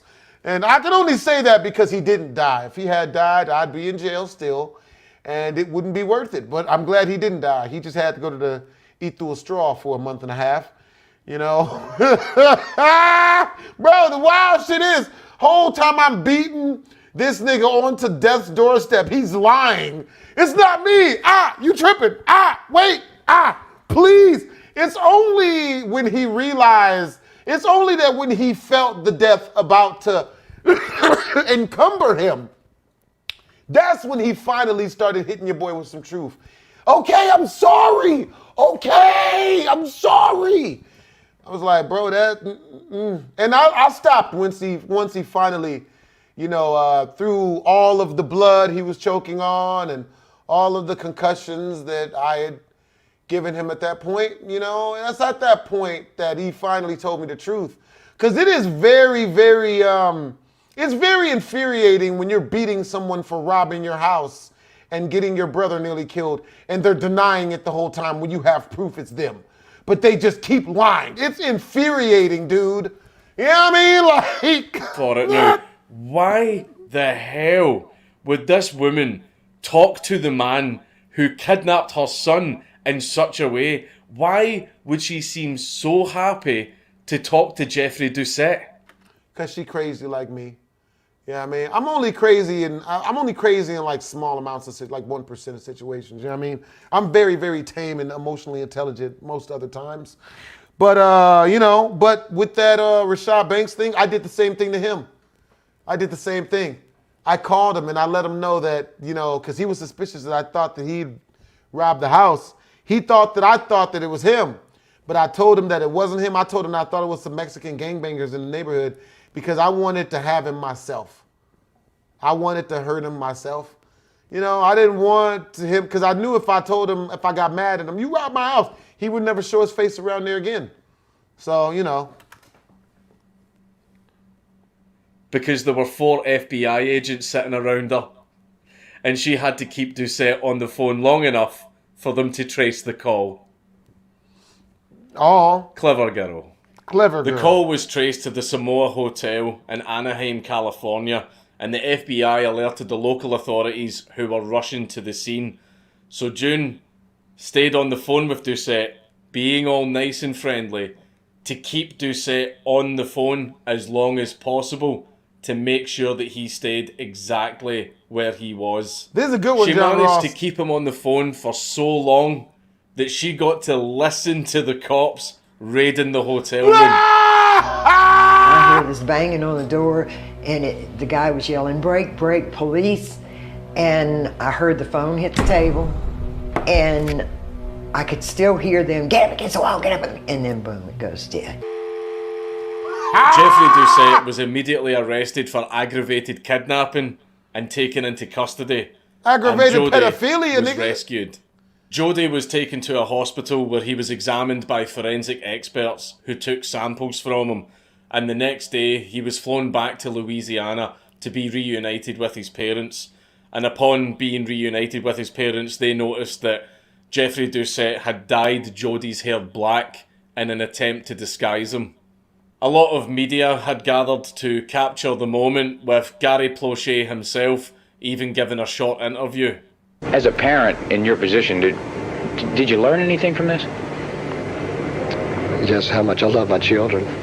I might be a little bit more protective or overprotective, I don't know. After he got home, Jody was taken to the police. John Ross, you scared the crap out of me with that donation. But wait, it gets better. John Ross, 44, thank you for the $10 super chat, bros. I appreciate you. Police station to answer questions and hand over any and all information that he could to assist in the police's case against Jeffrey Doucette. But Jody was very quiet and didn't want to talk about it. Which, That doesn't deserve, bro. That's not cool. Understandable. I understand too. That's 2 not weeks cool, bro. after Jody came back, the forensic experts presented their results, which proved that Jody had in fact been abused. That sucks. The dude. news of this absolutely broke Gary Plauché. He had a complete mental breakdown upon hearing this. Yeah. He felt like a complete failure as a father. He should have noticed the warning signs. He should have listened to his brother.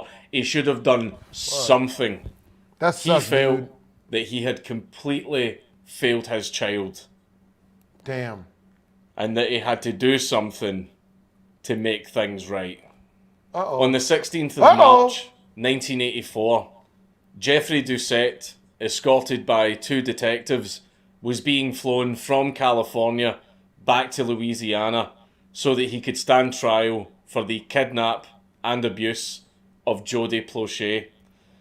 And while he was on the plane flying back, Jeffrey Doucette started confessing to the 2 detectives that Jody was far from the only child he abused.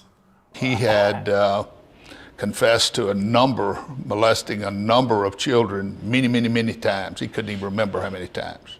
We were going to build a case against him and was going to send him to the penitentiary for the rest of his life. Just kill so him. Jeffrey Doucette had landed in Louisiana and was being escorted out of the airport by the two detectives.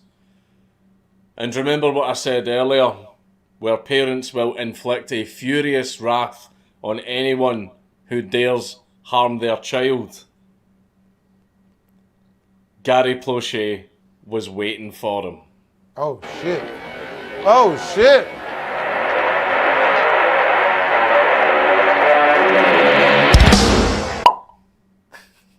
Oh no! What happened?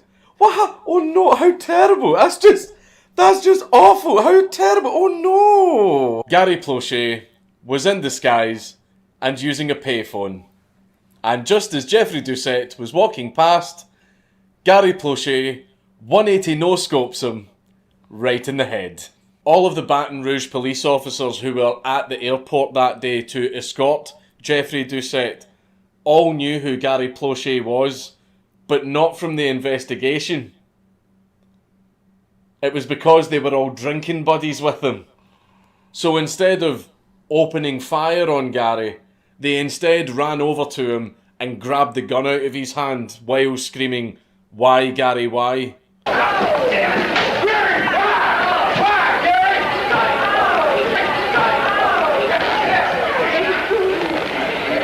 Gary Plauché was immediately arrested and he needed to die. You gotta kill him. Huh?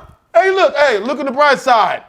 That's way better than what was gonna happen to the pedo's anus when he got into prison. They were gonna resize them shits. Huh? Most of the dudes in prison is black. All BBC. All up in his ass all the time. That's what they was gonna do. You know what I mean? They was gonna stretch him out, so he might as well just get him killed right then. You know, cause his anus would have been over when he got to prison, man. They would have, you know what I mean? Like they'd have been shoving shoes up that shit, you know what I mean? That's what I would do. I'm not putting any part of me up any dude's anus. But if I gotta sodomize a punk ass dude, I'm gonna use like a shoe or like a cup. You know what I mean? Like a cup full of quarters or something. Just, you know what I'm saying? I did. Charged with second-degree murder. Jeffrey Doucette was taken to hospital, but died the next day. Some people theorised that because Gary Plauché was drinking buddies with a lot of cops and detectives, that one of them told Gary the time and the place that Jeffrey Doucette was going to be. Yep. But it was later revealed that it was actually an unnamed employee of a local news station that told Gary the time and the place. Now, did this unnamed employee know of Gary's intentions? We just don't know. Though it does seem that Gary had not told anyone about what his plans were. Not even his ex-wife June. And when June was given an interview and she was asked, what did she say to Gary after he killed Jeffrey Doucette? Good job. Good job. She gave a fantastic response. That was probably when I said to him, the least you could have done was let me drive you. The least you could have done was let me drive you. Shouldn't have divorced her, Gary. She's a good one. Despite the fact that Gary Plauché had in fact murdered Jeffrey Doucette, all of the public were supporting Gary. Phone calls are pouring in from all over the country, offering both money and moral support. Plauché's actions stirred powerful emotions in people who could picture themselves in his place. So Gary Plauché's trial started. Bruh, if I had a kid and somebody like molested my child, man, good Lord. It would be rough, man. Cause like me, someone like that death wouldn't be enough. I would torture them, you know, and I would torture them in rough ways. You know what I mean? Cause like with Rashad Banks, when I beat him to within an inch of his life, that was torture to me. I tortured that nigga. I just kept beating the shit out of this nigga. No matter how much blood he coughed up or how much his eyes and his mouth would close up and start leaking blood. No matter how much blood he threw up, I just kept beating him. You know, just kept tenderizing this nigga.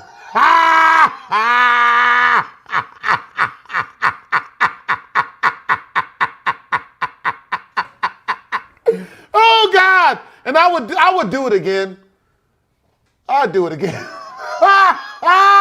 But luckily enough, I stayed. That's why I truly moved out the hood, bro. Because if I'd have stayed in the hood, I would have had to kill somebody. So I don't go. That's why I don't go anywhere near the hood. I live in the suburbs, nigga. I'm with the white people now. You know what I'm saying? Oh, I'm tired of the projects and the streets. I'm good, bro. And his defense team argued that upon hearing of his son's prolonged abuse, Gary Plauché had a psychotic episode, which was made even worse by coming to the realization that Jeffrey Doucette, a man he tried to help, had been manipulating him and his family for years, just so he could abuse Jodie. Gary Plauché took a plea deal where the second-degree murder charge was dropped, and Gary pleaded no contest to the reduced charge of manslaughter. Allegedly, during the trial, when the judge asked Gary Plauché to explain his actions, Gary Plauché looked him right in the eyes and said, "If you were in my position, you would have done the exact same thing." The judge handed down his sentence. 5 years. 7 years in prison. Yes! Suspended. Yes! 5 years probation. Yes! And 300 hours of community service. Yeah, that's a W! Eat that! Gary Plauché That's a W! didn't spend a day in prison. Fuck it! And he just walked straight out of the courthouse. They were not going to convict Gary of shooting the guy who molested his son. That wasn't going to happen, not in Baton Rouge. And Gary Plauché just continued with his life as normal. That's what I'm talking about. So where are they now? Well, Jodie Plauché is all grown up now, and he's actually an anti-abuse advocate, and he travels America giving seminars to teach people how to recognize the early warning signs. I really hope he can have normal relationships with females, bro. I hope that shit didn't like unlock some zestiness in him, bro. That shit sucks, dude. No one deserves to be forced into that type of shit, bro. Like, let people choose, dude. Like, come on, bro. Of child abuse. Yes! So that they can fight against it and, more importantly, prevent it. As for Gary Plauché, in 2011, he suffered a stroke, and then he died in 2014 in a nursing home after suffering a second stroke. But before he died, despite it being very difficult for him to speak due to the first stroke, Gary Plauché gave one final interview. Do you regret killing Jeff Doucette? Fuck no! No. I do that shit again! Would you do it again? Hell yeah. Hell yeah! Oh, yes. Nigga! Oh, he doesn't give a shit! Who would? Who would feel bad for this piece of shit? That's real shit! Let that nigga die, bro! You know what I mean? Nobody... Man, that's like asking me, yo, man, you feel bad about giving Rashad Banks so many concussions and beating him to within an inch of his life? Man, no. Like, bro, like, I'm glad I didn't kill him. I'm glad I didn't kill him. But, nah, he needed that one. Hey, what it is, bros? I love that one, bro. That was the highlight of my day. Yep, that shit was the highlight of my day.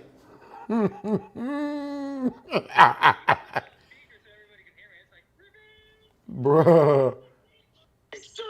Revenge! That shit was... Bro. And didn't do any time in jail. That's what I'm talking about. We all have our hobbies. Bro. Damn, that's justice right there. He needed to die. Yeah, that shit felt good, man. So much after, the next one I was recommending is Mad Jack Churchill. I got you. Mad Jack Churchill? Oh, he is the most insane soldier of World War II I've ever heard of. And yes, he is British. Mad Jack. The man truly is mad. Was mad. Mad Jack Churchill. Mad Jack Churchill. I got it coming up right now. I'm about to turn this mug on. Bro, that last one was fire, dude. Good looks. Top one there. It's fucking, this guy goes, cuckoo. Dude, that's what's up. All right, cool. I'm about to start playing that mug right now. Yep, all right. I'll hang up again because I like you being able to turn these into independent videos. Most definitely. I can't wait, dude. These videos are going to be awesome, dude. Oh, this guy was so...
Oh, shit is working?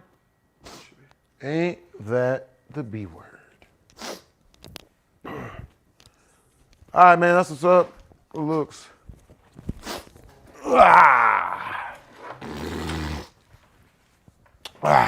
Man, that's funny. Can you guys hear me now? Hear me now.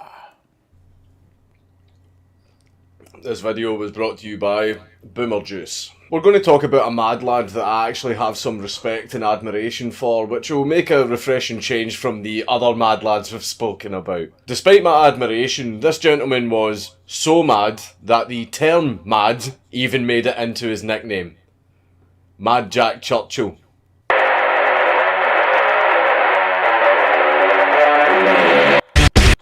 Fleming Churchill was born in Sri Lanka in 1906, and in his youth his family moved around to many places, ranging from England to Hong Kong. He was educated at the Isle of Man King William's College and then graduated from the Royal Military College of Sandhurst. He was then deployed in Burma with the Manchester Regiment, and he spent his free time motorcycling around Burma. He left the army in 1936, where he worked as a newspaper editor in Kenya and also a male model. He also landed a few small acting roles in the movies The Thief of Baghdad and A Yank at Oxford, and in his spare time he practised his two favourite hobbies, archery and the bagpipes. He became so good at bagpipes and archery that he came second place in the 1938 Aldershot Tattoo piping competition and even represented Britain at the World Archery Championships the very next year. This sounds very straightforward. It's just a tale of a military man travelling the world and indulging in his hobbies, and you might be asking yourself, what is so mad about this guy? Well, the madness was sleeping within him, waiting to be awoken by a certain event, and that certain event took place on the 3rd of September 1939. This morning, the British ambassador in Berlin handed the German government a final note stating that unless we heard from them by 11 o'clock, that they were prepared at once to withdraw their troops from Poland, a state of war would exist between us. I have to tell you now that no such undertaking has been received, and that consequently this country is at war with Germany. Churchill went straight back into the army with Manchester Regiment and was deployed to France with the British Expeditionary Force. And when Churchill was deployed, he had three primary pieces of equipment: his basket-hilted longsword, his bow and arrows, and his bagpipes. Why a sword? Well, Jack is quoted as saying, "Any officer who goes into action without his sword is improperly dressed." While in France, Churchill and his men ambushed a German patrol, and to signal the beginning of the attack, Churchill raised his sword in the air. Churchill, during the battle, was also able to kill the German soldier by hitting him in the neck with a barbed arrow. Can you imagine how angry that German soldier must have been? He's sitting there armed with machine guns, rifles, and what was at the time advanced weaponry. And then he gets popped off by some bagpipe-playing maniac with a weapon that some historians believe has been around for about 64,000 years. That's just embarrassing. During the Battle of Dunkirk, Mad Jack was shot in the neck by a German machine gun, and he also managed to save a wounded British officer from a German ambush, and for this, Mad Jack received the Military Cross for bravery. After the evacuation of Dunkirk, Mad Jack volunteered for the Commandos. He became second in command of 3 Commando and took part in a mission to raid a German garrison in Norway. The mission was called Operation Archery. Fuck's sake. When they landed on shore and the doors of the landing craft fell, Mad Jack immediately started playing March of the Cameron Men on his bagpipes. He then threw a grenade and charged at the enemy line with his sword. The German garrison fell, and German soldiers and the artillery batteries were captured, and for this Mad Jack received his second military cross. This is an unconfirmed rumour, but apparently the newly captured German POWs, when they were questioned as to why their machine gunners didn't shoot this raving lunatic charging up the beach with a sword, they said that they thought he was mentally unwell and didn't shoot him out of pity. I don't know if that's true though, because it kind of shows the Nazis showing compassion. He was then deployed to Italy, where he was the commanding officer of 2 Commando, and they made landings at both Salerno and Catania, and on both occasions Mad Jack started playing his bagpipes and charged the enemy with his sword. The whole objective was to destroy German observation posts and artillery posts in the cities of Pigliatti and Salerno, and despite being massively outnumbered, Mad Jack deployed a very clever tactic. He would spread out his men as evenly as he could around the German encampments, and then at night he would get them all at once to fire at the German encampment while screaming "Commando" at the top of their lungs. Mad Jack doesn't really do stealth missions, but this tricked the Germans into thinking that they were facing a much larger force than they actually were, so the Germans shit themselves and surrendered. This resulted in the 50 men of 2 Commando capturing 136 German prisoners, and Mad Jack received a Distinguished Service Order.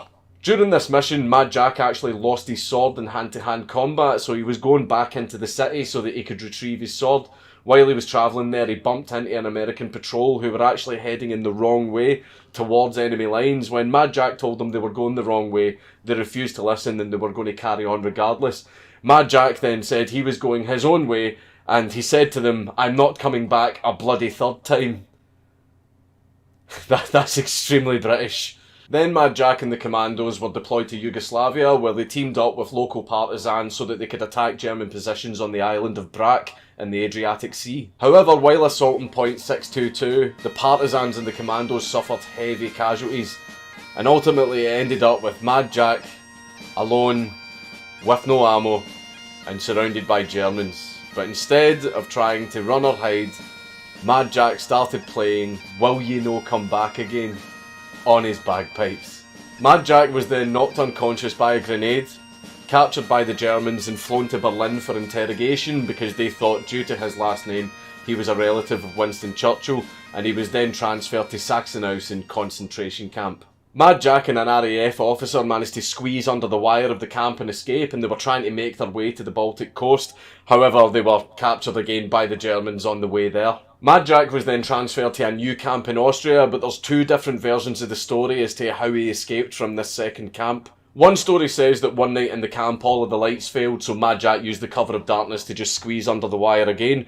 But another version of the story is apparently while he was being transferred by the German army with other prisoners, the prisoners told the German officer that the SS were going to execute them. The German officer apparently asked the SS, "Are you going to execute these prisoners?" The SS officer said yes, and then the German officer apparently refused to hand the prisoners over for their safety. And the SS, apparently realising that they were outnumbered by the German army, backed off and left.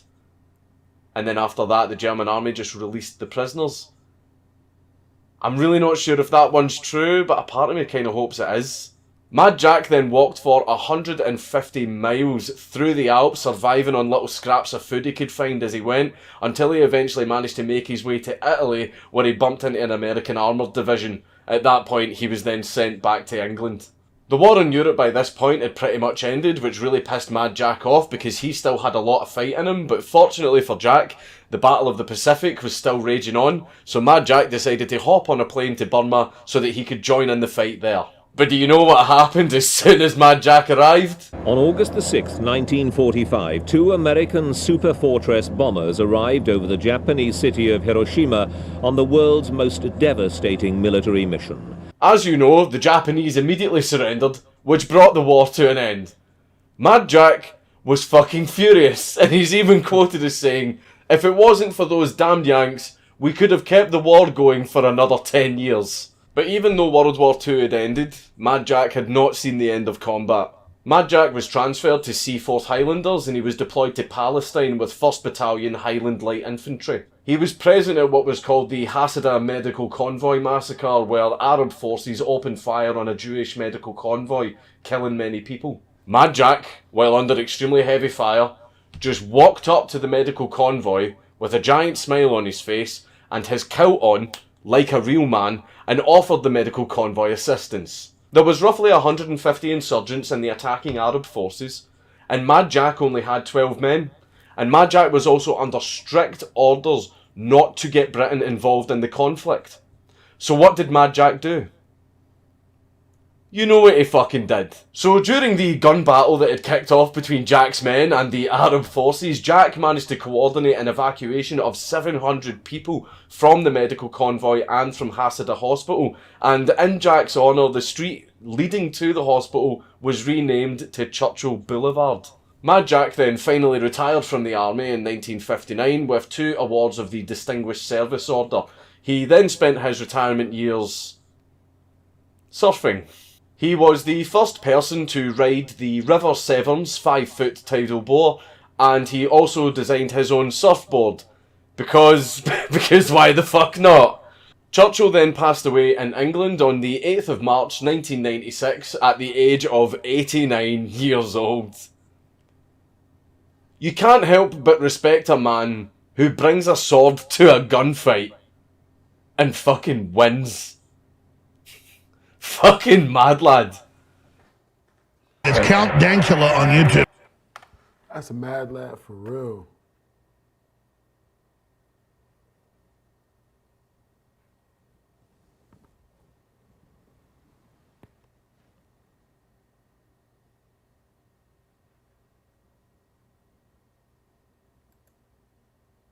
We all have our hobby.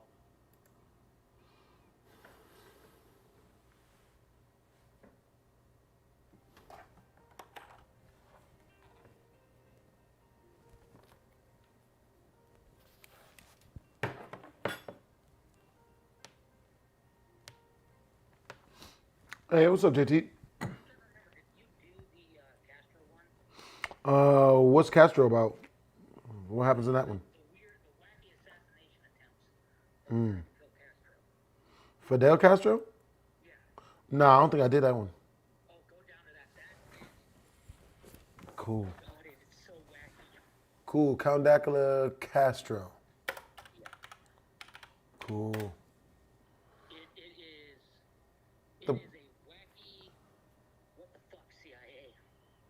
Ooh. Ooh, actually, I have seen that one. Cool.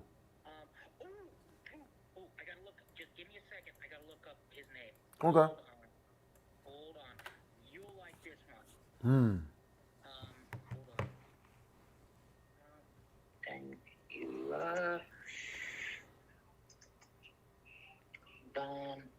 Don Alejo. Don Alejo. Yep. And it is DON space ALEJO. Okay. Found it. That's my last recommendation for you for the night. About 2 years ago. I've been giving you good ones tonight. You've been giving me real good ones tonight, man. I appreciate you. Yep, that's it. That's what's up. It's gonna get wacky again. All right, cool, cool. All right, man. Man, then after this, I gotta rack out because I got a long drive tomorrow to get back home. Understandable. All right, man. I'll talk to you a little bit later on, man. I'll see you in the chat. Well, I'll probably call you tomorrow while I'm driving just because. Yeah, just because you're bored. I talk to people while I drive to help me stay awake. Understandable. That's smart. Okay, cool. Yeah, call me. Yeah, I'll call you tomorrow. I will call you probably later my time because you're, are you Mountain or Pacific? I forget. I think I'm Pacific. What time is it there right now? It's like 9. Yeah, no, that's 10. Yeah, you're 2 hours. Yeah, you're Pacific. Okay. All right. Well, I know when to call you then. All right, cool. No, just give me a quick call after this one so I can say goodnight and give you some other recommendations and then Okay. I'm going to crash. But I'll watch this one with you. I'm going to hang up this so we can watch it. All right, cool. With all the Dankulas I've been hanging up. Yeah.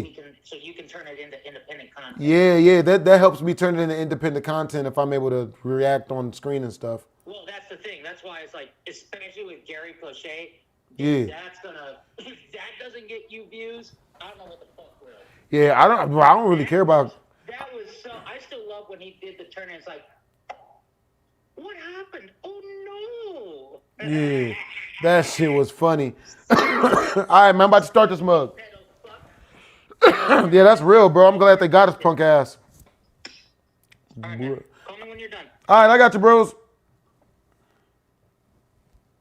Ago, I talked about how some brave Korean American shop owners armed themselves and defended their livelihoods against a violent mob.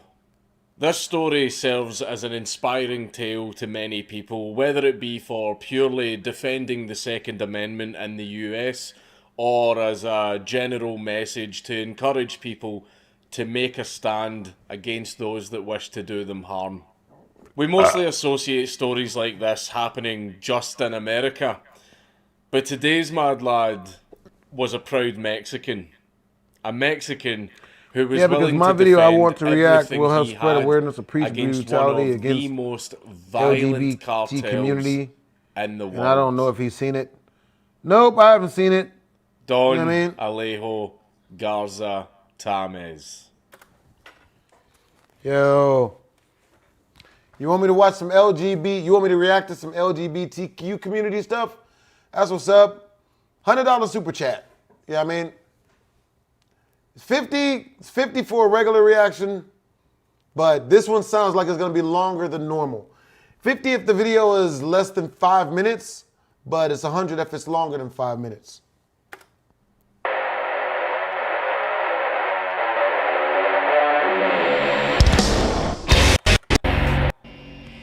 But this game on the place.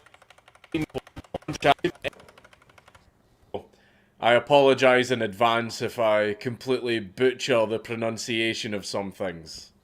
Don Alejo's father owned a sawmill in the nearby woods, and he would teach Don how to chop down trees and prepare the wood for sale.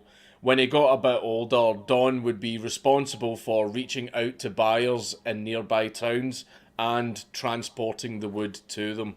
Eventually, the family business was doing so well that they were able to open their own stores in the towns of Allende and Montemorelos.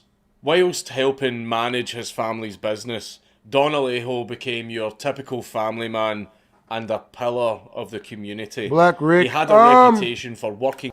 You said something about, when did the Amnesia game come out, Black Rick? Black Trick?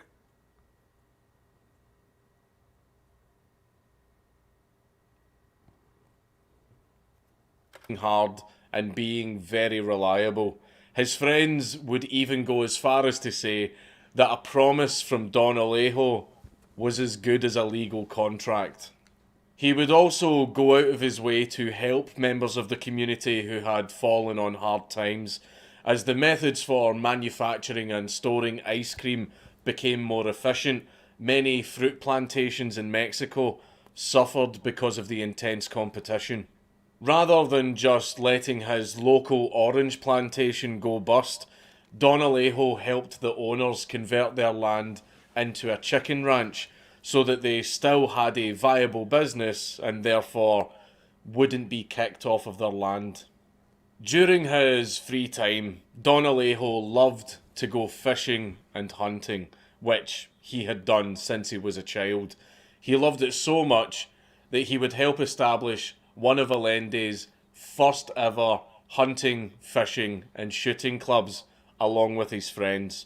And it was here that he began to collect a huge number of sports guns, and he became known as one of the region's finest ever marksmen. Yeah, I just want to take this time to say thank you to everybody who's donated for this stream, bro. Thank you, everybody, especially thank you, John Ross 44. You know what I mean? Like, bro, you know what I mean? Like, appreciate all of you guys. You know what I'm saying? Like, thank you to all of y'all. And thank you to donating. Anybody, if you guys do want to donate, if you can, send it through the link on my Kick. That way it comes directly to me, because YouTube take like 30% and it take me like 3 months to get it. Yeah? In the business, we call this foreshadowing.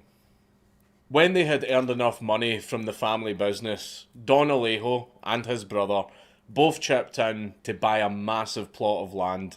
It was right next to the Presa Vicente Guerrero Lake, which was located near Victoria City, the capital of the state of Tamaulipas. The brothers would split the land between them, with Don Alejo taking the part which was known as the San Jose Ranch. He would use the ranch to raise chickens and other farm animals, and he would also contribute to the local economy by hiring ranch hands to help him maintain the farm. He would travel back to his home in Allende during the week to help run the family business, but he always returned to the ranch on weekends. He would typically use the time to relax with his family and enjoy the land that he had worked so hard to get. Hey, that dude looks like Pablo Escobar. This guy on screen looks like Pablo Escobar.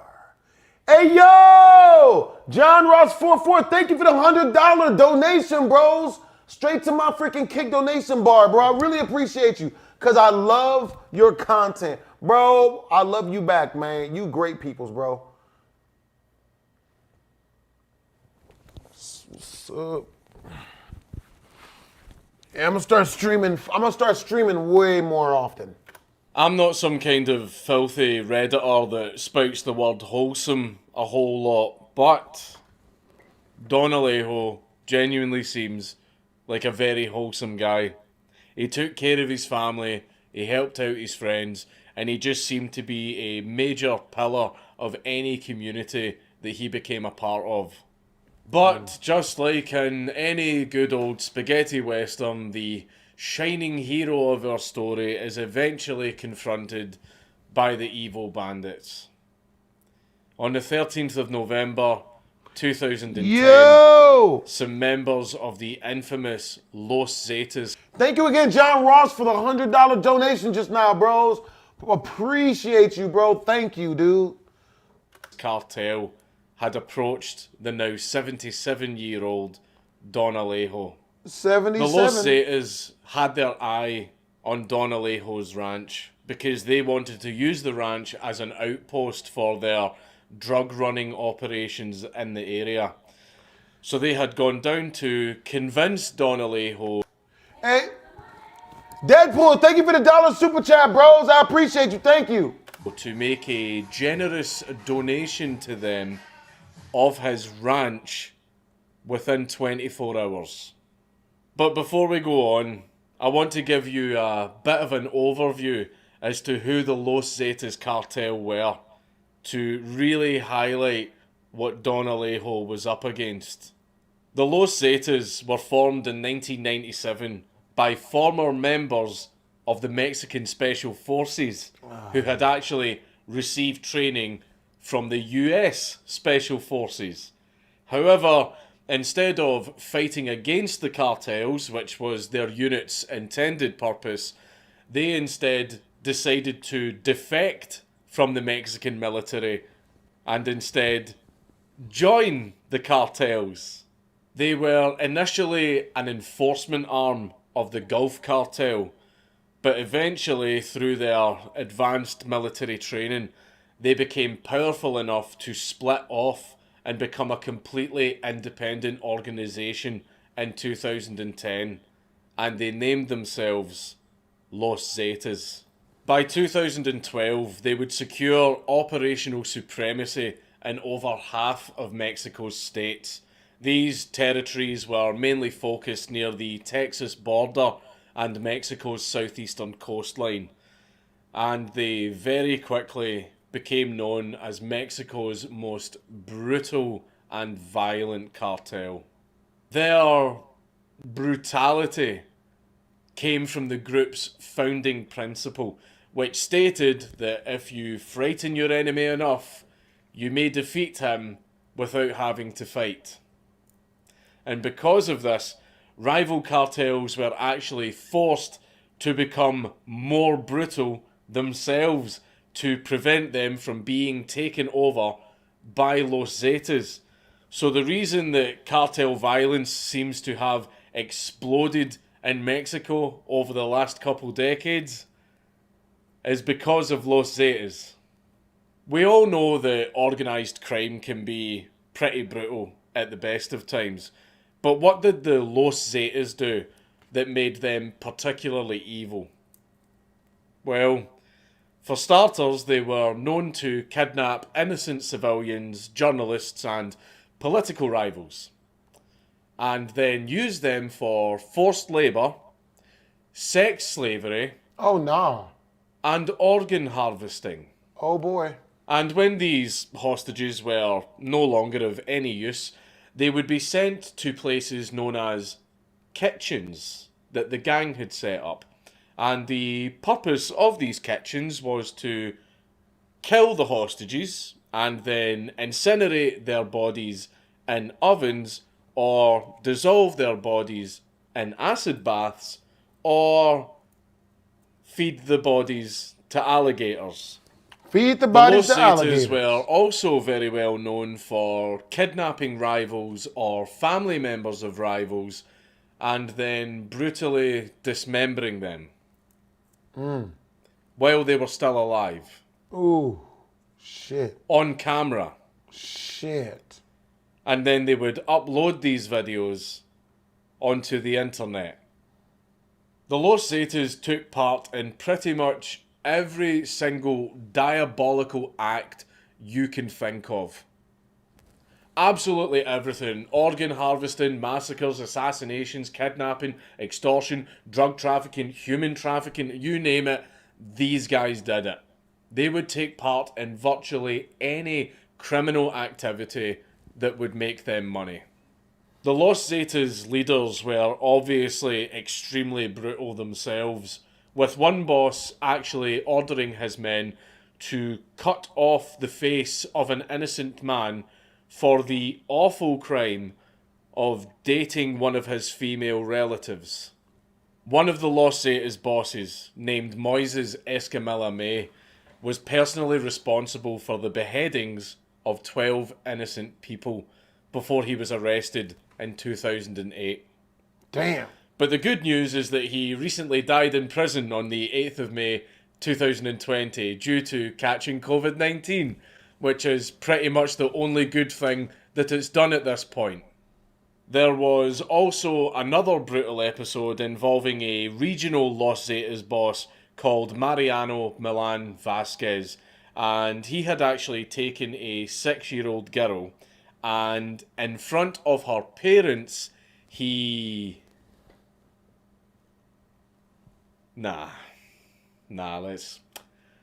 let's just skip this part. And if that wasn't enough to drive home just how disgusting the Los Zetas are, one of the gang's former kingpins, a man named Heriberto Lazacano, was actually famous for getting newly initiated cartel members to eat the hearts of recently killed victims, and he would also very often feed people to the lions and tigers that he kept on his estate. Damn. However, he also acquired the taste for human flesh himself. No. More specifically, human flesh from the male buttocks. No, what? This man eats arse.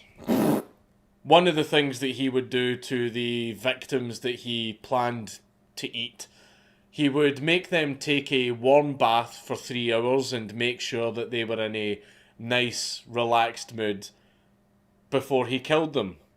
And this was to apparently tenderize the meat and stop any adrenaline from making the meat too tough. And he would then have his arse cooked in lemon and served on toast. So why have I just told you all of this? Why did I just tell you a bunch of horrible stuff that has no doubt left you feeling disgusted and miserable? Not really.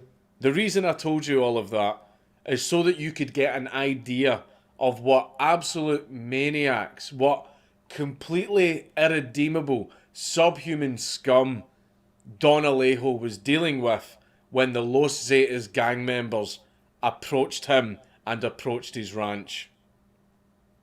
I also told you all of this so that at the end of the video, you will be in a very, very good mood. So back to Don Alejo and his ranch. Now, given the circumstances, I absolutely would not have blamed him for simply cutting his losses, handing over his property, and moving back to Allende. Yet, despite being fully aware of what he was up against, when the Los Zetas asked him to hand over his ranch, Don Alejo told them, "You want it? Come and get it. I'll be waiting." The Los Zetas then left Don Alejo's ranch after telling him that they would be back. I think the reason that Don Alejo told them to stick it where the sun don't shine was probably because he thought that he had already lived a full life by this point. He was 77 years old, and he absolutely didn't want to give away his treasured property to some cartel thugs. And what better way to end a fulfilled life than dying for your principles? So after telling his workers to return home and take the weekend off, Don Alejo got to work in preparing his defences. Using his massive collection of firearms that he had gathered over the years, Don Alejo would line up the weapons and ammunition beside every door and window to the ranch house. This was so that he could quickly defend himself from each direction without needing to awkwardly carry guns or move around with bulky ammo pouches between positions. After this, Don Alejo got what little rest he could before the gang turned up at about 4 AM the next morning. The gang had expected Don Alejo to immediately cower in fear before them when they turned up in several vans and trucks. But instead they were greeted to a defiant Don Alejo hurling insults, abuse and threats at them, telling them that if they wanted his property so badly, they'd have to kill him. As a last attempt to frighten Don Alejo into submission, one of the gang members fired a warning shot just above his property. This would have scared many men and possibly made them surrender, but Don Alejo is not just any man. So his response to the warning shot, instead of cowering in fear, was to instantly draw his own pistol and immediately double tap not one, but two of the gang members, killing them instantly. The cartel members did not expect this. They really did not expect this. They stood there like frozen for a few seconds, just looking at these two dead gang members and going, did he just do that? So, in a panic, they started to return fire. And you would think that with their, superior numbers and the absolute hail of bullets they were raining down on the ranch house, that would have been enough to kill Don Alejo. But while they were, busy focusing on shooting at the ranch house, they didn't realise that Don Alejo had actually moved to a different firing position in the house. And by the time they stopped firing, they looked around and saw two more dead gang members. because Don Alejo, while they were all busy shooting, had picked off two more of them with a hunting rifle. The firefight was now in full swing, and two of the gang members charged at the front door of Don's house and kicked it in and got inside, which would have been very bad news for Don Alejo if he didn't know that that is exactly what they would do. So upon charging into the house, the two gang members were greeted with Don Alejo staring right at them with a shotgun. Two more down. At this point during the battle, the gang members were becoming increasingly impatient and also panicking a little because so many of them were getting killed. So they started firing high-powered rifles and launching grenades at the house to try and finally draw Don Alejo out. But they struggled to do even this because they were still under heavy fire from Don Alejo, who kept confusing them about his location by constantly moving to different firing positions within the house. After the battle had gone on for 5 minutes, the gang had finally gotten cold feet and fled from the ranch because they were worried that because they were so close to the state capital that it would only be a matter of time before the army would arrive and put a stop to the shootout. The Mexican Marines did eventually show up not too long after the battle had ended, and what they seen was a house riddled with over 900 bullets and massive craters in the walls caused by the grenade blasts. When the Marines entered, they actually expected to find a small group of ranchers defending the house, given that they had to stand over the corpses of several dead gang members to actually get inside. But what they found instead was an empty house littered with toppled guns and empty shell casings. They called out to any occupants of the house, saying that they were the Marines and it was safe to come out now. But they got no answer. So they started searching the house. And upon checking the bathroom, they found Don Alejo slumped on the floor. During the massive hail of bullets, Don had actually been shot very many times, and his body was riddled with shrapnel from the grenade blasts. He had barricaded himself inside the bathroom to make his last stand, but sadly, he died of his wounds before the Marines got there. And when the Marines found him, he still had his rifle in his hands, and it was pointed at the door. Now, we don't know a lot of the exact details of this case because, despite this being a massive story, the local media refused to report on it for an entire week. This was because the Los Zetas had massive power over the local government, and they were able to successfully intimidate state officials and journalists into silence. The reason that they did this is because it doesn't really do much for your image when your international violent drug cartel gets absolutely wrecked by a 77-year-old man. However, the Millennial News Channel braved the threats of the gang, and they defiantly reported this story to the entire nation of Mexico.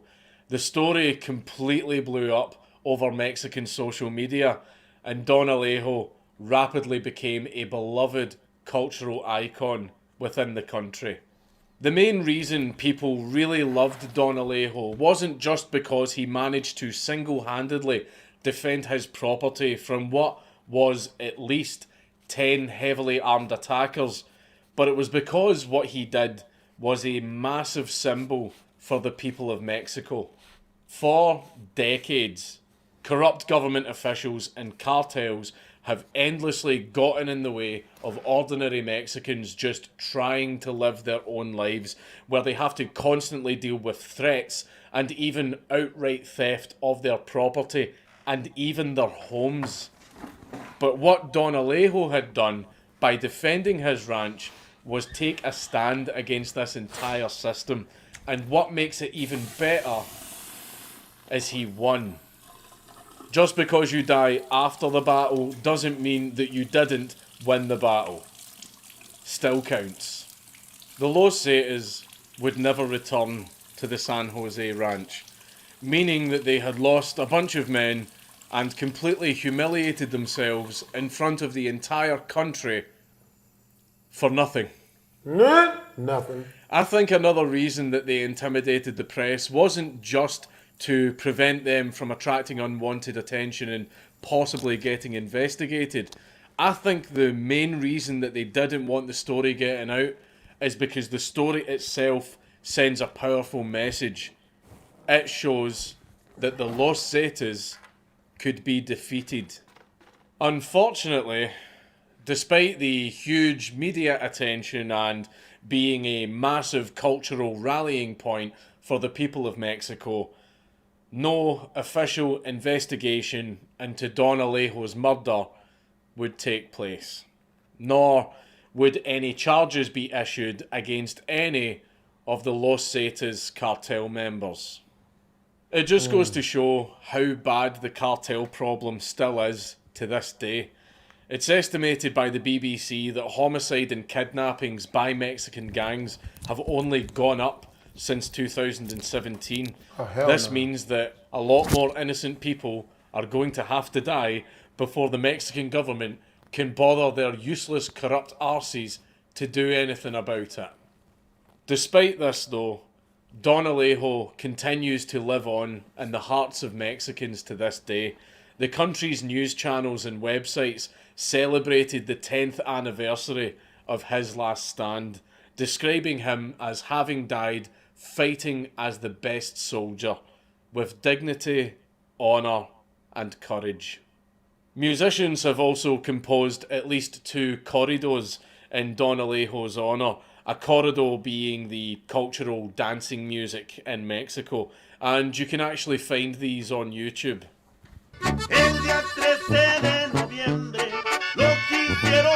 Novel based on Don Alejo's life, and it's turned out to be very popular in countries like France and Belgium. Though I think it's pretty generous calling Belgium a country. The Roof Koreans were inspirational for Americans as they embodied the idea of the ordinary man defending his livelihood against a violent mob.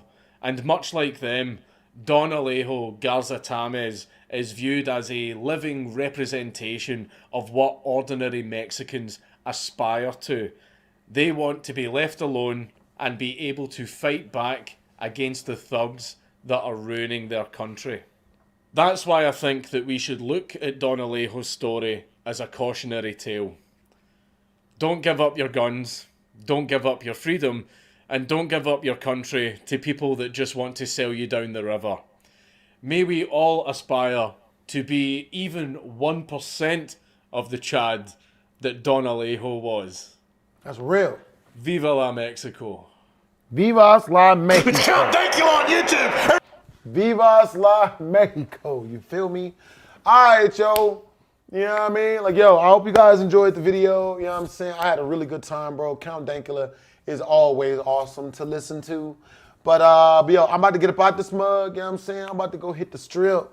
I'm about to go hit, I got some friends waiting for me over at the, over at the Nerd, man. If y'all in Las Vegas, man, make sure to come through. Nyoko. But yo, all right, y'all. You know what I mean? Thank you to everybody who came through and donated. You know what I'm saying? I appreciate all of you guys. I appreciate you, John Ross. I appreciate, you know what I mean? I'm trying to remember everybody's names, but y'all know me, man. My you know what I mean? My name knowledge is all bad. Deadpool, thank you. Oh, man, that's it. That's all I got to do. All right, I'll see you guys later. I'm about to turn the stream off. Hey, what's up, JT? I feel you, bros. Yeah, I'm about to get out and talk to people, man. About to make sure my... Dude, I enjoy them so much more than I'm supposed to. Bro.